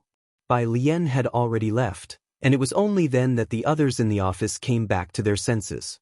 Chen Zhu stared blankly at the invitation card in the policeman's hand and then towards the door. Not knowing what to think, Shi Yutong, with a hoarse voice, called out, "Uncle Policeman, she is a thief, how could you just let her go? Did someone notify you? Do you know whose things she stole?" Ren Wanxian also stood up abruptly, her eyebrows twisted as she stared at the police officers, pursing her lips. "Did the Ren family call you? Who was it? My dad?" The two policemen were startled. "What call?" Ren Wanxian sneered, not wishing to argue further. "What are you two pretending for? You dare to let her go without receiving a call? Forget it, just give me my stuff." She extended her hand. "Miss Ren, when did you buy your invitation card?" one policeman couldn't help but ask. Ren Wanxian replied, "Yesterday, for 500,000. 500,000 was a huge amount for the average person, but it was nothing for them. What mattered was the channel. 500,000, based on what we know about White Tiger Auction House's market value, is the price for regular customers. Miss Ren, you might not be aware that White Tiger Auction House has a kind of invitation card that is unique?" "What?" Ren Wanxian was taken aback. Indeed, she hadn't heard of it. The police officer turned over the invitation card, pointing at the small by T character for her to see. "See this? In the bottom right corner, there's a by T character, indicating that this card is the personal property of Miss Bai, who was here just now, an invitation for VIPs from White Tiger Auction House. You're holding someone else's property while calling the police, and yet you still insist it is yours?"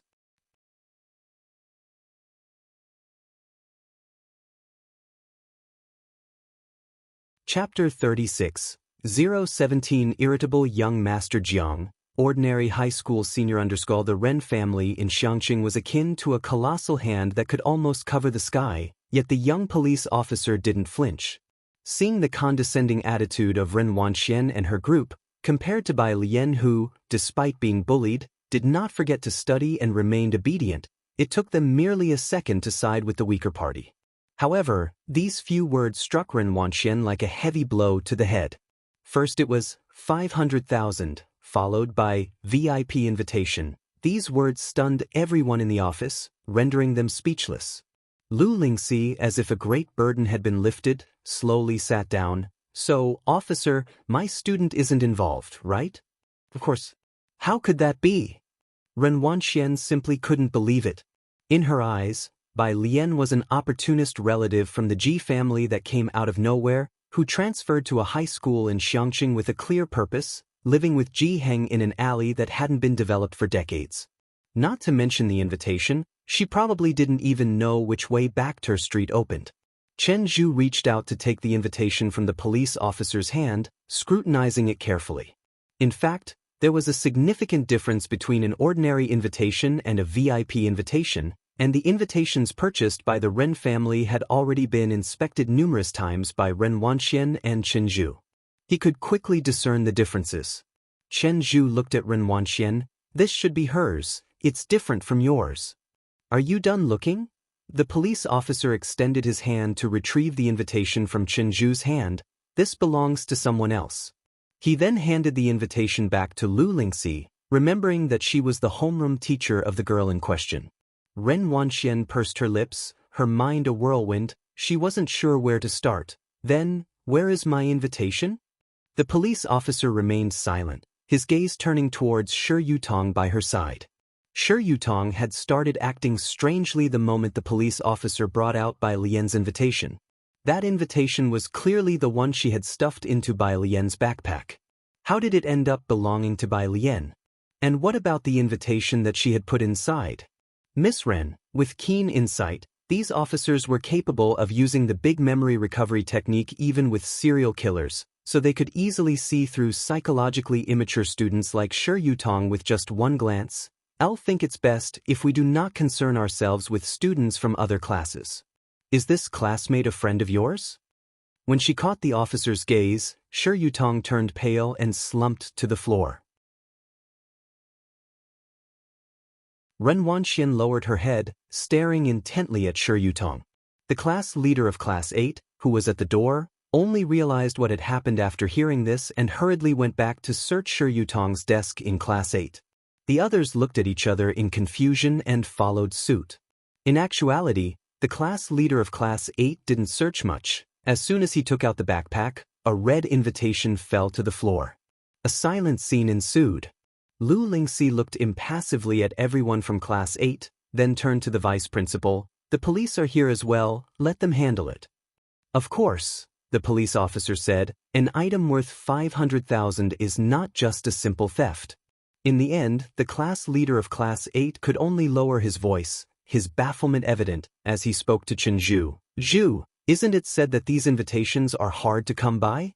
How come Bai Lian has one? And it seemed even a higher grade one at that. Chen Zhu, who was always the leader in Class 8, was naturally approached by this group of privileged students whenever there was an issue. Now, however, Chen Zhu simply narrowed his eyes slightly and shook his head. Ren Wanxian lowered her gaze, remaining silent. Class 15. When Bai Lian returned, her desk and chair had already been righted, her backpack and books tidied up. Everything was as it should be. Her usually languid and carefree face now carried a rare trace of melancholy. Her beautiful eyes held a "L must take someone down today" vibe. Upon her return, even though people were already distracted, they couldn't help but steal glances at her. No one dared to speak. Bai Lian wore a blue and white school jacket, with a white t-shirt underneath, embroidered with a green bamboo stalk. She pulled out her chair, her right elbow casually propped on the table as she sat, her hair tied up behind her head, looking through her notebook with lowered, graceful eyes. The midday sunlight streamed through the window, casting her half-lowered eyes into the shadow of her lashes, resembling an affronted white tiger, calm yet dangerous. Only after Bai Lian turned another page did the room breathe quietly. The notebook of Mr. Jiang mostly had clearly written formulas and problems, easy to understand, but some were more haphazard. For example, Maxwell's electromagnetic field theory, Mr. Jiang omitted an iconic problem regarding the motion of charged particles, near. Jiang, obviously, he drew an earth and added a remark. Did the teacher not wake up? There's no gravitational force. This is space-time distortion.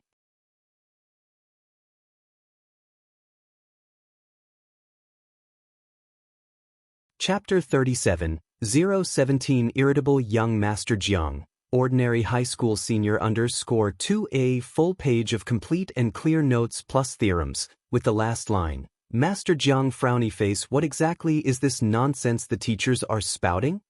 Chill out with an Ino paper. Master Jiang endured several days of taking thorough notes before voicing his doubt. Why am I even sitting here listening to the lecture? Following that, there were several pages on analyzing planetary density based on celestial movement, likely intended for others to read. Master Jiang frowny face, why do I need to explain such an easy question? After seriously analyzing celestial movement for a few more days, he finally burst out. Has Jiang Ziju's brain been eaten by a zombie? Ming Dongheng seems like a paramecium. I want to blow Su Nanjing up. What on earth are these three? It's hard to imagine any university admitting them. It was evident that he wasn't paying much attention in class, frequently daydreaming and coldly snarking with an indifferent face. Bai Lian was almost dying of laughter from these words. She took out her phone. Someone seemed to have recalled something about what was written in his notebook, noticing an unread message from an hour ago. Teacher Jiang frowny face, look at something useful? Lazily tapping on her phone, Bai Lian replied. Like a paramecium? Teacher Jiang frowny face. Bai Lian frowny face, comma? Jiang Fulai on the other side stared at the comma for a while before finding a video in his album and sending it over. Bai Lian clicked on it to take a look. It was a very magnificent blue fire ring, surrounded by transparent blue flames. Her eyes lit up. What's this? Teacher Jiang frowny face, shockwave mock ring. Bai Lian saved the video. It's beautiful. Teacher Jiang frowny face, happy now? Bai Lian frowny face. She leaned on the desk, repeatedly watching the mock ring and casting Shi Yutong and Ren Wanxian to the back of her mind, before lazily propping up her chin and nonchalantly beginning to jot down the other serious analyses he had written. Behind her, a bunch of people were gesturing at Zhang Xiai's to ask around. As people of the same class, they were united, and the new student didn't look like someone who would steal from others. Don't ask why, it's just the beautifying filter they have for the attractive ones. Zhang Xiai's replied with a look. Why don't you ask? It was a joke. Having already been up close to Bai Lian transforming and going on a rampage, he wasn't keen on getting himself killed, at least not right now. Everyone looked as if it was obvious. Of course, because you're handsome. Zhang Xiai's frowny face, seems like dying once isn't such a bad idea. Zhang Xiai's struggled internally for a long time. He saw that the desk in front of him didn't seem so dangerous, even starting to leisurely play with the milk that had just fallen on the floor. Only then did he reach out, gently tapping on the shoulder of the person in front of him. Bai Lian rested one hand on the desk, slightly turning her body with a lazy look in her eyes. Speak. Oh, Zhang Xiai's touched his nose. About that issue with Class 8, can it be resolved? What's the situation now? He had been helping his mother with housework for the past 2 days, completely worn out, having to wake her up every morning for breakfast, and was planning to catch up on sleep at noon. But that plan had been disrupted by the people from Class 8. The rest of the students in Class 15 seemed to be hunched over their work, but each of them was all ears. Even Ning Xiao, Zhang Shi's brooding deskmate, lifted his head. It's resolved. Bai Lian turned back leisurely to take a sip of her milk and wrote down a character. Zhang Xiai's was taken aback.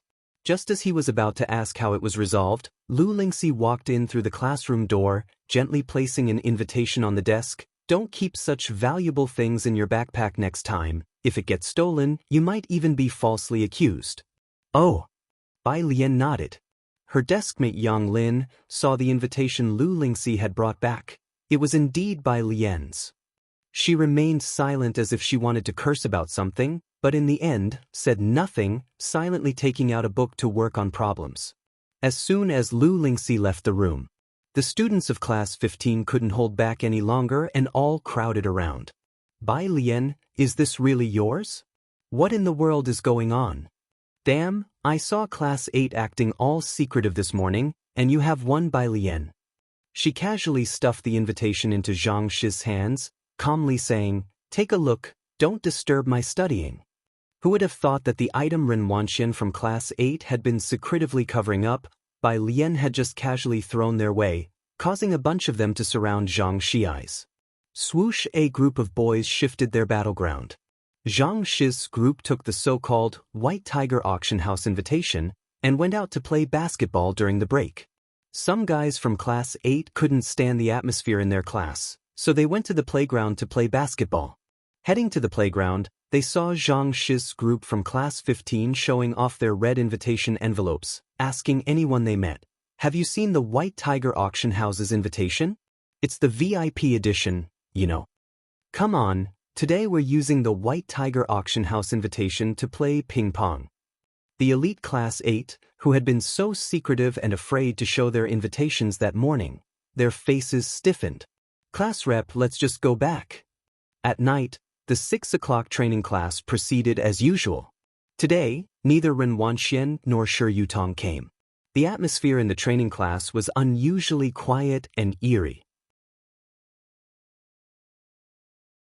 The Class 8 homeroom teacher arrived a bit late today. He stood behind Bai Lian for a long time, hesitating every time he seemed to want to say something. Bai Lian turned her head back and looked at the Class 8 homeroom teacher, blinking as if she were asking, "What's up?" Her almond eyes were as ever, pure with clear black and white contrast, her expression usual.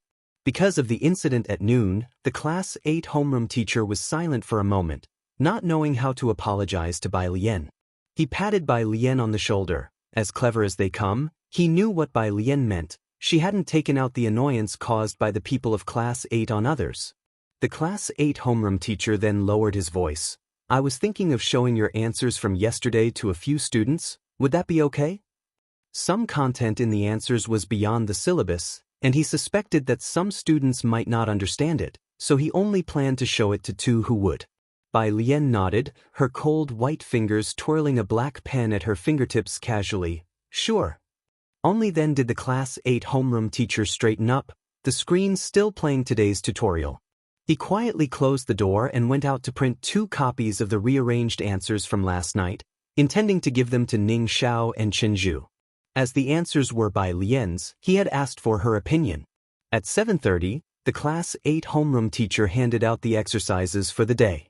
And standing next to Bai Lian, he lowered his voice. "Bai Lian, someone is looking for you. Pack up and leave first." Bai Lian gripped the pen she was twirling and lazily replied with one word, "Okay." She put her things into her backpack and left through the back door. The tutoring venue was located in the comprehensive building, and at the time Bai Lian came out, the boarding students were also in their evening self-study, making the entire campus dim and quiet. At the steps outside the comprehensive building, a black Audi was parked quietly there.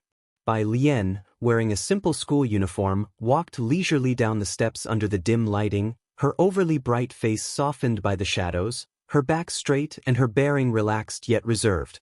By the car, the waiting secretary spotted a slim figure approaching in the distance. It must be someone from the Ji family, and he instinctively adjusted his glasses. He gently tapped the rear car door and reported to Ren Qian, "Sir, she's coming out." Ren Ilan responded softly. He had carefully reviewed the Ji families and Bai Lian's information after hearing about the school incident that afternoon. The information was quite ordinary. Bai Lian had just moved her registration to Xiangqing, with no detailed information about her parents. Xiangqing Middle School only had her science comprehensive scores of 85, and currently, she was living with Ji Heng in the slums. That was all. Very clean. At least the documents didn't indicate anything special, just a very ordinary high school senior. So ordinary that she could be lost in a crowd with hardly a ripple stirred. Where in the world did that special invitation from the White Tiger Auction House come from? Ren Qian got out of the back seat and looked up at the girl who had just descended the last step of the staircase.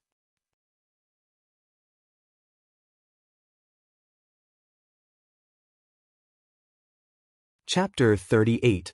018 Make Good Friends, Poverty Alleviation Study Group _ Hello. I'm Ren Wangshuan's grandfather. Ren Qian was the first to speak, standing not far away, squinting slightly as he sized up Bai Lian, his aura as a person in a position of power feeling quite oppressive. Bai Lian. Bai Lian nodded at him, her tone lacking any discernible emotion. Ren Qian watched her quietly, noting her school uniform was just like the other students, and even the hairpin on her head was handmade. From head to toe. Even her shoes were nothing out of the ordinary. Everything about her resonated with the run-down, impoverished purist street. Yet standing in the night, backed by a long staircase and a street lamp that wasn't even very bright, the quiet look she returned was like a mandrake growing on the cliffs of the night.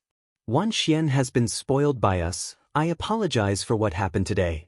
Ren Qian regained his composure, full of regret. She hadn't anticipated that you would also have an invitation to the White Tiger auction house. I've arranged a banquet tonight and hope you can forgive my granddaughter. There's no need, Bai Lian smiled, a hint of indifference in her lazy demeanor under the light. Al got the invitation by helping someone by accident, and I've already sold it this afternoon. That made sense, since Purist Street was close to two boundaries. It wasn't strange to run into some people there.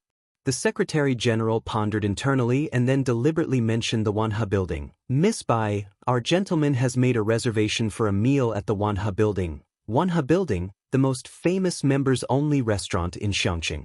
A random dish there would start at 4 digits and required a reservation. An ordinary person couldn't even get through the door. I have other plans, Bai Lian interrupted. I'll take my leave first.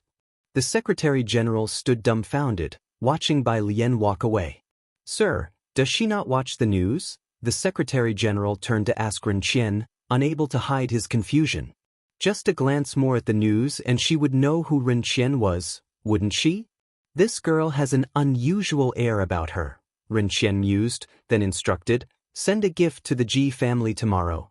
Was this an indication of seeking good relations?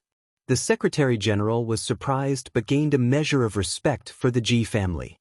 Although Bai Lian's invitation had been acquired unintentionally, what if she formed a relationship with that person in the future? Ren Qian returned to his car. The girl seated in the back was still looking down at her phone, not bothering to look up.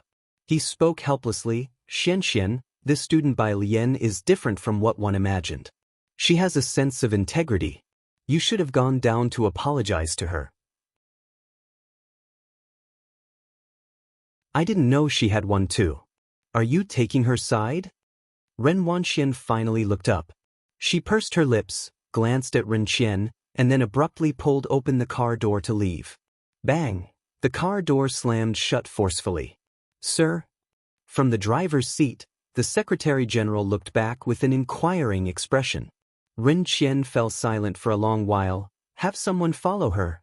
Ren Wanxian had always been bright, skipping grades in school, and she was the youngest and most beloved both in class and in the Ren family, never having suffered any indignity.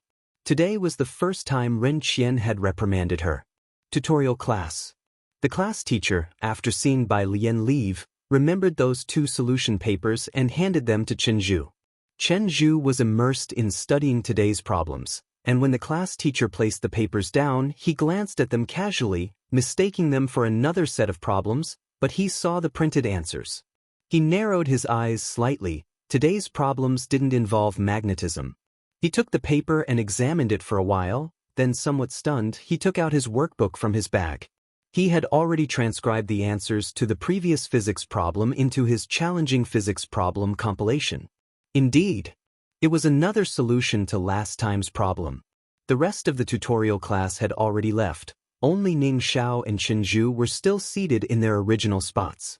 Chen Zhu reluctantly put away the alternate solution and then got up to find the teacher for the 8th class. The 8th class teacher put down his thermos, surprised by Chen Zhu's approach. What's up? This solution. Chen Zhu spread out the paper he was holding for the 8th class teacher to see. Where did you get it from?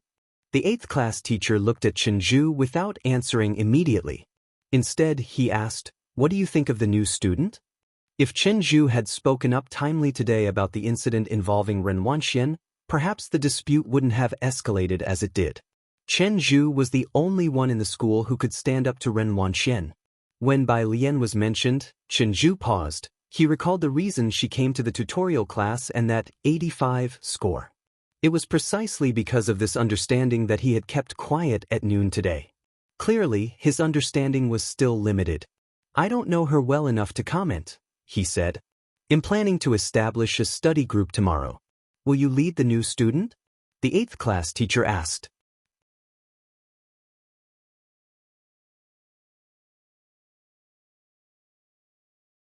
Chapter 39, 018 Make Good Friends, Poverty Alleviation Study Group _2 Chenju paused for a moment, without giving it much thought. Elle should probably be in the same group as Ren Wanxian. He had known Ren Wanxian since they were young, and they had been paired together in a group since childhood. Plus, Ren Wanxian was indeed very smart. Being in her group meant he wouldn't have to worry much. Now, she had a conflict with Bai Lian. Chen Zhu's meaning was very clear. He was refusing. Elle showed this problem-solving approach to my teacher. The 8th grade homeroom teacher nodded, not saying much more. It is very similar to the solutions provided by the Jiangjing preparatory camp. If similar solutions appear in the future, I will consult her as appropriate and try to make them available to you all. Chen Zhu was startled but eventually nodded and politely bid farewell to the homeroom teacher. Ming Dongheng was still keeping Jiang He company at the milk tea shop. Every day, he would wait for Bai Lian to finish school before leaving. Today was no exception. However, when he said goodbye to Bai Lian, she gave him an extra look. And to be honest, although Ming Dongheng was tall and strong, the way he looked at people was sharp, but his expression rather dull. He didn't seem very smart. In fact, he kind of resembled a paramecium. This sense of identification was somewhat inexplicable. After leaving, Ming Dongheng touched his head, puzzled over the meaning behind Bai Lian's glance at him. Bai Lian sat down next to Jiang He and took out the physics exercises distributed that evening to study slowly. Jiang Fulai's notebook was quite useful, at least making today's studying less strenuous. Physics was like that. Once you knew the formulas and theorems, any static image could play out automatically in your mind. When Jiang Fulai arrived, Bai Lian was memorizing English vocabulary. Are you studying electromagnetism again today? Jiang Fulai noticed the problems she had laid out on the table at a glance. The questions today were normal but didn't hit the mark. Bai Lian nodded, closing her English vocabulary app. Yes. Jiang Fulai put aside his coat and reached for the problems. The answers were apparent at a glance, so he didn't bother flipping through. I'll write a new problem for you. Okay, Bai Lian replied. Jiang Fulai's hand wrote down a series of beautiful numbers. His cold white fingers sketched an electric field diagram as if it was printed. Once serious, the sense of aloofness around him faded a lot. He wore a white shirt with all the buttons tightly done up. It felt cold yet peaceful. Bai Lian quietly watched him for a while, then suddenly asked, Teacher Jiang, do you think I look like a paramecium? Jiang Fulai. He put down the pen and suddenly felt the urge to sigh.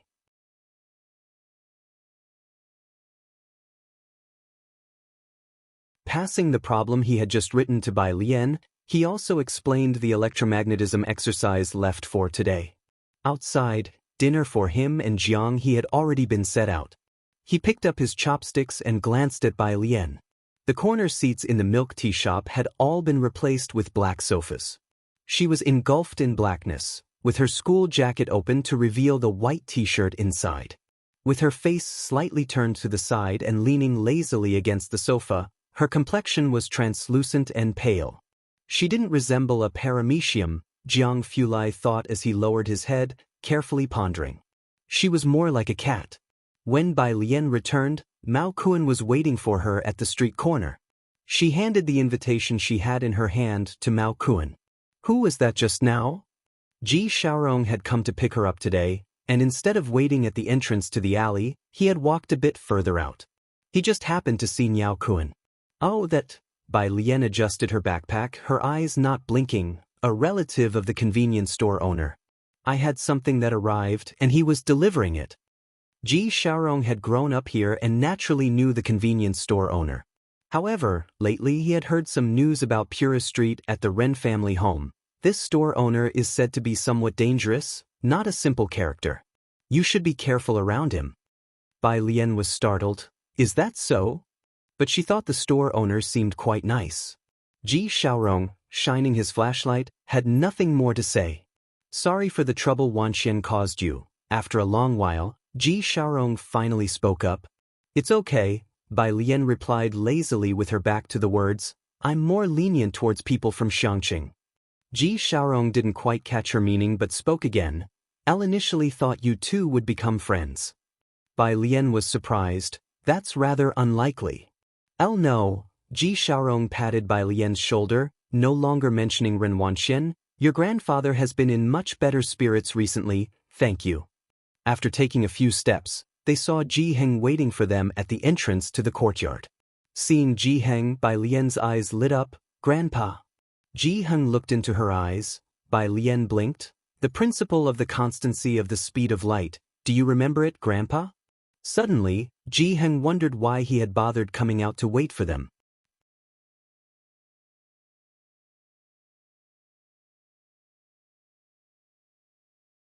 Chapter 40, 018 Make Good Friends, Poverty Alleviation Study Group _3 He turned and went back to the yard to continue his carpentry.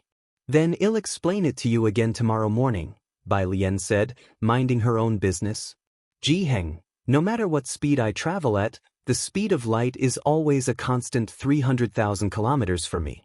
Even if I reach the speed of light and move at 300,000 kilometers, the speed of light relative to me is still 300,000 kilometers. Listening on the side, Ji Xiaorong. Is his dad prepping for university in his old age? Bai Lian was somewhat dissatisfied. She put down her school bag and followed Ji Heng to the courtyard. Grandpa, what you said is so vague. Let me explain it to you again. Bai Lian didn't go back to her room to continue solving problems until she heard the answer she wanted from Ji Heng's mouth. Ji Xiaorong watched the scene in amazement. Ji Heng finished making a small stool and then picked up the tobacco pipe beside him, lit it, and said, Children and grandchildren have their own blessings. Stop worrying about Wanxian and aliens matters. It's late, so stay here tonight. Having said that, he took the small stool and went into his room. Ji Xiaorong knew what Ji Heng meant and didn't insist further. The next morning, when Ji Xiaorong got up, he saw Bai Lian sitting by Ji Heng's bed, waiting for him to wake up. So why make a small stool? Isn't he afraid of someone getting up earlier and earlier? Today is Friday. The last class of the afternoon was Chinese. Lu Lingxi stood on the platform. Next weekend is the monthly exam. Everyone gear up. Also, as you all know, the school anniversary is coming up. The benefactor of Xiangqing Middle School will come to watch, and the school has ruled that each class must present at least one performance. Cultural committee members, go back and plan what our class is going to perform. Close to Friday, everyone was very excited. Okay, Miss Lu.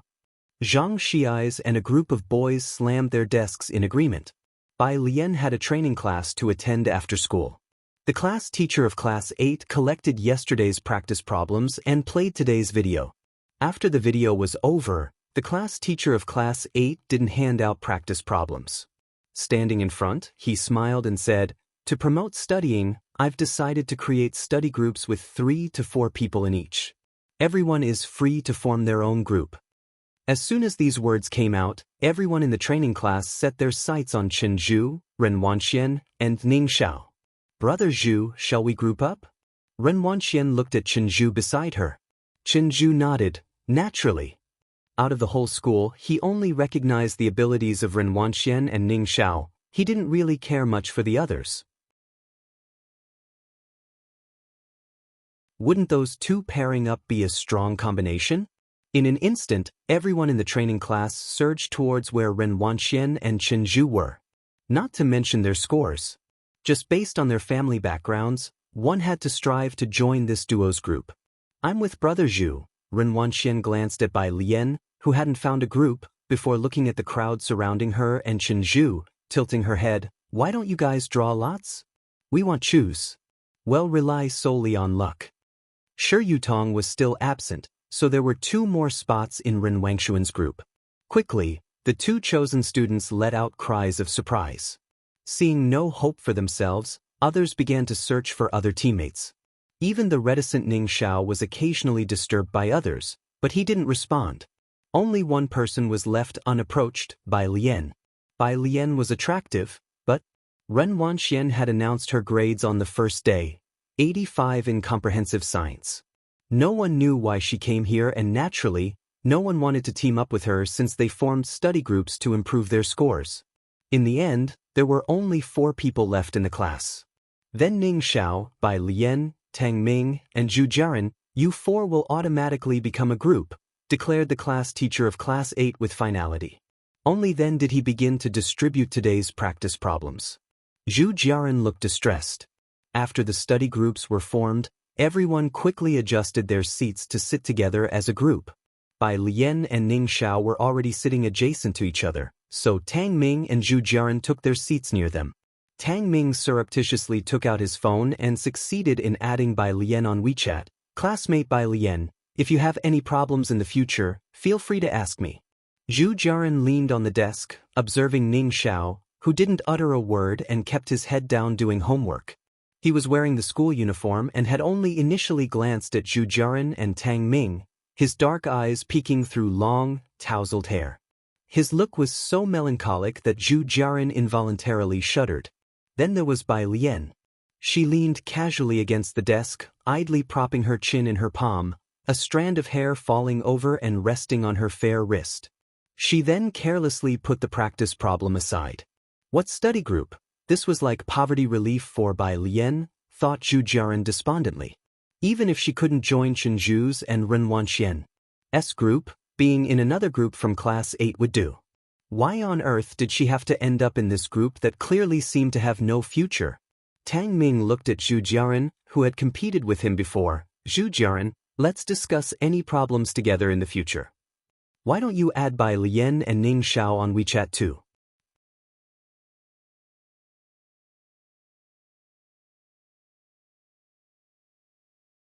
Chapter 41. Exercises of Trash Can 019_1 Zhu Jiaran waved her hand dismissively, momentarily lacking spirit. We've already added each other. Just start a group chat. Tang Ming created the study group chat. On the right, Ren Wangshuan's group of 4 was together, discussing where to go for dinner that night. Their voices weren't loud, but they stood out in the silent auditorium. Zhu Jiaran looked at their group with some envy, then whispered, "They're going to the Wanha building for dinner, you know, it's membership only." Tang Ming nodded, his voice low. Aside from those from Class 8, no one else has probably been there, right? Neither Ning Xiao nor Bai Lian said a word. No response. Zhu Jiaran observed the 2, a silent and gloomy top student and a barely passing student, seemingly from very average family backgrounds, probably never having heard of the Wanha building. She understood, yet it made her feel all the more disheartened. Bai Lian didn't pay attention to the others and simply took out her phone to open WeChat. Teacher Jiang. It's raining. Bai Lian then looked out of the window, indeed noticing the light rain outside. She stared at the rain outside for quite a while. Then she finally lowered her head slowly and sent a message to Jiang Fulai. Bai Lian, can I show the problem you gave me last night to a few of my classmates? In the CRFS laboratory, Jiang Fulai was looking at the data displayed on his computer. The lab was cool, and he wore a black coat, his pale index and middle finger holding a pen, pointing at the projection on the wall, methodically analyzing to his group.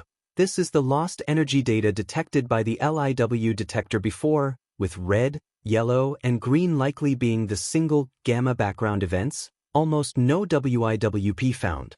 The other group members were listening intently to his analysis. They were able to answer the occasional questions he asked them roughly. With the group members becoming notably more reliable, Jiang Fulai gave a slight nod. He sat down, lifted his head to remove his glasses. "He Wen, I've sent your paper to Academician Ma, check your inbox." Leaning against the chair back, his eyes and brows deeply cool, a leg lazily propped up, he spun his phone in his hand, his proud and noble air setting him apart from the others in the laboratory. He was like a snow lotus blooming alone at the top of a snowy mountain, noble, stunning, and forbidding to strangers. He Wen recorded with his pen, deeply moved, "Thank you, young Master Jiang."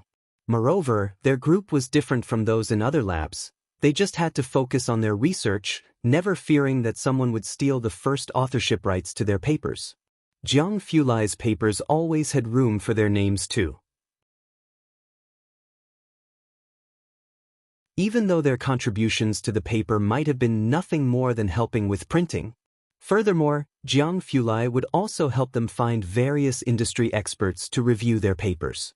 Hewen would always remember his graduation defense from the previous year when Jiang Fulai simply took a phone and sat to listen midway through. The old professor who had always troubled him did not dare to utter a word in the end, and other professors' questions were as simple as, "What did you eat today?" Hewen, who thought he wouldn't graduate, not only did so smoothly but was also introduced to Jiang Fulai's lab by academician Ma.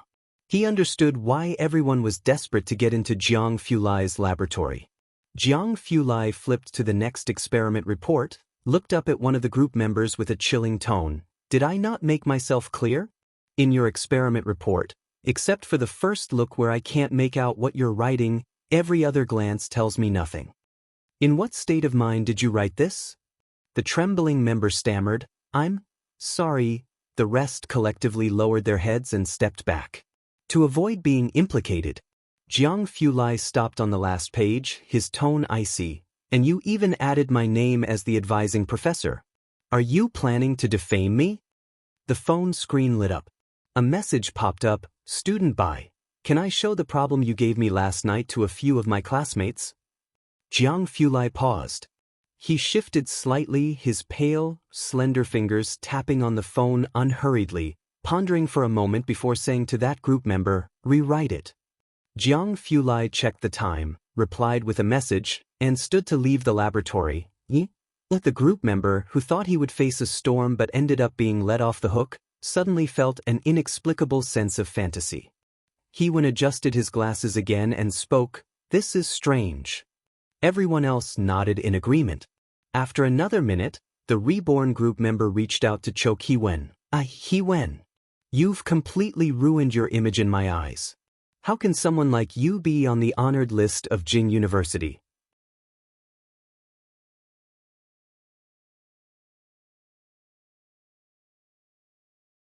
Chapter 42, Exercises of Trash Can 019_2 Hewen hurriedly spoke. "Elle bought a recording pen for each of you. They should be arriving soon." "Hey, stop hitting me." Hewen, the great scholar, "were you planning on dazzling everyone with your secret recordings? Then you guys also stop hitting my face, ow." Bai Lian had always listened to the teacher's instructions, so when the teacher mentioned a study group, she approached Jiang Fulai. After getting Jiang Fulai's permission, she placed her phone back into the desk cubby and copied the problems Jiang Fulai gave her into 3 sets, distributing them to the other 3 members of the group. Ning Xiao in front glanced at her and reached out to take them. Tang Ming was surprised when he saw the papers. Having never seen such neat handwriting, he gave her a thumbs up. "Your handwriting is really neat." Zhu Jiaran also took the problems. "Thanks, but what is this?" "A problem." Bai Lian looked out the window, her thoughts elsewhere, but when she heard the voice, she came back to herself and tucked her pen away. "It's quite comprehensive, given by someone else. It's very helpful for physics. You can do it when you have time, and I'll bring you the answers tomorrow." "Oh, okay, I'll give it a look." Tang Ming stared at the problem. It was about magnetic fields. But it involved a lot of content and he was a bit dazed by it. After looking at it for 20 minutes, he still hadn't quite understood it. So he temporarily clipped it into his book and set it aside. Half an hour passed quickly, but many people didn't leave on time tonight because of the study group. In front, Ning Xiao tossed the problems given by the teacher aside, engrossed in the problem Bai Lian had given him. Bai Lian saw people leaving and also got up with her backpack to leave the lecture hall. Ning Xiao didn't pack up, still pondering over the problem Bai Lian had given him. To the right, Ren Wanxian packed up her things. "My mom has already reserved a place." She stood up and spoke to the others. "Let's go first." That immediately won them cheers. The other study groups could only look on enviously. Zhu Jiaran stayed put, watching Ren Wanxian and her group without taking her eyes off them until they left through the back door. Sigh. Zhu Jiaran let out a long sigh. Tang Ming was a boarding student and wasn't in a hurry to get back. He took a screenshot of Bai Lian's profile picture to show his roommates. Elsewhere, she really didn't post anything on her moments. If I took a sneak photo of her, wouldn't that make me a pervert? Seeing Tang Ming's worthless reaction, Zhu Jiaran pursed her lips. unwilled to pack her things anymore, and prepared to head back to the dorm. Bai Lian stood at the entrance of the comprehensive building's staircase. The rain was falling heavily, sweeping across the entire campus like a net. The already dimly lit school was shrouded in rain mist, becoming even more hazy. There was hardly a soul on the road. It was as if she was the only one in this vastness. The surroundings were filled with the sound of rain. Bai Lian stared at the relentless downpour and began to wonder again if she should have died in Xiangqing long ago, and that now, it was merely a pipe dream of hers about Xiangqing? Bai Lian stood at the entrance of the comprehensive building's staircase. A faint voice came through the curtain of rain. "What are you spacing out for?" Bai Lian looked up and saw Jiang Fulai standing a step away on the stairs. His figure was tall and slender, wearing a knee-length coat, his pale yet powerful right hand propping an umbrella. Despite the downpour, his entire demeanor was unruffled, as he elegantly tilted the umbrella forward. "Is your phone on silent?" Jiang Fulai was shaking her phone, the usual arrogance in his eyes slightly diminished. "What are you doing here?" Bai Lian gradually came to her senses, slowly patted her pocket, then lifted her head. "I'll think I left my phone in the lecture." Jiang Fulai raised an eyebrow, handing her the umbrella. "Where's your tutorial classroom?" Bai Lian took the umbrella, standing on the stairs behind the rain curtain with a listless expression in her eyes, the reflection of streetlights shimmering in her pitch-black pupils. "First floor, the last classroom to the right, fourth row from the left, first seat." Jiang Fulai entered the main building. Because students were having tutorials there in the evening, the lights on the first floor of the main building were all on. His tall stature and exquisite features were as nobly indifferent as ever. Ren Wanxian and people like her noticed him almost immediately. What made Jiang Fulai truly stand out was not his striking features, but the inherent dignity he exuded, making him seem unapproachably aloof even as he simply walked. He passed by Ren Wanxian and Chen Zhu unhurriedly, his pale face sharp and almost edged with frost. He failed to spare them even a glance. Zhu Jiaran, who had just left the classroom, also caught sight of him, pausing in her steps. "Who is that?" Ren Wanxian and her group discussed in low voices as they watched Jiang Fulai's retreating figure.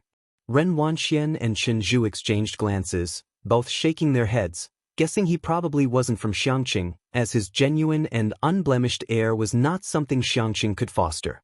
As soon as they exited, the Ren family's business car was parked at the entrance of the main building. Since they were eating together, Ren Wanxian was picked up by the family driver, who glanced at Bai Lian crouched at the steps, then asked Ren Wanxian in the rearview mirror, "The master said to pick up Miss Bai along with you for dinner."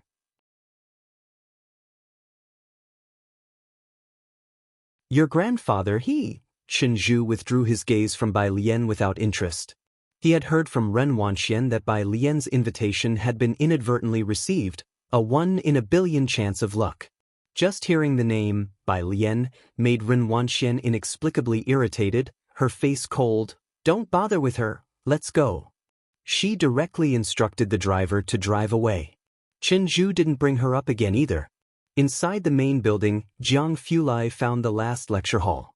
There weren't many people left in the lecture hall by the time he entered, with over half the lights already turned off. Jiang Fulai found Bai Lian's seat and indeed saw her Xiaomi phone left in the desk cavern. A boy sitting in front was struggling with some math problems, prompting him to raise his eyebrows. He recognized at a glance that the problem was one head assigned, and the boy still hadn't solved it yet. Dumber than Jiang Shijue. Jiang Fulai withdrew his gaze, commenting blandly. He picked up the phone and walked out, pausing beside the trash can when something in the corner of his eye caught his attention. There wasn't much trash in the bin. Looking down, he saw a crumpled piece of paper tossed carelessly inside. With his back to the light, Jiang Fulai lowered his eyes, his face shadowed and his expression even colder.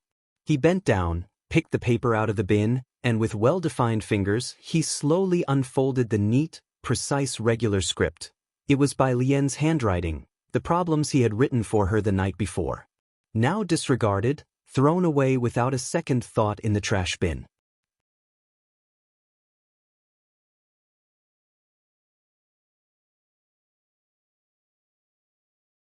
Chapter 43, 020 Green Tassel enters the temple hall. The true Liang-style underswell Jiang Fulai returned to find that Bai Lian was still squatting at the doorway. She folded her umbrella and looked up lazily at the endless heavy rain. Her long hair was casually coiled at the back of her head with a simple wooden hairpin. The strands of hair by her forehead were dampened by the misty rain and gently fell across her pale cheeks. Like a cat wandering in the rain, tentative, hesitant, lonely, unable to find its way home, accidentally intruding into an ink wash painting.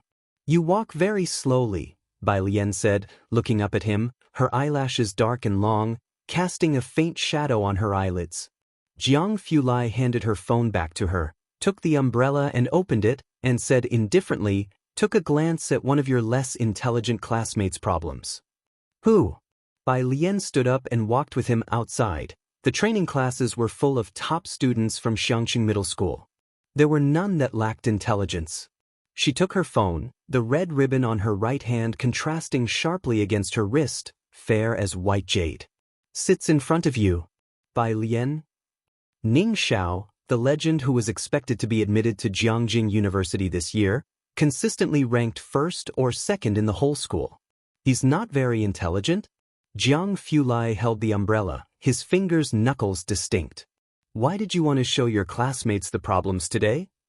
"Oh, we were grouped in fours." Bai Lian walked languidly. "I'll just copied a set for the other 3 teammates."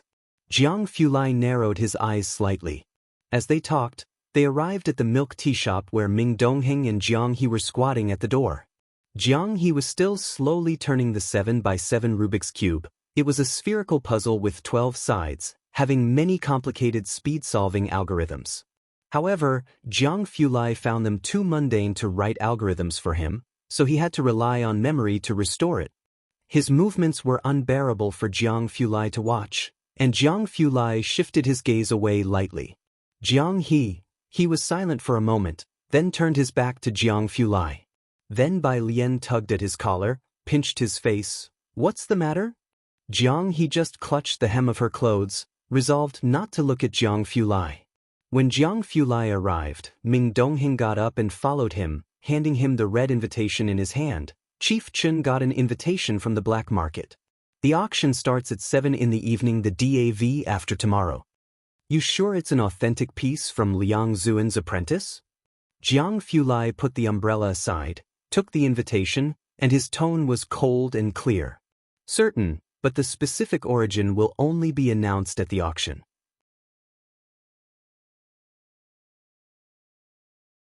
Jiang Fulai nodded, his tall figure leaning against the corner sofa as he carelessly placed the invitation on the table. "What problems did you guys leave today?" Bai Lian passed the problems to him, her gaze landing on the familiar invitation.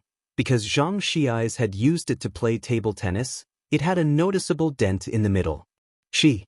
"Don't send this answer to your classmates." After finishing the explanation, Jiang Fulai picked up a pen and wrote down another problem, his faint tone betraying no emotion. "Let them think about it on their own first." When Bai Lian returned, the rain had gradually lessened. As usual, Ji Xiaorong was waiting for her at the end of the alley. When she got back, the lights in Ji Heng's yard were on, and in the central hall Ji Heng was drinking tea with a middle-aged man. There was a beautifully wrapped gift on the table.